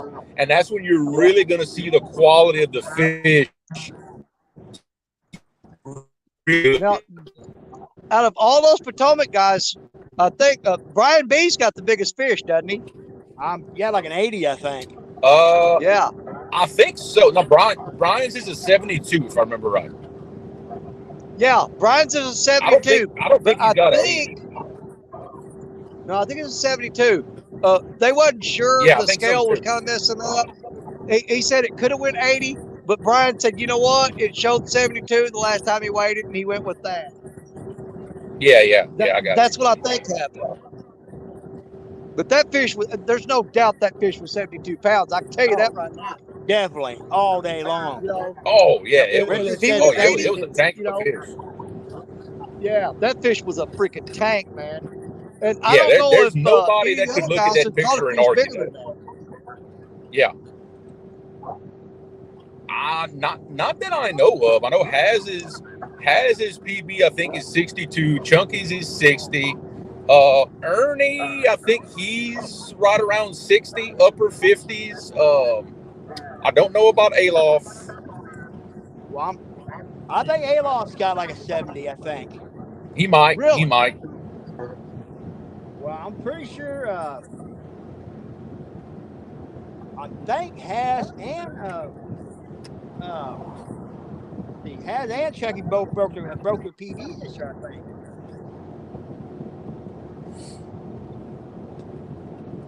I don't know. But as far as But just, but I mean, numbers of keener size fish, holy crap. That water system oh yeah. is lousy. You don't want to go against those guys on numbers, man. It's just No, tough. no. Absolutely not. They're gonna smoke your butt and serve it for Yep. lunch if you try to go with them on numbers. Yep. There ain't no doubt about it. But you know what? It's still not my time of the year right now. When I'm going to be totally happy is if dog days of summer where I'm out here all night long and fishing till the sun comes up. That's when I'm going to get my chance to shine. Yeah, I agree. I'm looking forward to late April, mid-May with flatheads. That's what I'm, itching for. Yeah. Well, once the weather is where we want it to be, we get back to our regular schedule. I mean, what our plan I thought was try to do is Saturday afternoons, where Creole has a chance to get out of the boat, get in the water, and still make it back in time before Yeah, it gets dark. yeah, But we can do do that. like we did last year. But I'm gonna tell you guys, I'm not going home till the sun comes up the next day. Well, it's like you said. No matter no matter whose channel it's on, if you want to stay and fish during the night, you can just keep the live going yourself for however long you want. Hell, it doesn't matter. That's what I did last year and the year before. Yep. And I'm absolutely willing to do that again this year. But once it gets where I want it to be, the time of year, Saturday afternoon and Saturday all night long, Saturday till Sunday morning. There've been times I've even did Saturday afternoon, fished all night Saturday night, and then jump on two stands Sunday morning. Yep. I've done that a lot. Y'all have seen firsthand what happens to me at night during the summer. I ain't catching catfish no more. Well, I start catching them damn sharks. Well, where you're at on the Mississippi, it's probably one of the most dangerous spots to be on there at night. Yeah, and not only that, that's why my bite is terrible at night, is because of those sharks. It runs them off. Yeah. My best chance is during the day. To navigate that water at night is just, it's just not. Oh yeah, you'd have to be, you'd have to something wrong with your head to go. I mean, there's some guys that do it. I ain't one of them. Heck no. I think probably the only river that I would say around here that would be comparable, if not worse than where you're at, would be the Missouri River. Now that thing ain't no joke. That's swift. Very swift, boy. Yeah, the Missouri and the Atchafalaya have a lot of things in common, actually. Yeah. Not nearly as wide, but fast and deep.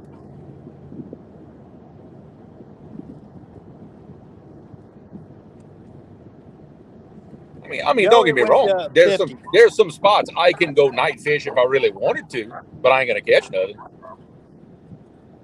Now, what you're calling nothing is sharks. No, I mean nothing at all. Like not even sharks. Something you ought to do, Jeremy, one day is set up somewhere and try to catch a big old gator gar.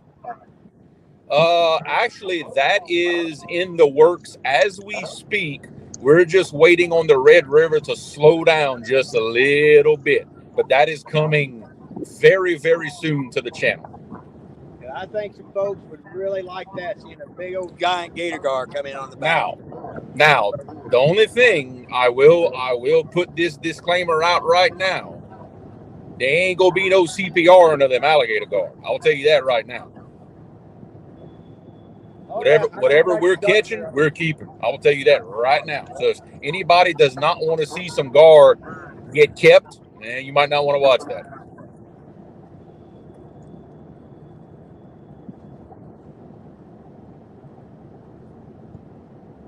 And the only thing, I mean, there's some gator gar here in the Mississippi up here, but not a lot of them.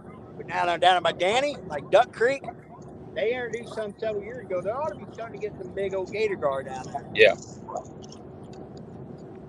Yeah, we're gonna definitely definitely go after them. May do it live, may film it. I'm not sure. It depends on the reception. But like I said, there ain't gonna be no catch and release on that film. I can promise you.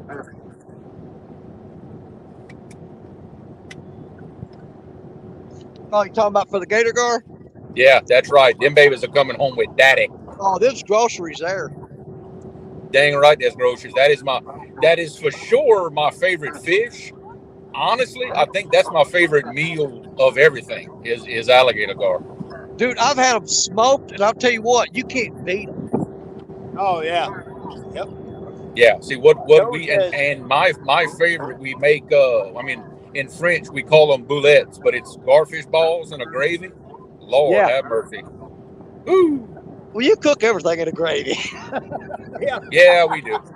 Yeah, we do. I ain't gonna lie. Got gravy in If you them cut veins, Creole, he's gonna bleed gravy. Hey, you know how it's red gravy. If there's ever any question, like if you're talking to somebody and you want to find out if they're a true coon ass or not, there's a test you can do. A true coon ass can look out into a rice field and tell you exactly how much gravy it would take.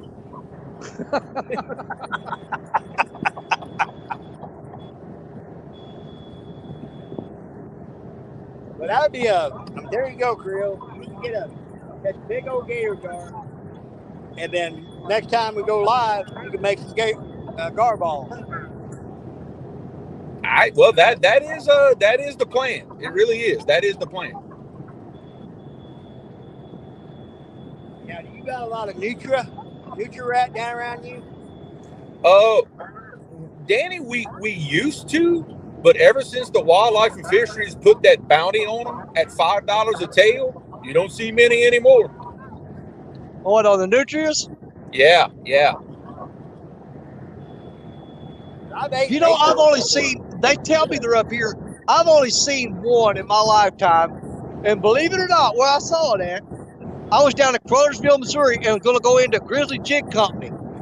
And that thing was sitting out in front of the store, and everybody was looking at it trying to figure out what it was.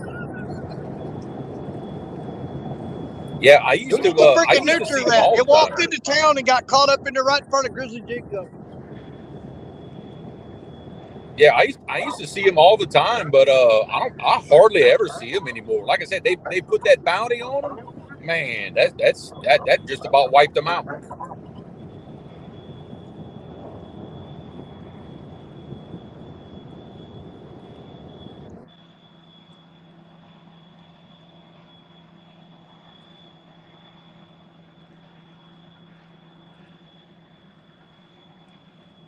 Yeah, I got a barge going up river, and that sucker is struggling. I had to laugh. I had a guy on a motorcycle just cross me. He's been following me for about the past 5 miles. I know he was smelling that boat and saying, "Man, I got to get around this guy." Well, Richard just said he's caught some nutria in his muskrat trap just outside of Malden. We used to lay down on top of the levees with some 22 long rifles and like shoot down in the borrow pits, and man, dozens of them, because they were just infested. They were everywhere. See, the problem is those nutria dig holes in the bank, like for their burrows. And when the cows would come on the bank to come drink, they would step in them burrows and break their legs. That, like around here, that's been the death of a lot of farm ponds. Muskrats. Yeah, absolutely. I used to do a lot of trapping. I made a lot of money. Like, you get paid to clean out muskrats out of ponds.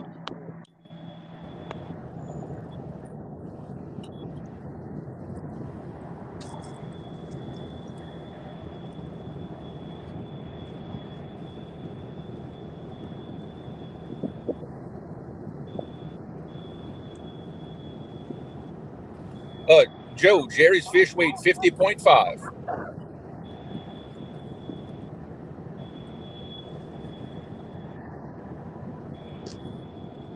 Man, I got these freaking ants all over me. They're trapped up here. It ain't normal ants either. It's them ones that stink. You know, the piss ants. Yep, I know exactly what you're talking about. Yeah, you smash them when you smell them. Yep. They wait till there's about 50 of them on you, then they all bite at once. Yep. Yeah, I dread picking that tackle bag up. That thing's covered in them.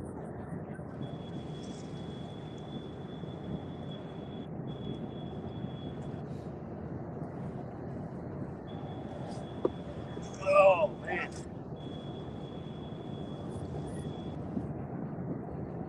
I had one good hit down there on that blue mad catch rod just a little bit ago that actually got my hopes back up for a second. I thought he was going to go to town with it, but nope. Yeah, I've had it. Well, since that fish, I had one other hit. And it kind of just boom, boom, boom, and that was it. Well, that one's on cut carp.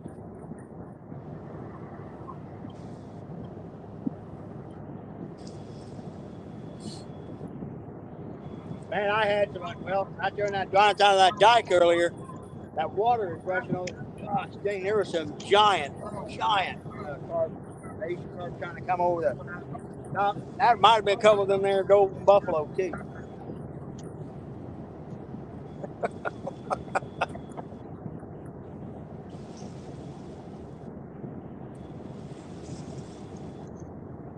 Man, he's caught picking eagles. So they're pairing up right now. Them things are all over the place. I seen a couple earlier today, but I haven't seen nothing. Dude, I've seen at least a dozen pair of them. Wow.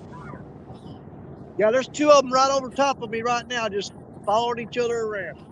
I'll tell you what, it's really cool to watch like the recording ritual. They're like falling out of the sky, hanging on to each other. Oh yeah, I've seen them do that a bunch. Hell of it. The first time I saw that, I thought they were going to hit the water and die.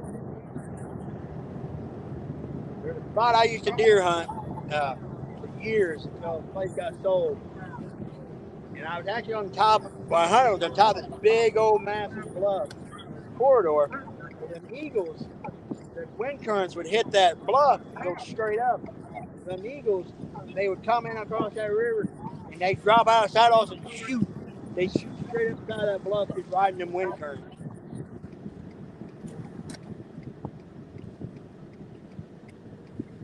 I mean, I will say that's the one thing I think since these Asian carp have become so thick, you got a lot more eagles now. Oh yeah, they got plenty to eat. Well, and especially this time of year, those Asian carp are going to start coming to the top a lot more because that water's warming up. You know dang well they're going down snatching them up. Oh, definitely.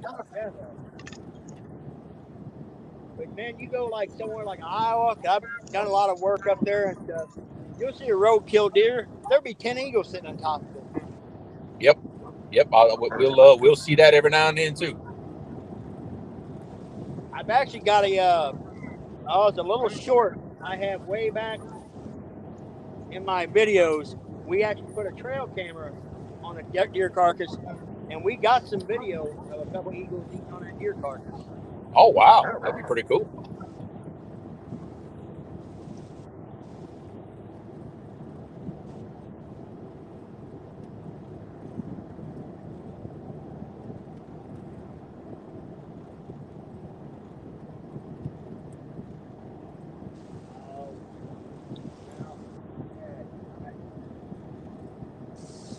big old log coming down. It's gonna wipe me out.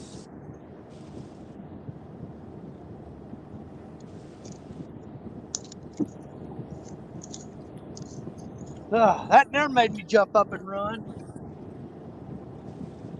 Get a good hit. Man, he pulled that rod down. It's got a big, I may have too big a piece of carp on there. I mean, he bent it down hard enough that it made me jump up, take off running. But I don't know how in the world that fish didn't hook up. Oh, that's crazy how sometimes they'll do that. You're like, how? I mean, how, you know?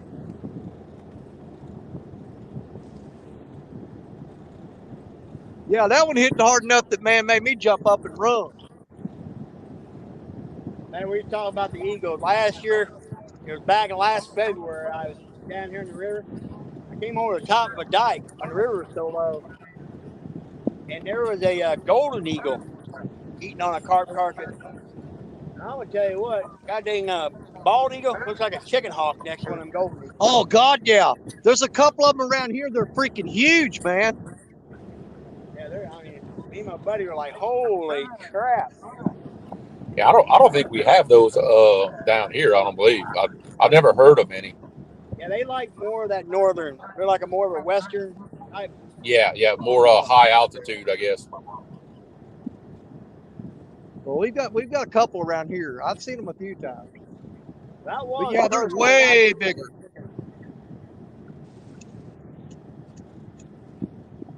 Come on, fish. Yeah, you got any ospreys around you, Creole? Yeah, we do actually. I see them quite often. Man, they are. You go like when we go skipjack fishing at Kentucky Dam, them things are everywhere. That, pelicans, and seagulls. Yeah. And you'll get so freaking mad because you're trying to catch skipjack and you can't catch crab. And then they come down and just start scooping skipjack left and right. You're like, really? Yeah. You can sit there and say, man, I'm throwing out there 200 times. This bird comes along, swoops down there and grabs one like it ain't nothing. Well, see, we're close enough to the river. I'll get seagulls out here too. Oh, we get seagulls up here. Yep. Oh, we got a lot of seagulls around here. Yeah. Seagulls, pelicans, white and brown pelicans actually. Yeah. We get flocks of pelicans that come through here, periodically. Yeah. But they're not a common thing, you know. No. Yeah. Oh no, we got. And in fact, if I could have zoomed the camera in enough, that dam that y'all were looking at while I was waiting on Gabe to back up the trailer, I bet there was 200 pelicans at that dam. Well, there goes Caleb. I don't know where they're going, but there goes Caleb. Okay. I just passed my in-laws, and there's Caleb, my little one, sticking his head out the back window, waving at me. I'm like, oh, okay, all right, guess they're going somewhere.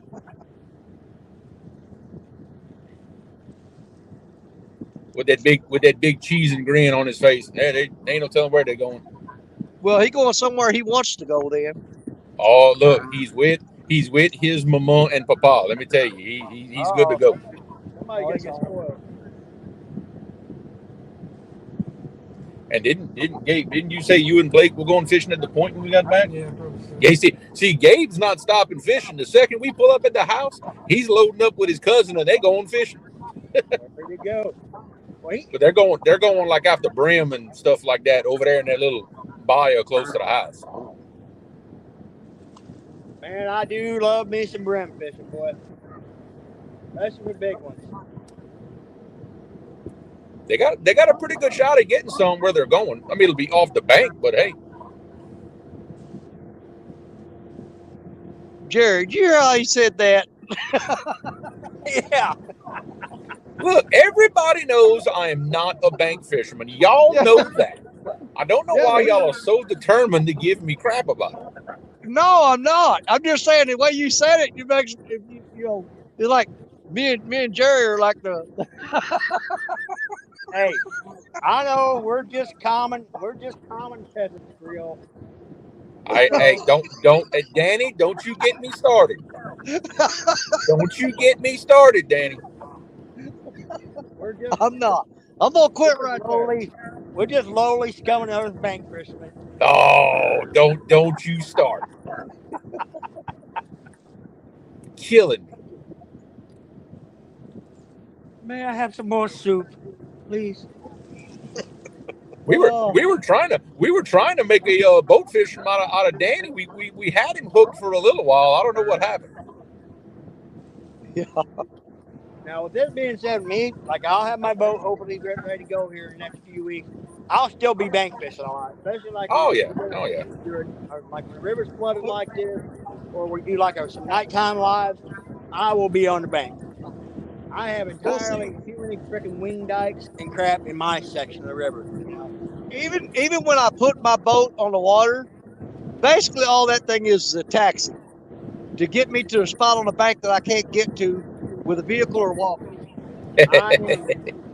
I am praying to God I can get service. It's about 15 miles downriver. There's an island down there with a chute that comes in it, and I am praying I can get service there because I used to be able to access my bank, but we can't. Oh, And it's So when phenomenal. the little bar with the ladder and it comes up and you can hunt. oh Jesus! That's Like it mounts to the bed, I guess. that's crazy. Well, see, with that little 14-foot John boat I got with a 5-horse Johnson motor, you know, I used to run that thing across the river, up the river, down the river, all over the place. Wow. But you know what? With all I've seen in my lifetime, man, I ain't gonna lie. It's just a little too sketchy for me to do that in my older years.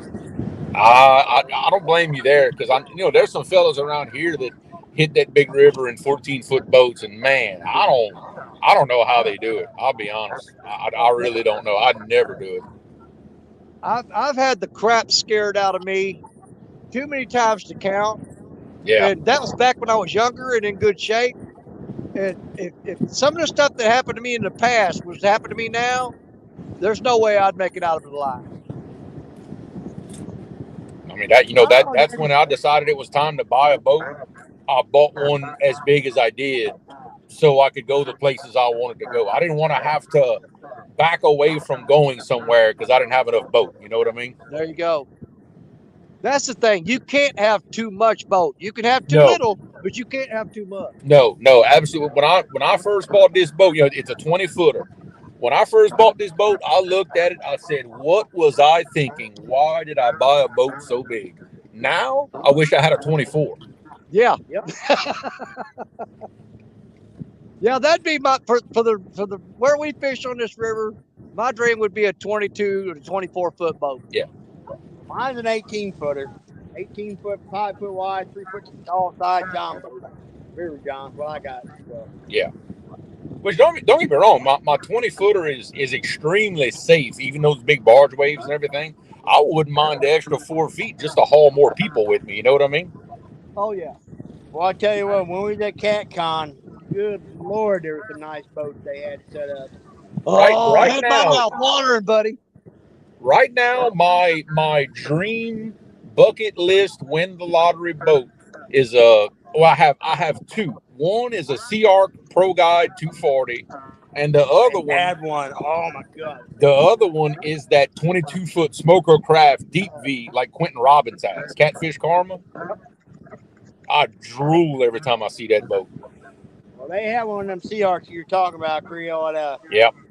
Oh my goodness. That's what Stacy Gaston has. I'm almost positive of it. I think he has a Pro Guide 240. Yeah. I mean, Man, there are a couple of boats at CatCon that I could actually live on. Yeah. Oh yeah. I mean, they had closed in cabs. I mean, with a walk-in door, and you go out the back door there, and you're on the back deck.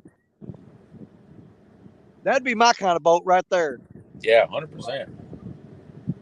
I would never come home.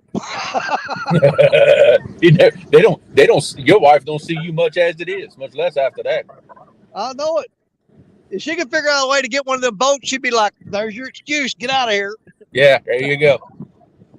Man, I'd be like Pontoon Jody though on a boat like that. I'd be napping all the time. Well, yeah. Is that laying in the arm right there? They have 100 rod holders around that thing. It's got a reel on it. It's a little bitty one. A little blue one? Yeah. Yeah, that'd be a good deal for me. I could If I had that boat and I could sleep on it and stay on it, I just meet her at the boat ramp once a week. She drop off clean clothes and pick up my dirty ones. And yo, See you next week with another load of laundry. and everybody in chat, y'all think he's kidding. He's not. This is not an I April ain't Fool's kidding. joke. He is not kidding, like not even a little bit. I would. I'd do it in a minute. I got a good friend of mine. He lives down in Florida, but he goes to Texas a lot and shark fishing. He has a cargo van. He's got big old oversized tires on it, with rod racks built into it, a little mini shower and everything. He'll pull that thing down on that beach, and he will stay there a week at a time shark fishing. I believe that. Let's see.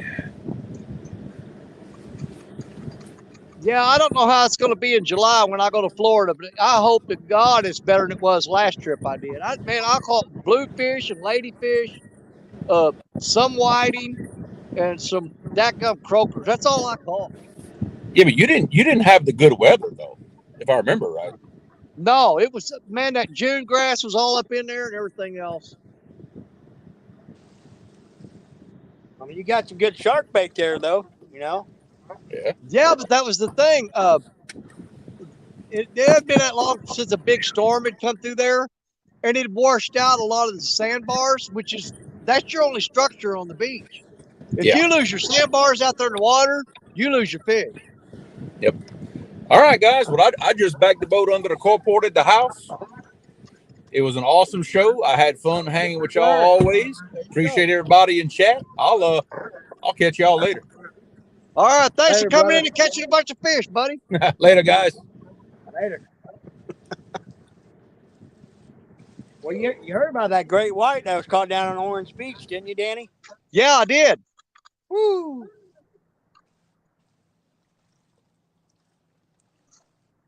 That's crazy because they don't typically like that warmer water. I know it. If you go look on the YouTube video, they caught a huge great white. It's just west of Destin at Okaloosa Pier. They hooked a big great white down there, and them guys waded out there in that water and was swimming right beside that thing to get the hook out of his mouth. Forget that. Not me. I'm cutting the line.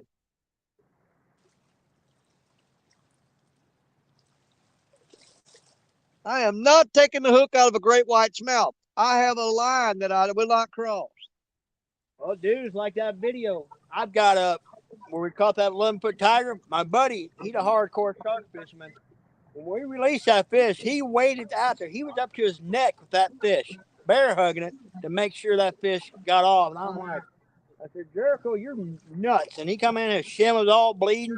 When that shark took off, it smacked him in the shin with his tail.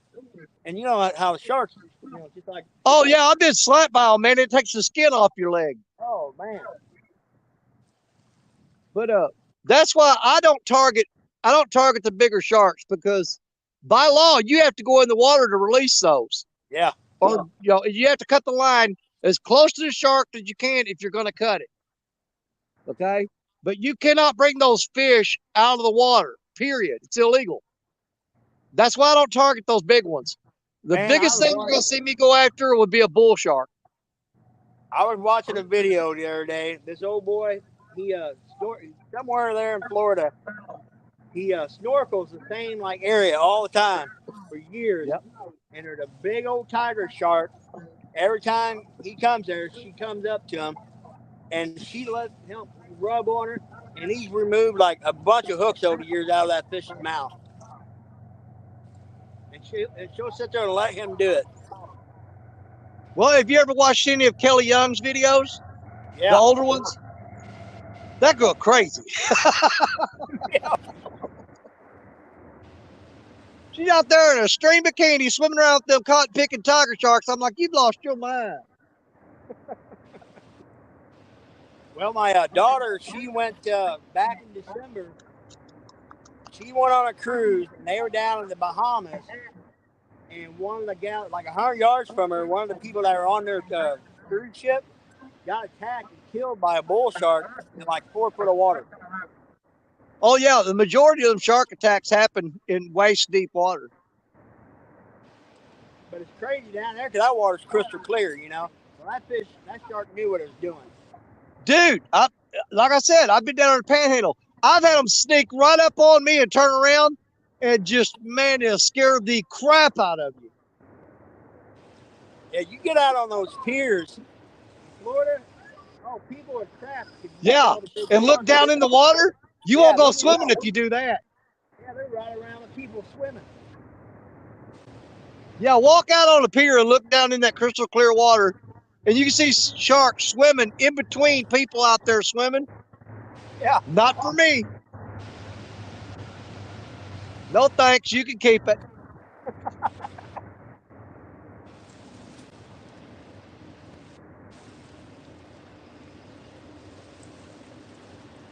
We don't let the grandkids go in any deeper than their knees. If they won't get wet, they have to sit down.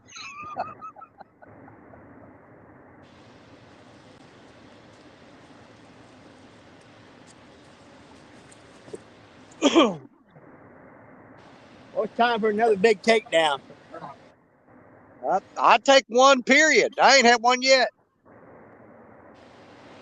You know, that's the way this spot is, though, man. It's a matter of patience. You can sit here all day long and eventually you'll get on something. But it just sucks having to sit here for that long period. I mean, there have been times I've just went ahead and just went to sleep.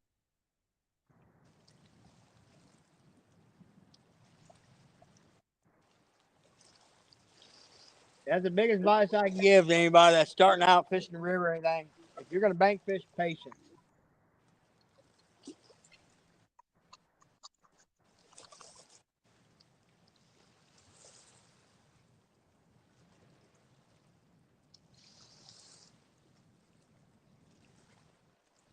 Well, I know I should have bought me something to eat, but man, I very rarely bring any food with me when I'm fishing, though. I even left my waters up in the truck. Yeah, mine is too, and it's about 100 yards away now, and that's across that creek I got to wade across. I'm probably about 500 yards from the truck, probably. Oh, I ain't that far.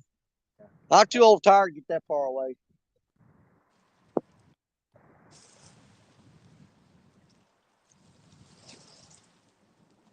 Anymore, I don't like to get where my truck is out of sight because, you know, I've gotten where I leave a lot of fishing rods in the back of the truck and all kinds of gear and stuff. And I do not like to get that truck where I can't see it. Because nowadays, man, you can't park on the side of the road and leave it like that. You come back, your truck will be empty.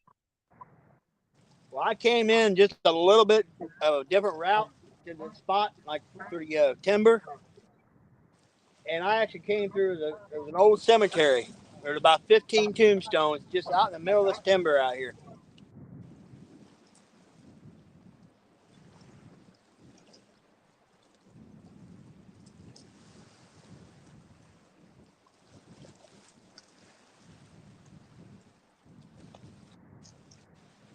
Oh, you was talking about the tombstone. That reminded me of I used to fish with this old boy named Ronnie Roberts who got killed in a car wreck. Good friend of mine from Wardell, Missouri. And me and Ronnie used to run boats on the river all the time, man, especially when it flooded. We'd go out and jug line and trot line the flooded fields. And man, you just tear fish up. But we went back up in it's down by Crothersville, Missouri. It's Black Island Conservation Area. Well, there's an old cemetery out there in that conservation area. And the river got up one year so bad, me and Ronnie were running the boat through there and riding up through the trees and checking limb lines and stuff. And we started seeing these boxes all floating up in the trees there. We're kind of curious what it was. Went over and looked. It was a whole bunch of caskets that had popped up out of the ground. From back in '93, that happened here. Yeah, but it was down there, and we found a bunch of them caskets. And we went back, called the police, and they contacted the conservation agents because the cops didn't have no way of getting out there, and they had to go out there and recover all them caskets. But they were all up in the trees, just bobbing around. Frank Lamprey said, all bank fishermen needs a bait and a big bag of patience. Yeah. Well, I've got to take snacks with me tomorrow, not because I'm going to be hungry or anything, because I don't eat when I'm fishing. But one of the sabotages is if you get picked for sabotages, you have to take your snack you brought with you and put it on the hook. That's going to work out real good for me, and I'll tell you why tomorrow. Hot dogs, man. Hey, hot dog. I know what my favorite. If for something you snack on, I'm gonna tell you. I'm gonna go ahead and tell you.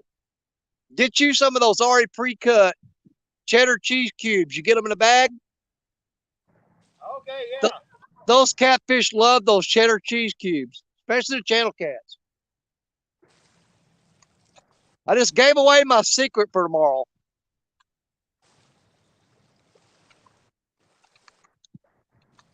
Man, I don't want to have to fish that lake, but I'm telling you, I'm going to have to.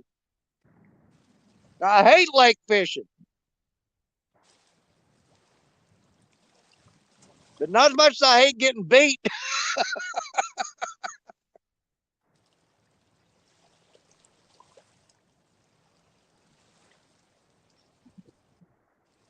I got to redo all these rods, put little tiny hooks on them. I got a lot of work to do tonight.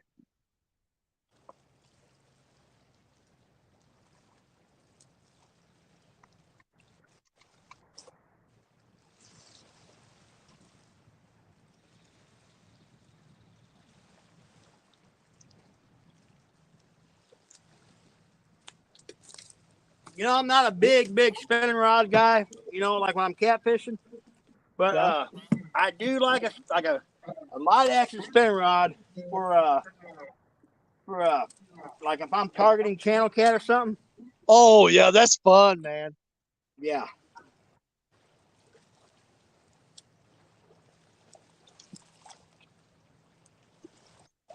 Yeah, we've got several ditches around here that I take ultralight rods with usually about 6 or 8 pound test line on them anyway, and just use eagle claw hooks with night crawlers. And I'll hit those small ditches, and man, you talking about fun hooking them. You get 5, 6 pound channel cats in there on that ultralight rod. Man, that's a blast.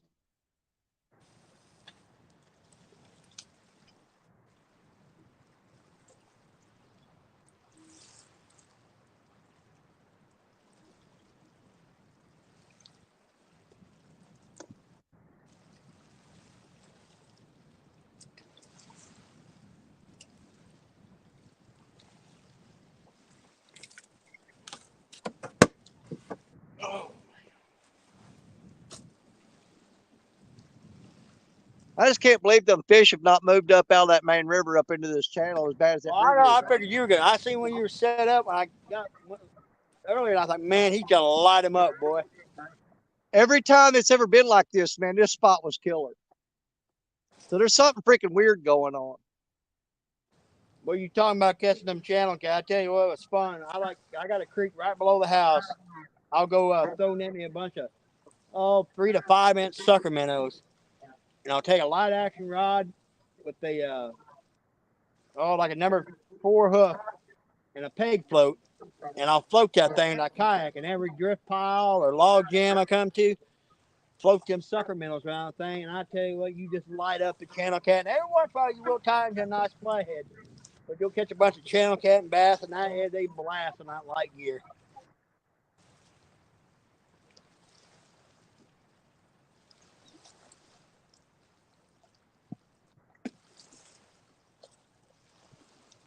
I've landed some big old channel cat over the years, like in farm ponds and stuff, a little bluegill rod. Oh, yeah. Got a little bit thin wire hook. You're like, oh my God, please don't bend, don't bend, don't bend, don't bend. Oh, dude, you wouldn't believe how many channel cats I've caught crappie fishing with a 12-foot crappie pole. Mm. They'd hit crappie jigs, you know. Oh yeah, they really like yellow for some reason too. I've broke some really nice crappie poles on channel cats. Yes. I have snapped the end off of them. These are maniac. I don't know, buddy. You might beat that. I mean, you're getting that lake dialed in. You might end up beating your PB again. That was a dandy, like a 70-pound channel you got there today. That was a dandy, boy. Oh, yeah.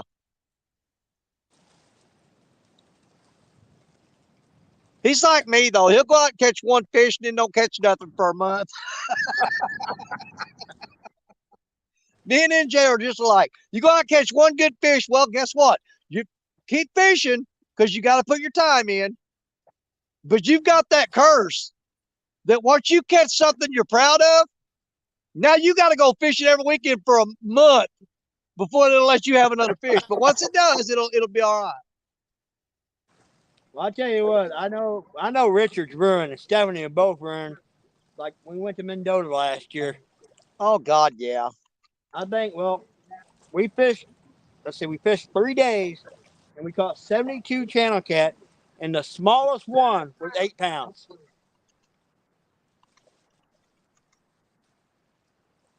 Yeah, it's like the Potomac River of channel cats. Yeah.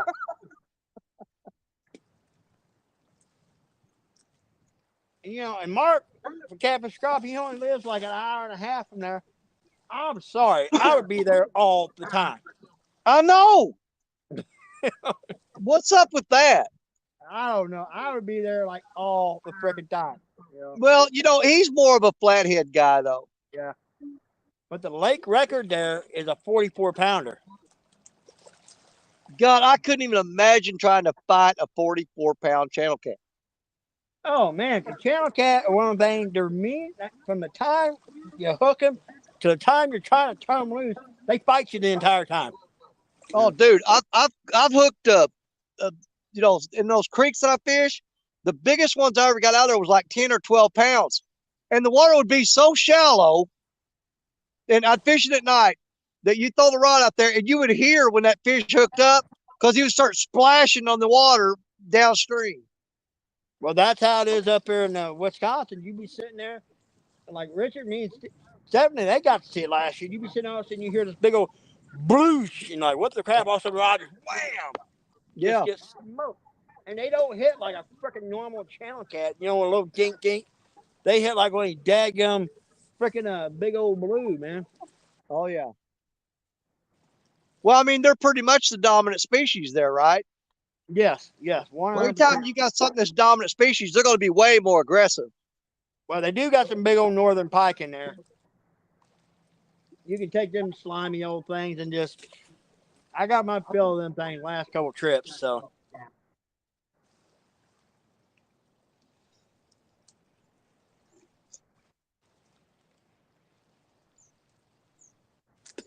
And honestly, that dang northern pike, if you catch them with catfish tackle, it's like pulling a wet sock. Really? Yeah, they're not much of a fight, but now I caught one on a freaking dock demon, like a monster northern freaking dock demon. Now that was a fight, and it was crazy because I had Mark from Catfish Crappie on one side of me, that had Betty Jean Cross and Brandon Cross on the other side of me, and I had Rob Chance in his kayak over here. I'm surrounded by people, and I mean, you could hear the drag just gutting out on that thing. Everybody like, "What do you got?" Like, I don't know. And that big old northern roll, I'm like, "Oh my god!" Oh, you just reminded me of something, because I forgot I even had that thing. But when we do Brian B's finesse tournament, I'm definitely going to have my dock demon. Is going to be the dock demon is going to be one of my rods, and the rest of them probably just be ultralight open face spinning reels. Well, like I said, if you decide to come down and if we got good wind, just come on down. We'll be in the boat together. We'll go to Baldwin. All right. Because that time of year, they're usually a flat up there, and then usually them dadgum things are everywhere.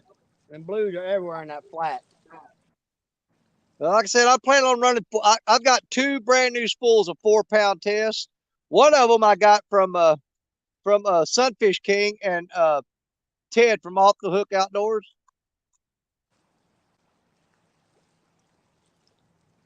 But I got 2 brand new spools of 4-pound tests that I'm going to spool up a bunch of reels with and use that for the finesse tournament.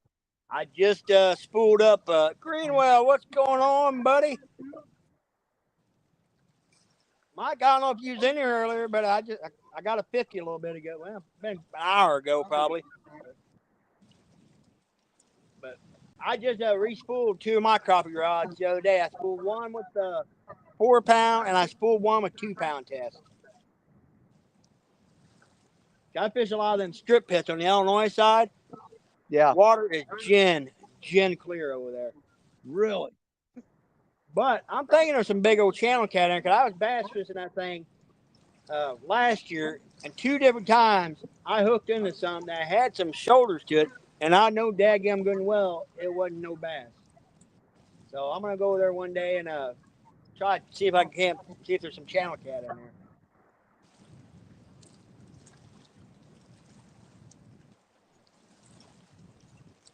Danny, you ever catch any of them? They call them flyers. The what? They call them a flyer. They're down around your neck of the woods like duck. Well, Tyler Goodall, he just caught one a few days ago. It's a new state record. They don't get, but I mean, if you catch one like hand size, it looks almost like a goggle eye, almost, but got the head almost like a crappie. I didn't know if you caught them down your way. They call them a flyer. Huh. Cool looking little fish. Really cool looking fish. Well, them dang ditches down around y'all's way, you got all kind of crazy panfish down in there. Well, that might be what we call a warmouth. No, it wasn't a warmouth. Yeah, cause the green, it don't even kind of look like a green sunfish either. You know.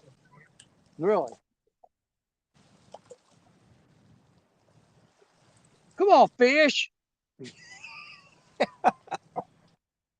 Man, freaking local lake I fish at, they just put a length limit on the freaking green sunfish. They gotta be 9 inches. What? Yeah, that's a monster.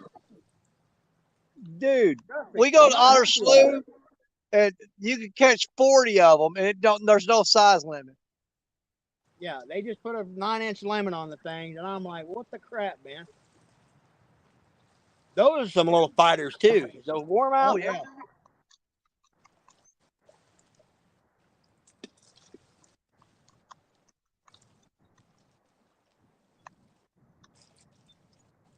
Man, you think this island I'm sitting on ain't saturated? I just sit here and dug a hole in the ground about 4 inches and there's water in it. I hope this thing don't sink. Be out here stomping around on this little patch of ground, it may fall off in the water.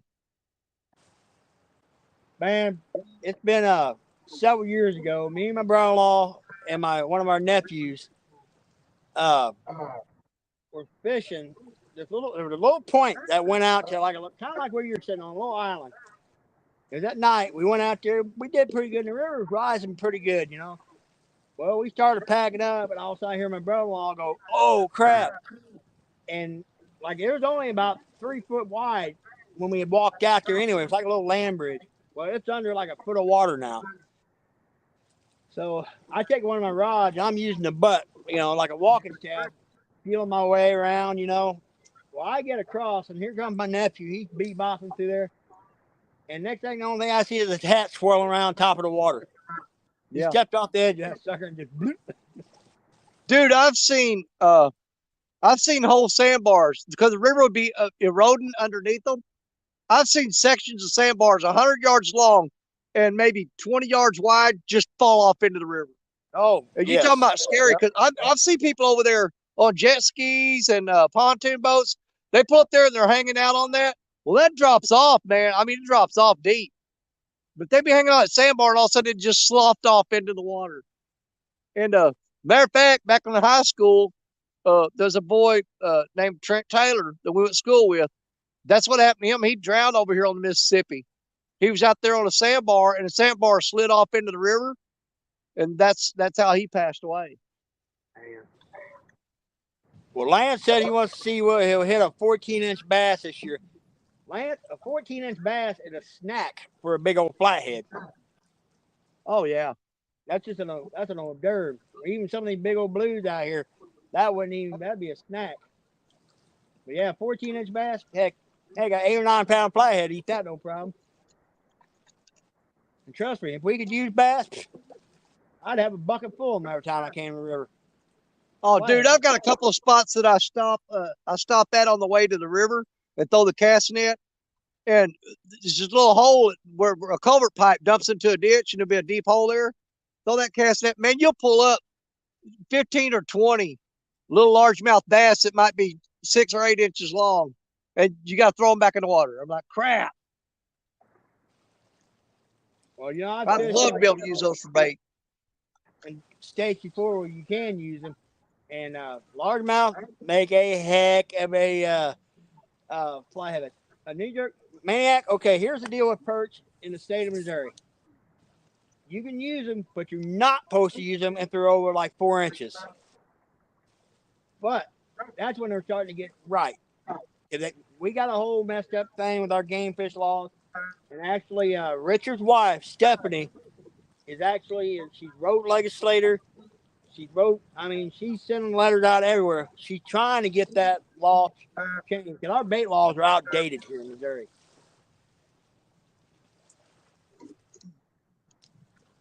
I mean, if we can't use largemouth, I would like to at least be able to use white bass and crappie. I would like to be able to use. Yeah.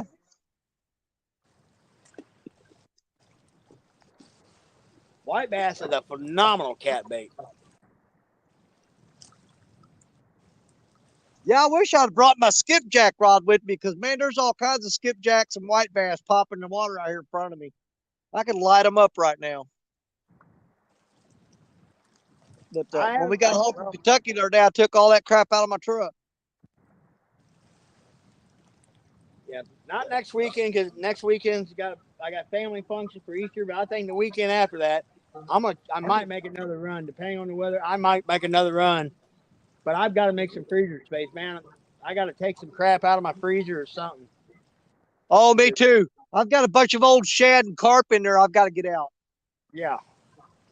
Well, and I still got my deer head in there from this past winter. I'm still debating if I want to mount the daggone thing or just do a European on it. Yeah, let's do a European and get it on with. You got a crap load of deer heads. You don't need that thing. That's true. And that would free up a lot of freezer space right there. So yeah. Well, see, next weekend is Easter, isn't it? Yep. We got it. I think I'm supposed to host the show next week. I'll get with you guys and see if we just want to skip that week or not. But you know what? I hate to skip a week. I hate to skip a week because we're pushing for that to get to that 50th episode. You know what I mean? Jerry went to the apple strudel, the hint of cigarette smoke. I don't know about the cigarette smoke. Ugh. I can't stand cigarette smoke, man. But the apple strudel would be amazing right now. I'm hungry. Yeah. I'll have to look and see what who else got anything going on next Saturday. Well, I've got we do our Easter Saturday and Sunday. We have my side of the family is Saturday, then the wife's side is Sunday. So we will definitely won't be able to make it. I won't be able to make it either day. So. Well, I also want to look and see what if anybody's got any tournaments going or anything. I mean, if I can at all avoid it, I always like to try to not go on top of somebody's tournament. Yep.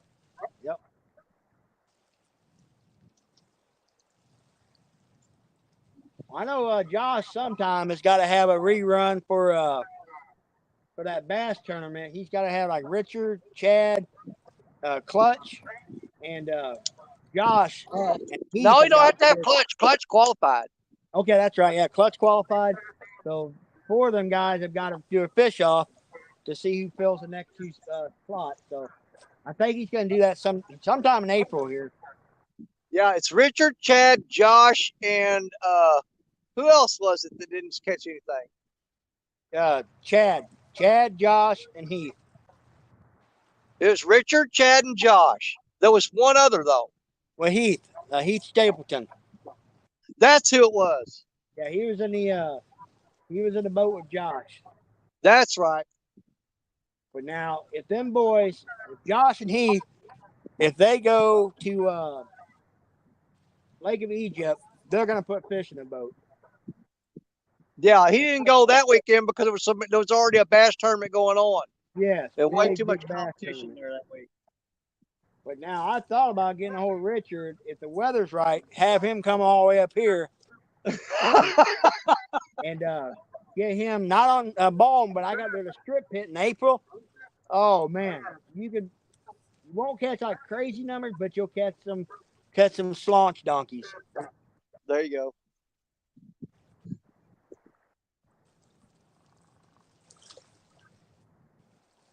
Oh, Baldwin and summer bass fishing is tough, man. It's tough.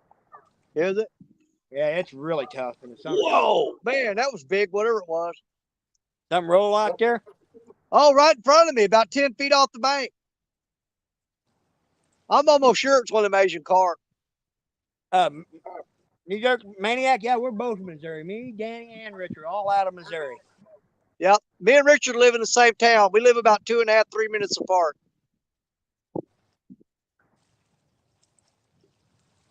Man, I'm throwing way out there. The fish may be right up on the bank. Oh, yeah, that floodwater, very, very good chance. Size matter, catfish. How we doing? What's going on, Josh?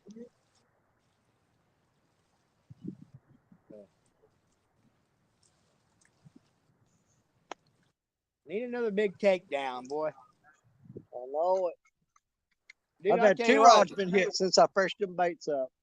that freaking those Triple City hooks, I like to never got that hook out of that fish's mouth. He had that thing. I think he hooked himself in the initial hit. That thing was buried. But they're supposed to be coming out with the donkey hook for us. Yeah. Well, part of my problem right now is I think the hooks I'm using are way too big for these little fish that I'm after in here. But I've caught some big fish right here, so I'm throwing the big baits with the big hooks. Yeah, I'm running all 8-ounce size hooks what I'm running today. So The smallest I got out there is a 9.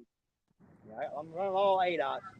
Okay, let me rephrase. I do have one with a 10-ounce on it, but all the rest have got 8.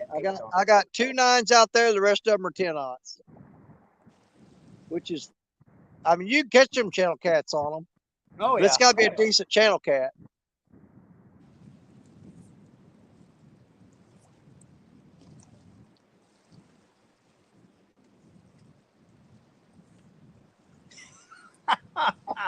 Josh, I'm not even going to repeat that, dude.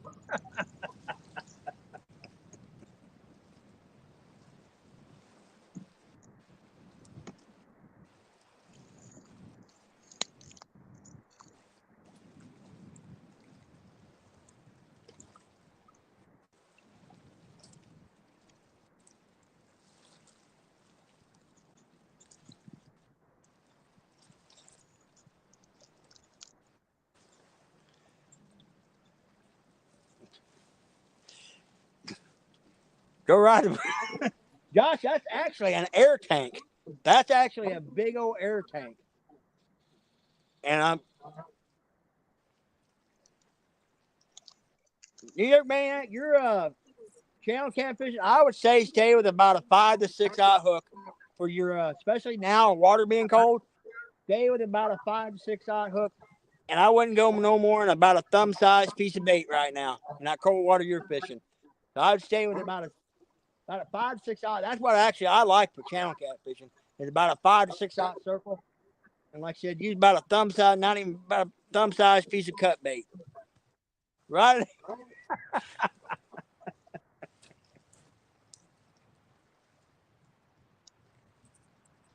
I'll be honest, Josh, I'm half tempted to try to dig the daggum thing up to see if it's intact. Because that's a good air canister. That thing come in handy.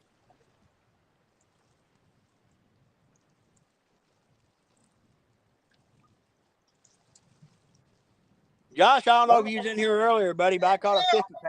I caught a 50 out of here. Oh, Danny's hooked up. All right, hang on, buddy. I'm getting you.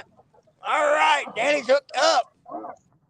Dude, I'm going to reel up and check my bait.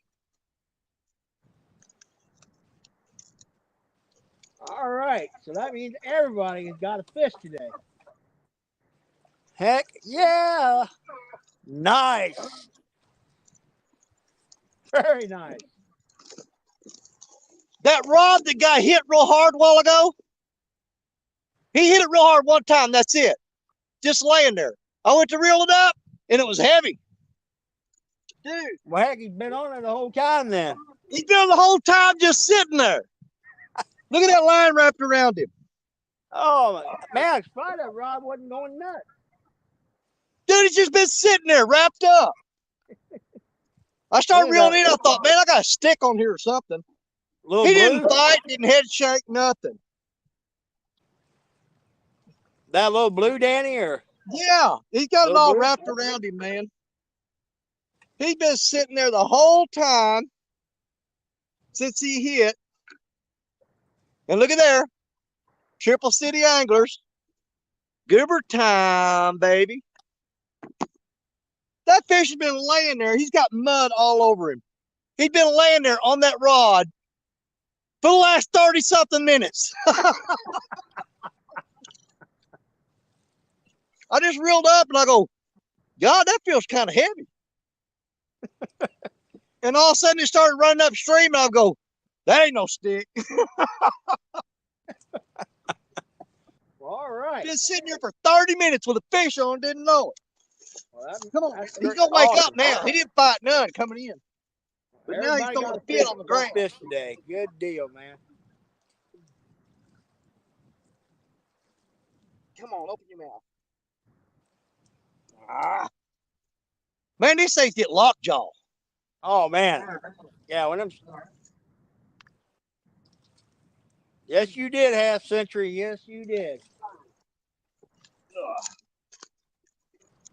That cotton picking fish sat there for 30 minutes with that hook in his mouth and didn't move. What about 4.5 pounds, maybe 4.5, maybe 5 pounds? Misplaced fishing. 5.63. 5.63. Heck yeah. Yeah, I thought I'm gonna check the bait. Reeled up. And that fish is covered in mud too.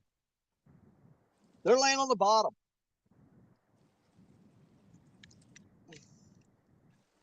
Well, that big blue I got earlier, he had mud all over him. He had mud all down his side. So, Chadwick, what's going on, buddy?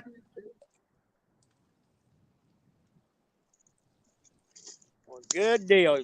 So, And that was a dude. I'm throwing skipjack, shad, and cut Asian carp. That one was on cut Asian carp. I wish I had more skipjack heads. Cause the fish I Yeah, caught. look, he had that rig all wrapped up on him, tied in yes, knots. he did. Slime all over the line. Look at that. The line's just covered in slime. Man, I'm at, gosh dang, I got a freaking log going through all my crap. That fish has been on there since Creole was on here.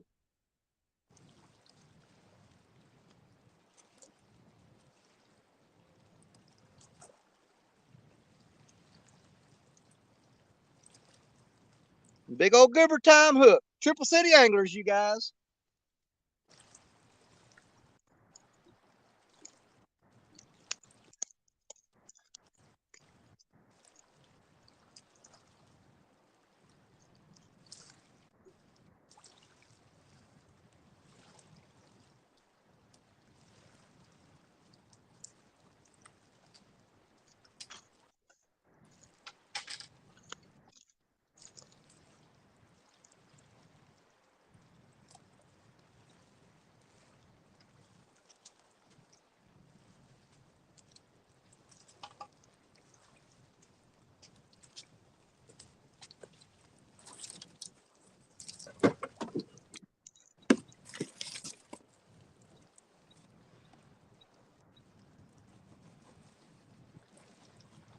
Well, I'm out of skipjack, so that sucks. Cause every head I was getting, and the fish I did catch today has been on skipjack.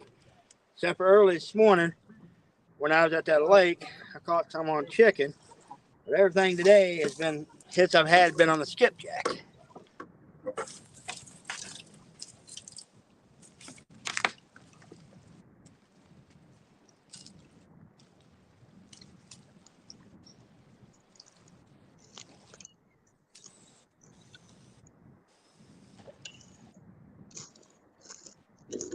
Now, you know in that movie Lethal Weapon, where the cop's sitting on the toilet that's got the bomb underneath it. You know what I'm talking about? Is he even still here? Nah, he's way down there. I'll wait till he comes back because that's gonna be cool. Whoa! That fish almost jumped on the bank. Get him!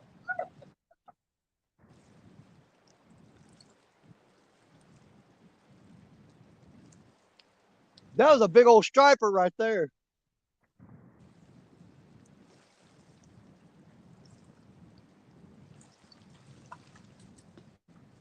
Sitting here with a fish on the line the whole time for 30-something minutes. Didn't even know it. Ridiculousness. No, I was telling you, you see that movie Lethal Weapon where the cop sits down on the toilet and it's got the bomb under it? Yep. That fish was sitting down there with that hook in his mouth, and all his buddies was walking up to her, swimming up to him, going, "Just don't move, man. Whatever you do, just don't move. If you don't move, he won't jerk that rod." He just sitting there with that hook in his mouth, going, "What do I do? What do I do?" And they go, "Don't move, don't move."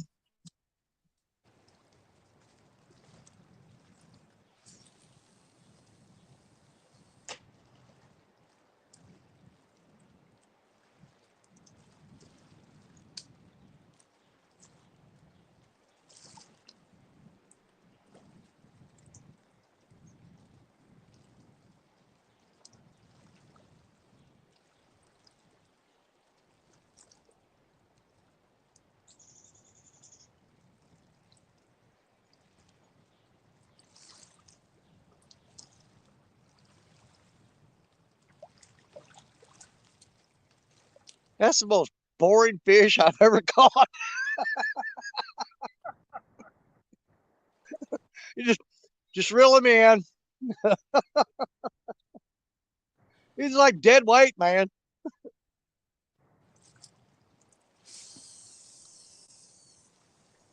But I'll take him.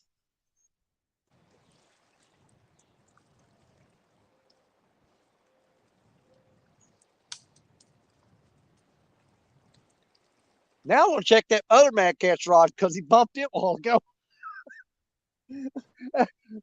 5 rods out. They probably all got fish on them and they're just sitting there.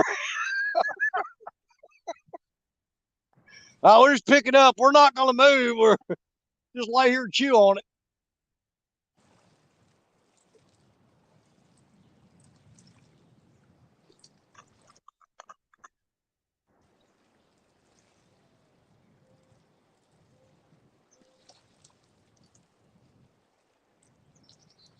Man, there's a crap ton of helicopters flying around behind me today. I don't know what's going on.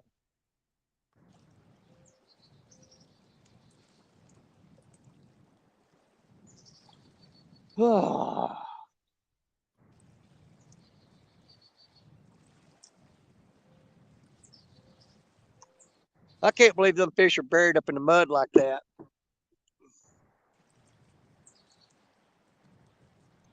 This water's way too warm for them to be laid up in that mud.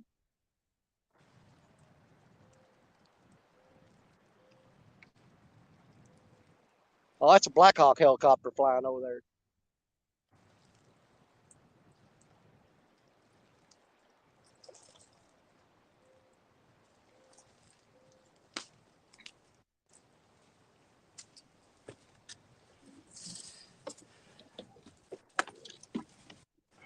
Yeah, I didn't even know it was fish till he broke the surface. Yeah, I know. You're like, "Hey, fish!" Yeah, I was reeling it up, and it felt like I had a stick pulling it in. I mean, it never pulled, never fought, reeled him up. As soon as I lifted up the rod, his head broke the surface. I'm like, crap, that's a catfish.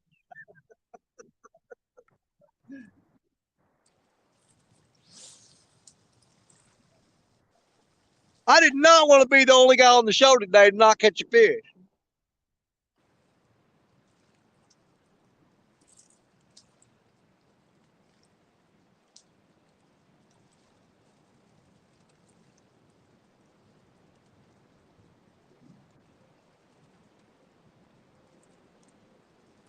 You know, that's another thing. Them triple city hooks are so sharp it went through that fish's mouth. He didn't even know it. It popped in there so easy he didn't even know he was hooked. That's a sharp hook when he can go through a fish's jaw like that, and him not even realize he's got a hook in his mouth.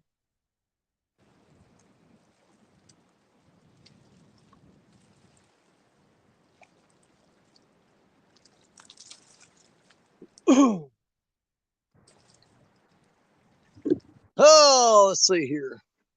Where's that people?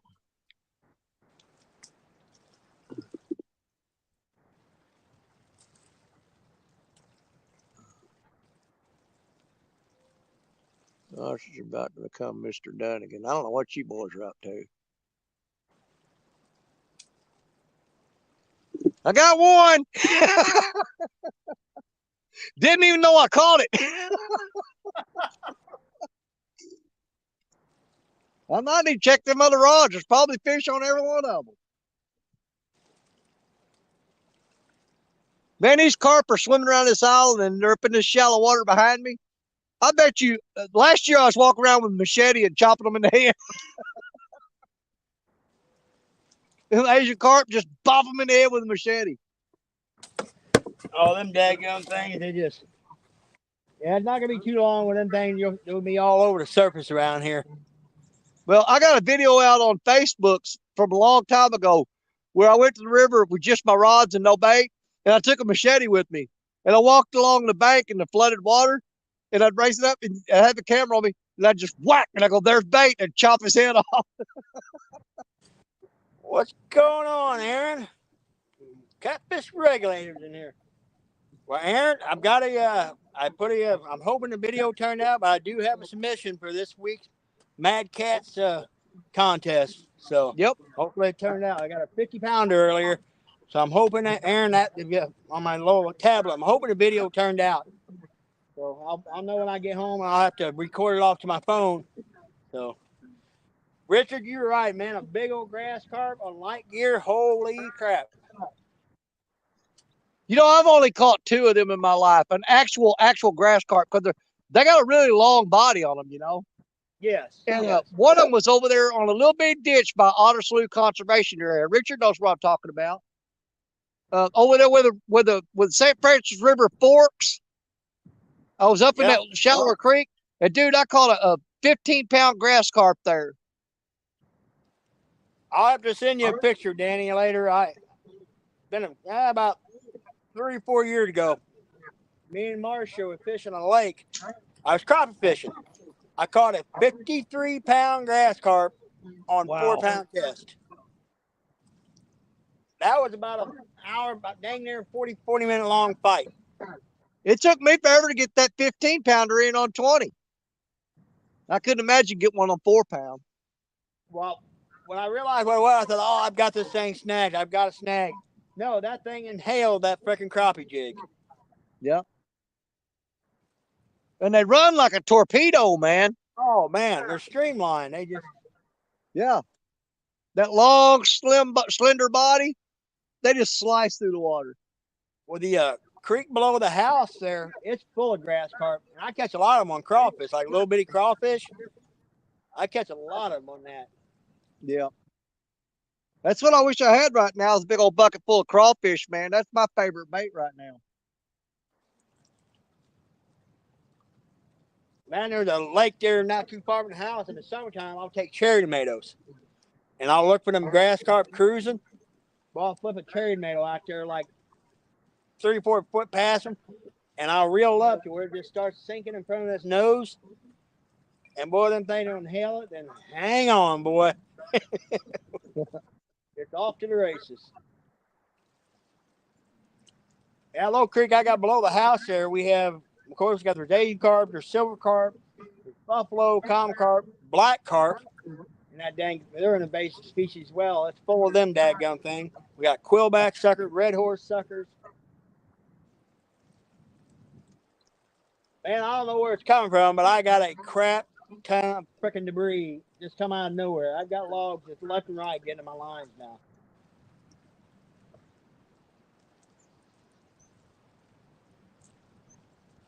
Yeah, I'm gonna check that other Mad Cat's rod that got hit a while ago. Maybe if I'm lucky, there's a fish laying down there holding on to the bait.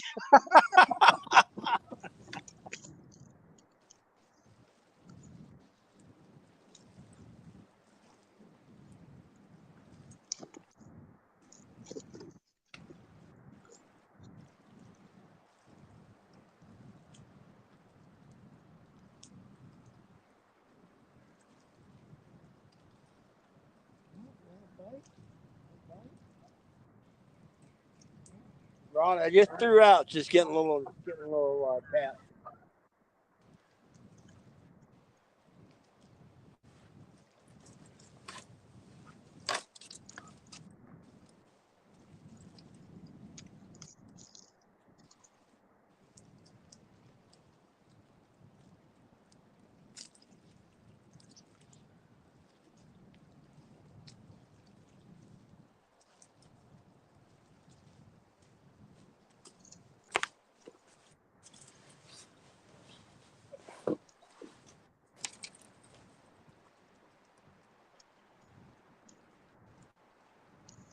Man, y'all, I'm just glad that wind has finally laid down. I mean, it's still windy as crap, but I'm glad it's finally laid down. Cause man, it was getting brutal. We had gusts there for a while that were excess of 40 mph, and it was making it for a miserable day of fishing.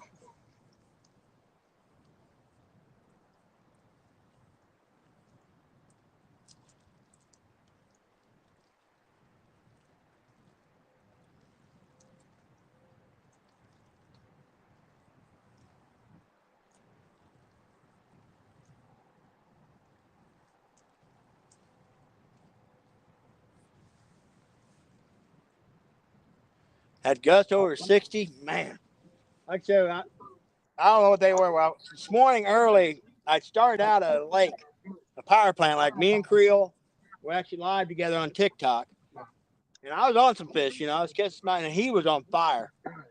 And oh my God, there was 4 or 5 foot rollers out there in that lake, and I was sitting in the wind was hitting me like dead in the face. And I was just like, "Yep, I'm going to the river. I'm out." Ended up coming here, and it wasn't much better here. My face is raw, y'all. I mean, it's raw from the wind. Kentucky.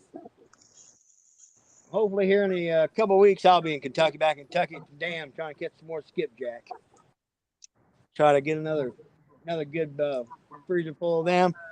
Because actually, the fish, the blue I caught earlier, came off a skipjack head and a body fin. And I'll be honest, y'all, I'm not a big fan of skipjack this early in the season. It's usually like when the water starts getting in the high 50s on into the 60s and upper. That's why I like starting using skipjack.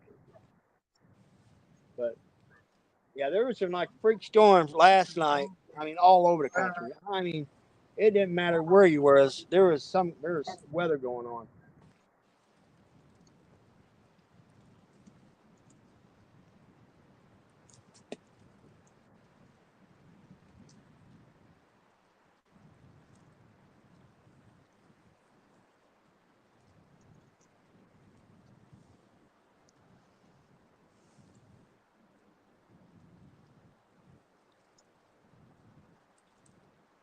And the way it's looking, I know the next couple of days we're supposed to have a lot of wind here. Next couple of days, the last 3 days, it's just been crazy windy. But typical late March, early April crap. So.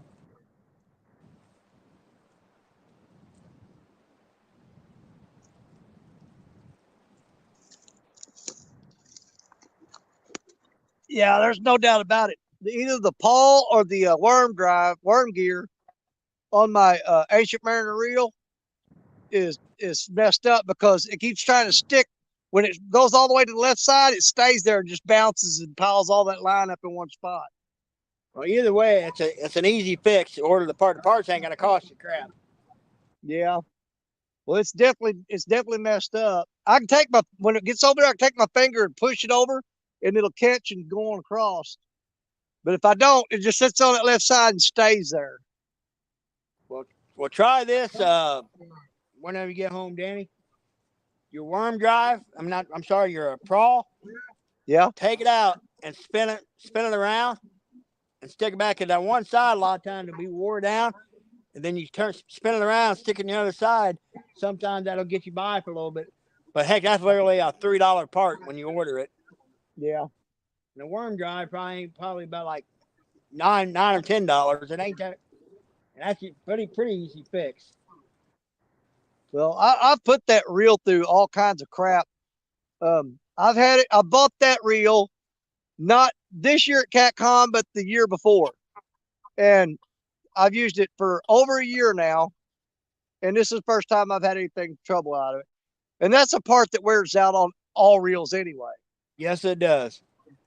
But dude, I've got a whole stack of Abu reels that need that part in them. I just got to get them put together, get the part and fix them. I've got like 4 or 5 Abus that need that pawl in there.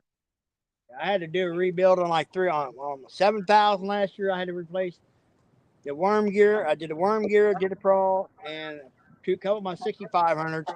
I had to replace the prawl on one and the worm gear in another. I just hate messing with them. A lot of times I thought about just boxing them up and either send them to Josh Dunnigan or Van from V3 Customs, yeah, or send them to Thomas and let one of them guys deal with it. I'd almost rather pay them to fix it than me mess with it. Well, you send that thing to Josh, that's going to come back, or Thomas, that thing's going to come back freaking over, zooped up. I have, Well, I've got 3 real nice Abu reels that I know I definitely want to get those fixed because they're sitting on a dresser at the house just looking at me every night when I go to bed. And I'm like, I'll put them there to remind me I need to do something about that.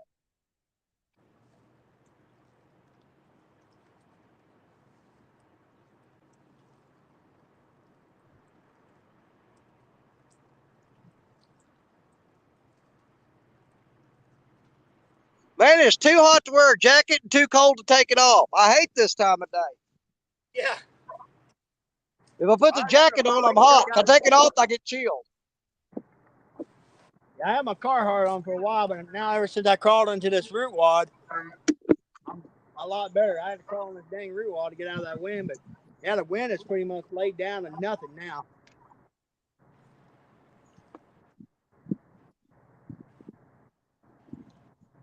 That's the deal. See, the wind stops here, and that sun's on your back, and you get hot wearing a jacket.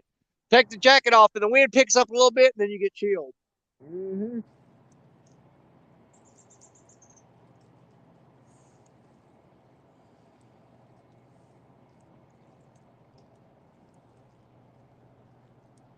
Man, I'm gonna have to get up so early tomorrow just to get down there and be there in time for that tournament.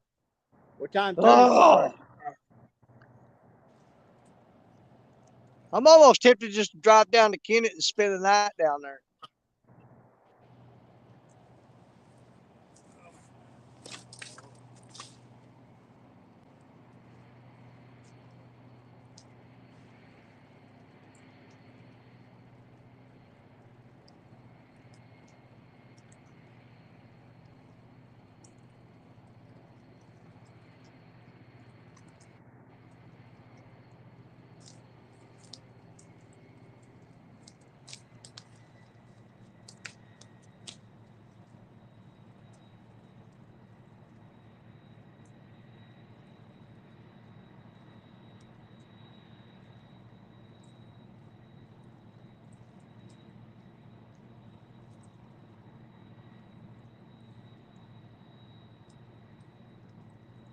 And I'm not sure I'd get with Richard. I think there's a rod limit on that lake too. Because I can have up to 8 rods tomorrow in the tournament, but I don't think I can use 8 rods on that lake.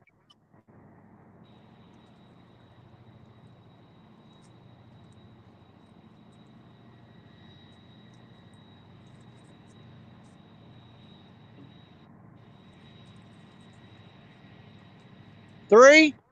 Well, crap. That's going to knock 5 rods out of my hand. But it won't be hard to pick out 3 rods to use, though.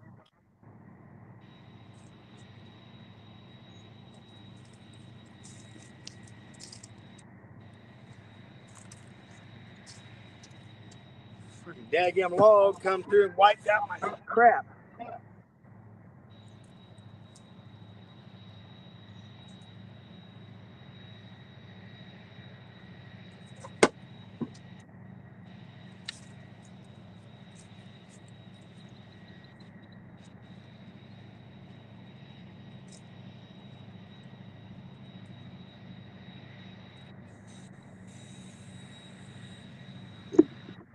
Richard, what's the barometric pressure right now? I know he checks on all that crap.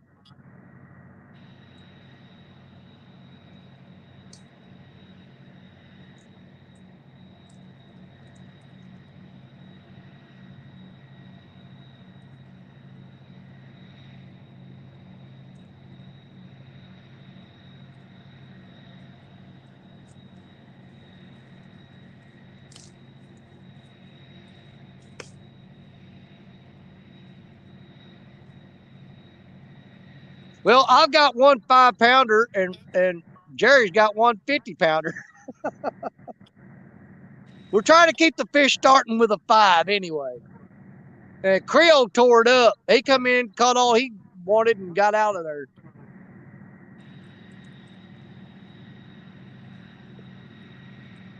Ugh. 29.82. Huh. Well, crap, man.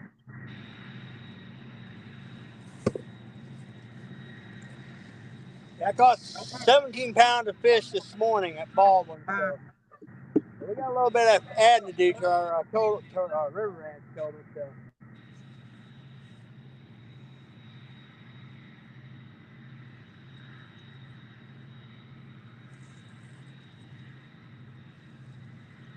I think these fish will switch to a night bite here, to be honest with you.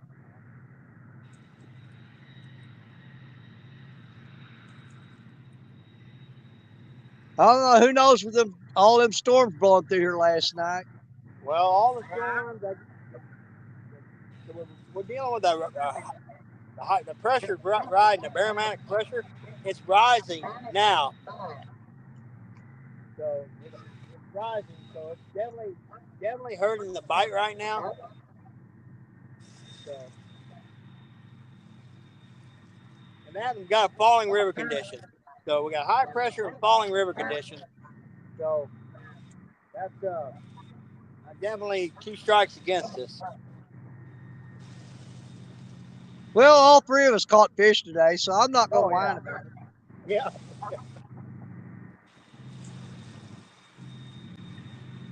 I just need to get on something big again. It's starting to get where it's aggravating.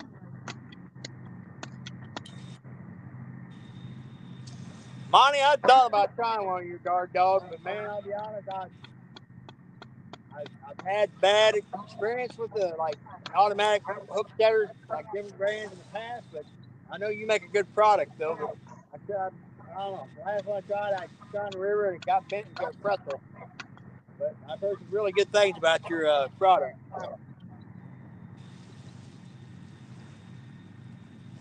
I know Lance loves them.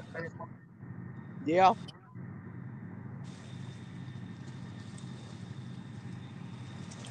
Well, I know they'd probably work good in this spot here.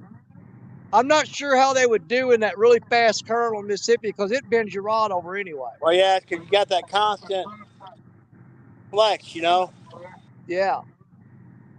Because where we normally fish at, your rod stays bent over anyway from the current. And once the river gets back to normal, I'll be out on the wing dikes. Yeah.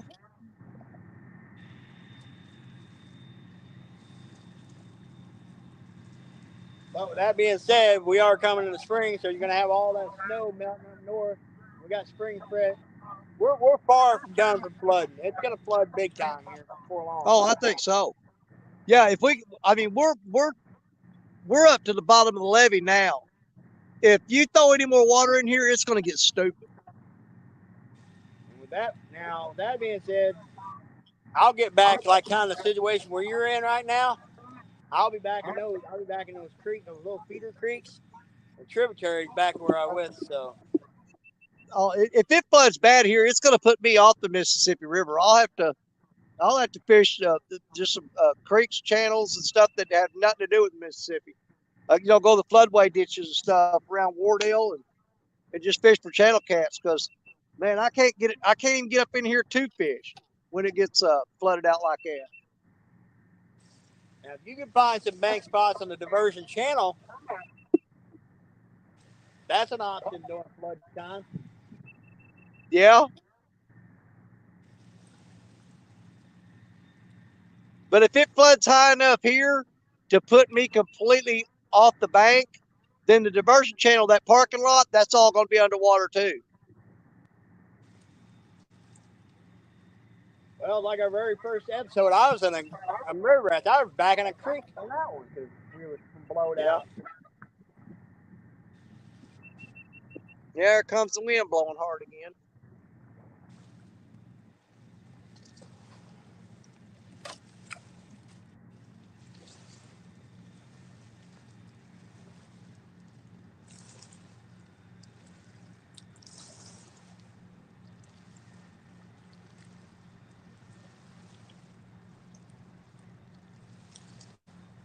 Woo!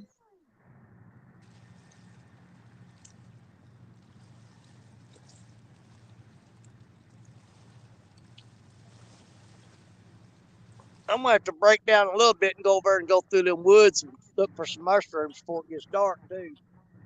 Yeah, I tell you, by the end of next week, I'm gonna be looking hot and heavy. I'm gonna be looking real hot and heavy. I know they've been finding a few around here.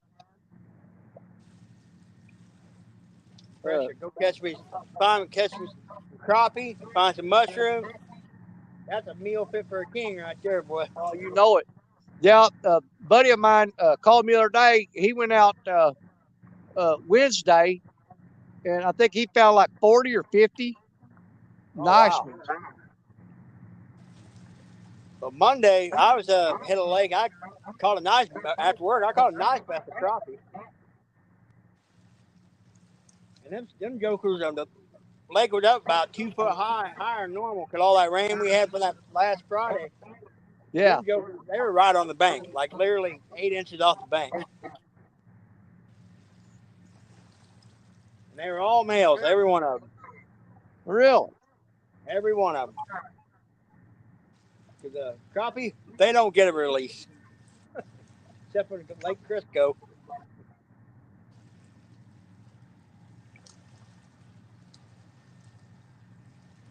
Monty said he has several anglers using them in the Mississippi. Really? Yeah.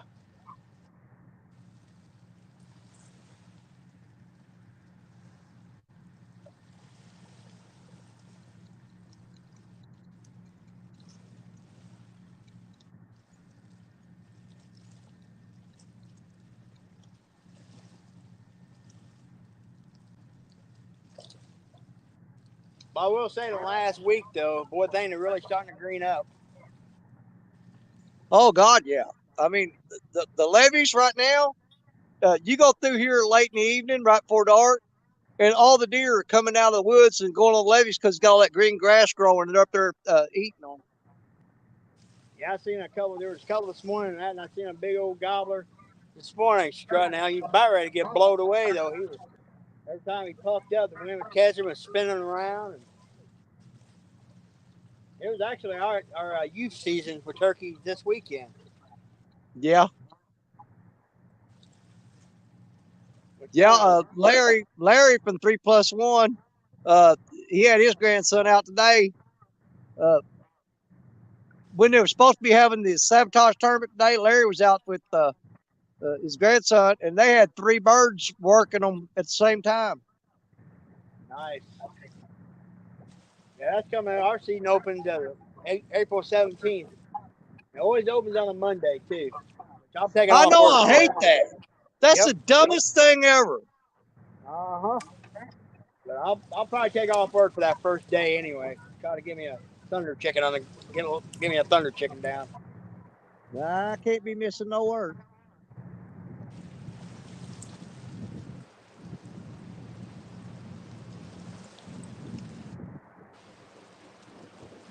Well, Danny, we've been live for 5 minutes, 37. What we right at 6? We hit 6 hours. You want to shut her down? That's up to you, man. You're running it. Like I said, I got to get over here and walk through these woods and look for some mushrooms here in a little bit anyway. We'll go about another 20. Let's see. Yeah, about another 20 minutes, whatever. Then we'll shut. Well, we like 22 minutes to be in an even 6 hours. Yep. we'll do that. We'll shut her down because I've got a little bit of a walk out of here, and I'm going to do the same thing you're doing, Danny. I'm going to kind of mosey through this timber and see if I can't find me a shroom. I am too. I got to make something. I mean, I got one fish today, but I got to try to find some redeeming factor today for sitting out here for 6 hours for one stupid 5-pound blue cat. I'm good with my one fish. Shut up.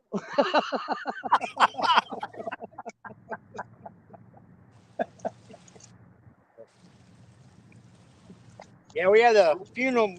Wife's aunt passed away, so we got her funeral, but that's in the evening. So I might try. Well, we got to be there like 2 o'clock. But I may get up early and go try to catch me some crappie in the morning. But now if the wind's like it is, I'm not going to mess with it. But No, the wind's supposed to be fine tomorrow. It's not supposed to be a big deal at all. yeah, I've definitely had my fill of the wind today. That is for sure. Yeah. My dang face feels like got razor blades on it. Well, I've had my back to the wind all day, so it ain't been too bad on me.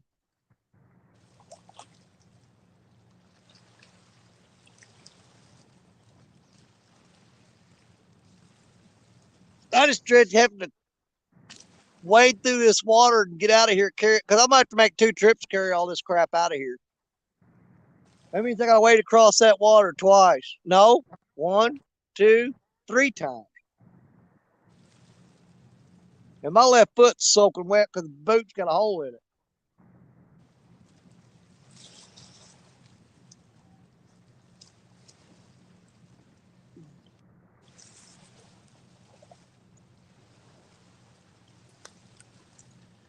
Boy, it's crazy. The dang river's dropping. But, man, I don't know where it's coming from.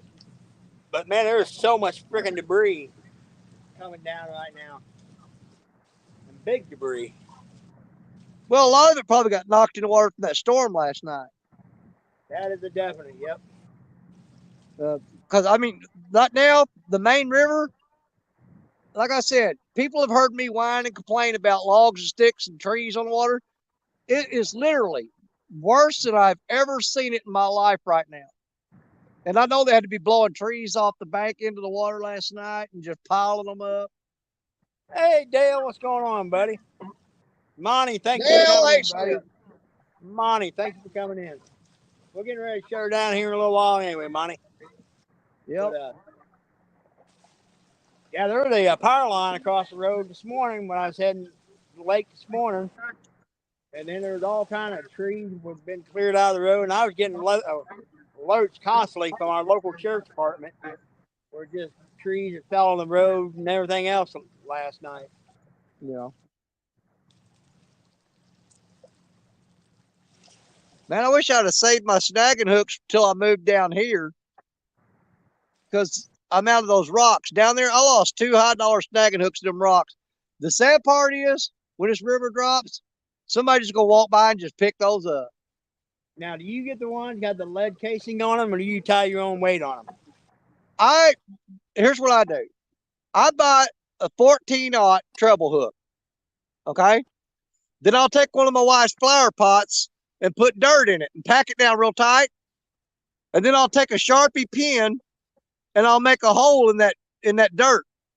Okay? Then I'll shove the shank of that hook down into that hole, and then I'll melt me some lead and pour it in there, and I'll make my own. Well, can I just say, because I can get we got a local up there towards St. Louis, there's a shop that sells them reasonably cheap, the big snagging hooks. So next time I'm up there, I'll try to grab you a handful of them. There you go. Appreciate it. But yeah, generally I'll just buy a 14-aught treble hook and just pour the lead on it myself and weight it myself. I used to do the rigs where I would put a slip sinker in front of it, just tie the hook on and put a slip sinker in front of it. But to me, when the hook's weighted itself, it seems like you get better hookup. Oh, I definitely agree with you on that one. That is for sure. Yeah, they got them in stock right now because it's spoonbill snagging season. Yeah, the hook that's weighted itself, the hook and the weight are combined, way better for hooking snagging stuff.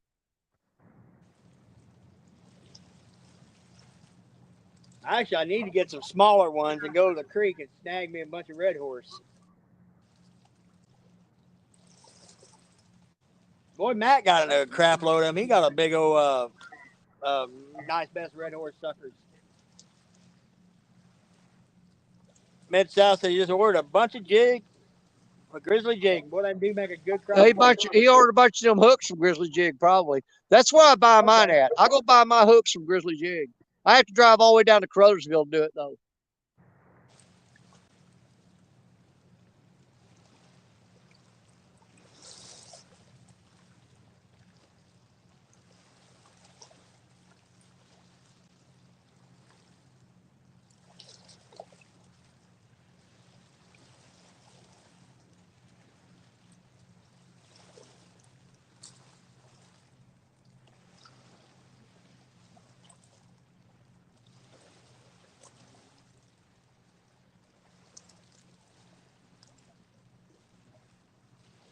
There went the first little bump we've had in a while on that purple Uncle Lou rod.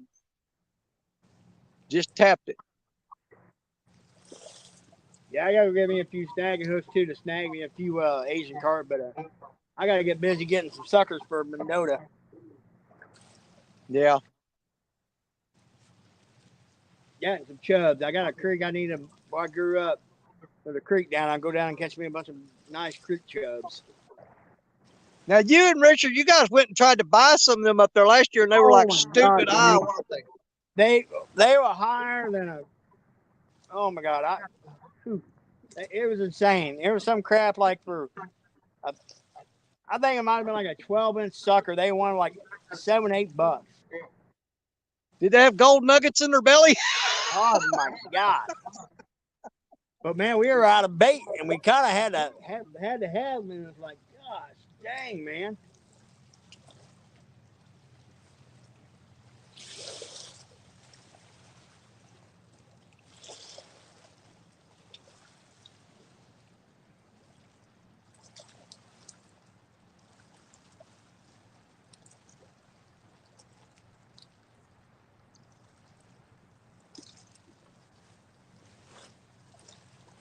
$8 a piece, yeah. Hey, Becca, how you doing? Yeah, me and Richard. We got them, whatever, you know. We got all right, give us a 7 or 8 of them or something. And we went up the counter and said, "Oh yeah, that'll be $8 a piece." And me and Richard both like to fell over. That's crazy. Man, quit that yawning crap. I'm tired. Gee. I know I'm about to fall out. I can lay down on this wet ground and go to sleep right now. And I've done it before. Oh yeah. Ugh. How much time we got left? We got 14 more minutes, buddy. 14 more minutes. I need a big one to wrap it up. Yep. It's actually closer to 13. It's 5 more seconds. It'll be 13 minutes. Well, now you got 13 minutes exactly. 13 minutes. Yeah.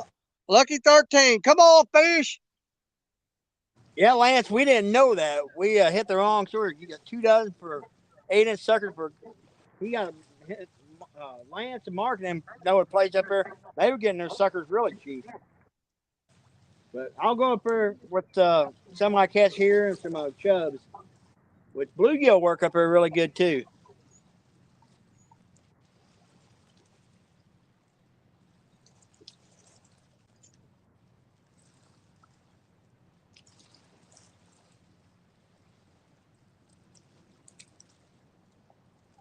Which I've had great luck catching these blues on freaking chubs too. Some really nice blues, but yeah, I'm wishing I bought me some more skipjack. After I caught that last cat, I was like, man, I'm out of skipjack. I wish I'd have bought some more.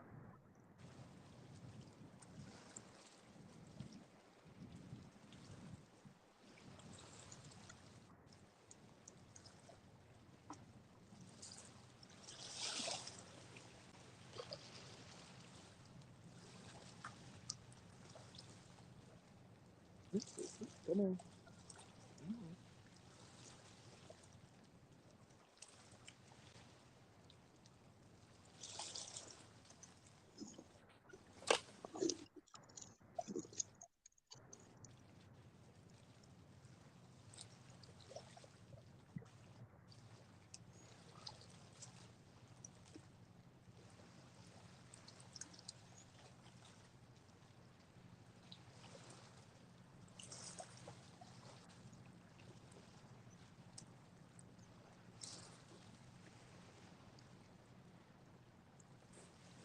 Getting a little hit there, but the lake I next, had a like slow, tomorrow. steady, Okay. I had a slow, steady pull down on that mad catch rod, and I got up real slow, was walking over there, and it stood back up. Yeah, my 12 He kind of footer. twitched it, and he pulled down like a flathead, and then he let go of it.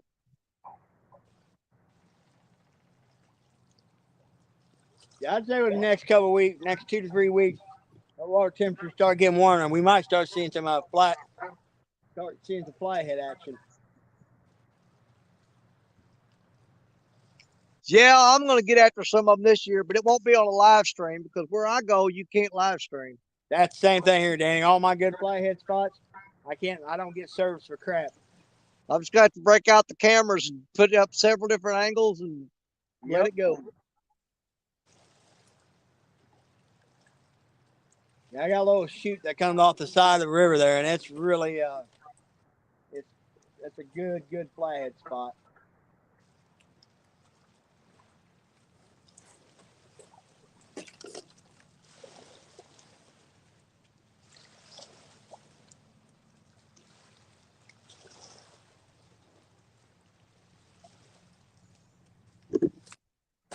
Oh, 10 minutes to go, buddy.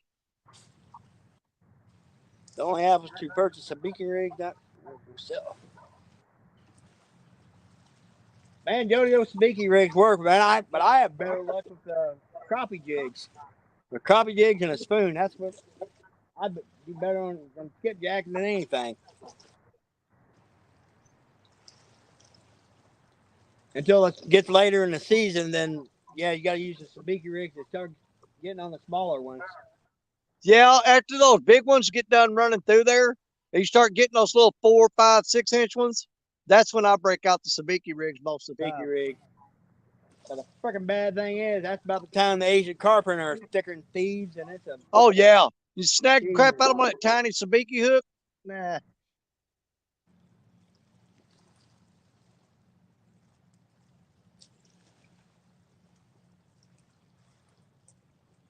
I think Barkley's worse than Kentucky though, as far as them dang skipjacks, especially right up against the dam face.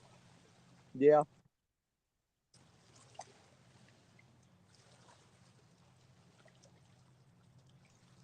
I've had Black Betty in the water about 150 yards that way all day long. I threw her out and walked down here and I left her there. She's been sitting there all the time. Jody, I use tube jigs. That's what I use most of the time. I got a little I use tube jigs with a little 1/32 ounce jig head, with anywhere from an ounce to 2 ounce spoon is usually what I throw. Yeah, I'm good with 150 pounder a day. I'm good, but yeah, it's been a long day. I got an early start. At daylight, I was out there. We was on Baldwin Lake. I caught a few blues there, but the wind was just horrible. And that's when Creole was on. That's when Gabe caught that 70. They were live, man. They were on fire there for a bit. Yeah, he was. Yeah, they did good today. I tell you what, he was happy. You know, this is the first day of the month, which tells me, man, I can't wait for him to turn all of his numbers in to me at the end of the month. Oh my I goodness! almost bet you, dude, he's fired up now. Oh yeah! When he turns in his numbers to the end of the month, I guarantee he's going to have 1,200 pounds of fish. Yeah, if he keeps going at this rate, yeah.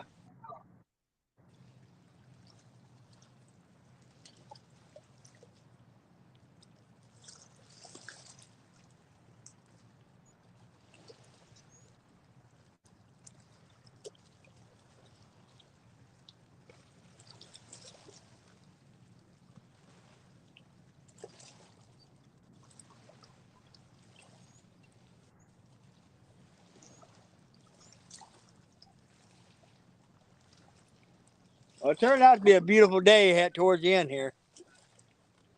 Yeah. After sitting in the freaking wind all day long. Oh my God. He goes, okay, you guys ready to go home? We'll go ahead and turn this wind off then. Yeah, Jody, man, you start getting 2, 3 skipjack on 3 or 4 skipjack on a rig. Yeah, you do get a mess sometimes.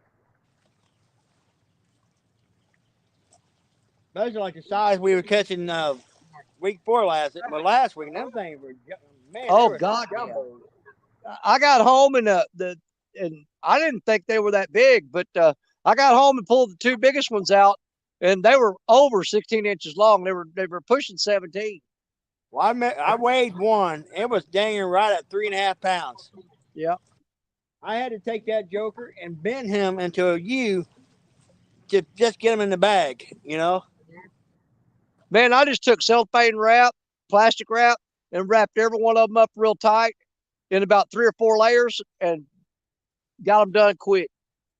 I tell you My what, wife though, was going to break out the vacuum sealer, and I'm like, I ain't even feeling like that.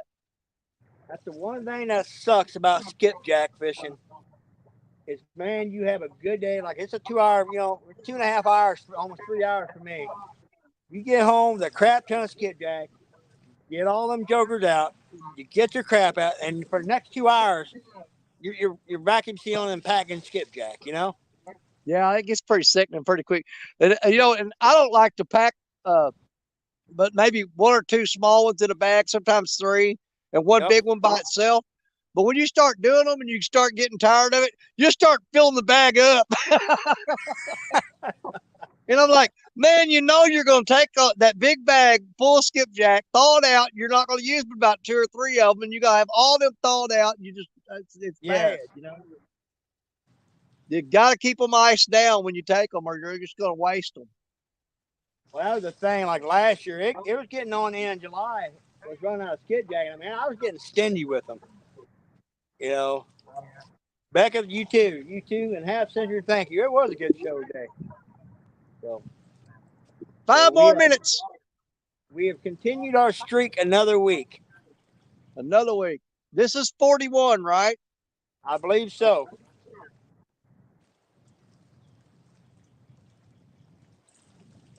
Woo! Yeah, we're going to have to figure out when we start getting around 46, 47 episodes, we're going to have to figure out exactly what we're going to do for the 50th episode. I know it. We got to make it big. But that's going to put us right around June, ain't it? So now, are we going to do the giveaways and stuff on the 50th episode? Is that what you guys want to do? Man, I'm kind of leery because, man, I don't want to. I don't want to jinx it, you know. I'm saying, okay, this is going to be our 50th episode with no skunk, and we're going to do a giveaway, and that'd be the first one we skunk on. Yeah. Fish in the Mid-South says 50th episode, giveaway Black Betty. That ain't never happening. I don't care if you do 1,000 episodes without skunking. Yeah. Betty ain't going nowhere.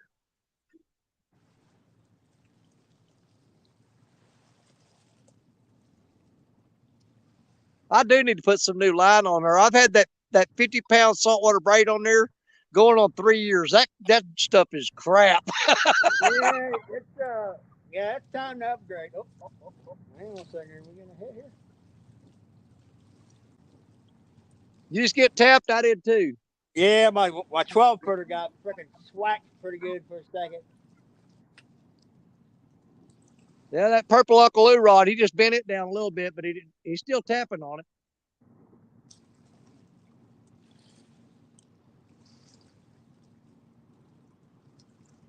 I don't know if he's going to commit to it or not. Well, I've been having a lot of them hits today. They'll hit it and quit it, you know?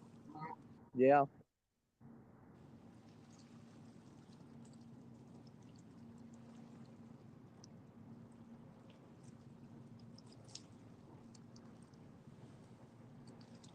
Now, I've been seriously thinking about when I go to Florida,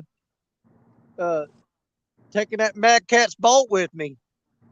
But I just don't know that I want that salt water getting anywhere near my bait casting reels, to tell you the truth.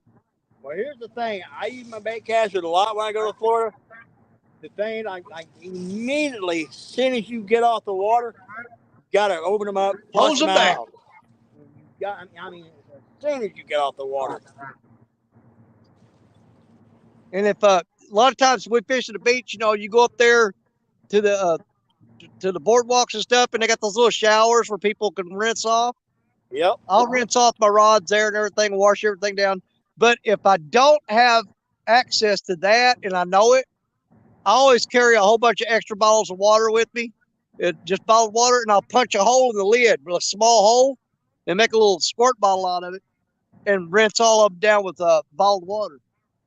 Well, I was like last time I was in Florida, me and the wife, the girls were there. We had been swimming, fishing all day.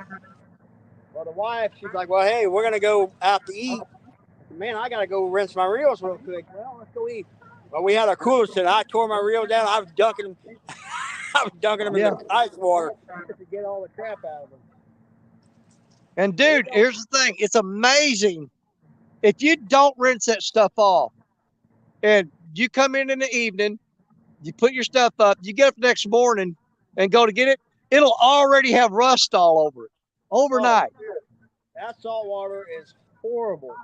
It eats it up. Well, that beach sand is hell on them reels, man. Oh, God, yeah. It is 6 hours on the nose. Guys, thank you so much for all coming in, hanging out with us. Another great episode. We love you guys. Like I said, this ain't a show unless you guys come in and hang out with us. So there you go. But well, Danny, you got anything to say, brother? I'm tired. Yeah, I'm not looking forward to walk out of here. No, me either, man. I've got to. I got to make the trip twice, and like I said, I got to wade across that water back there behind me, and carry out one batch of gear, and then wade back across here, load up another batch, and wade out of here. But yeah, I mean, I had a good time. I got one little catfish. And that's good enough for me today, man. Anything better than skunking always. Oh, definitely. We all caught fish. That sun's getting low behind me, and I definitely want to go look these woods real quick and see if I can find any morel mushrooms. Yeah, I want to take a little detour, and I'm going to mow. Absolutely.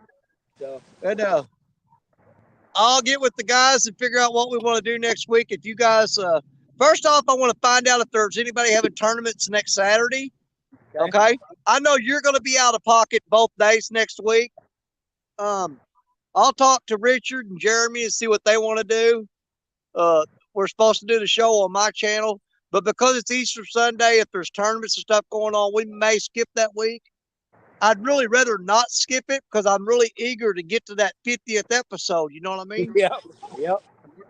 So we'll figure something out, but you guys should know by Wednesday or Thursday what we got going on, if we're going to do anything or not.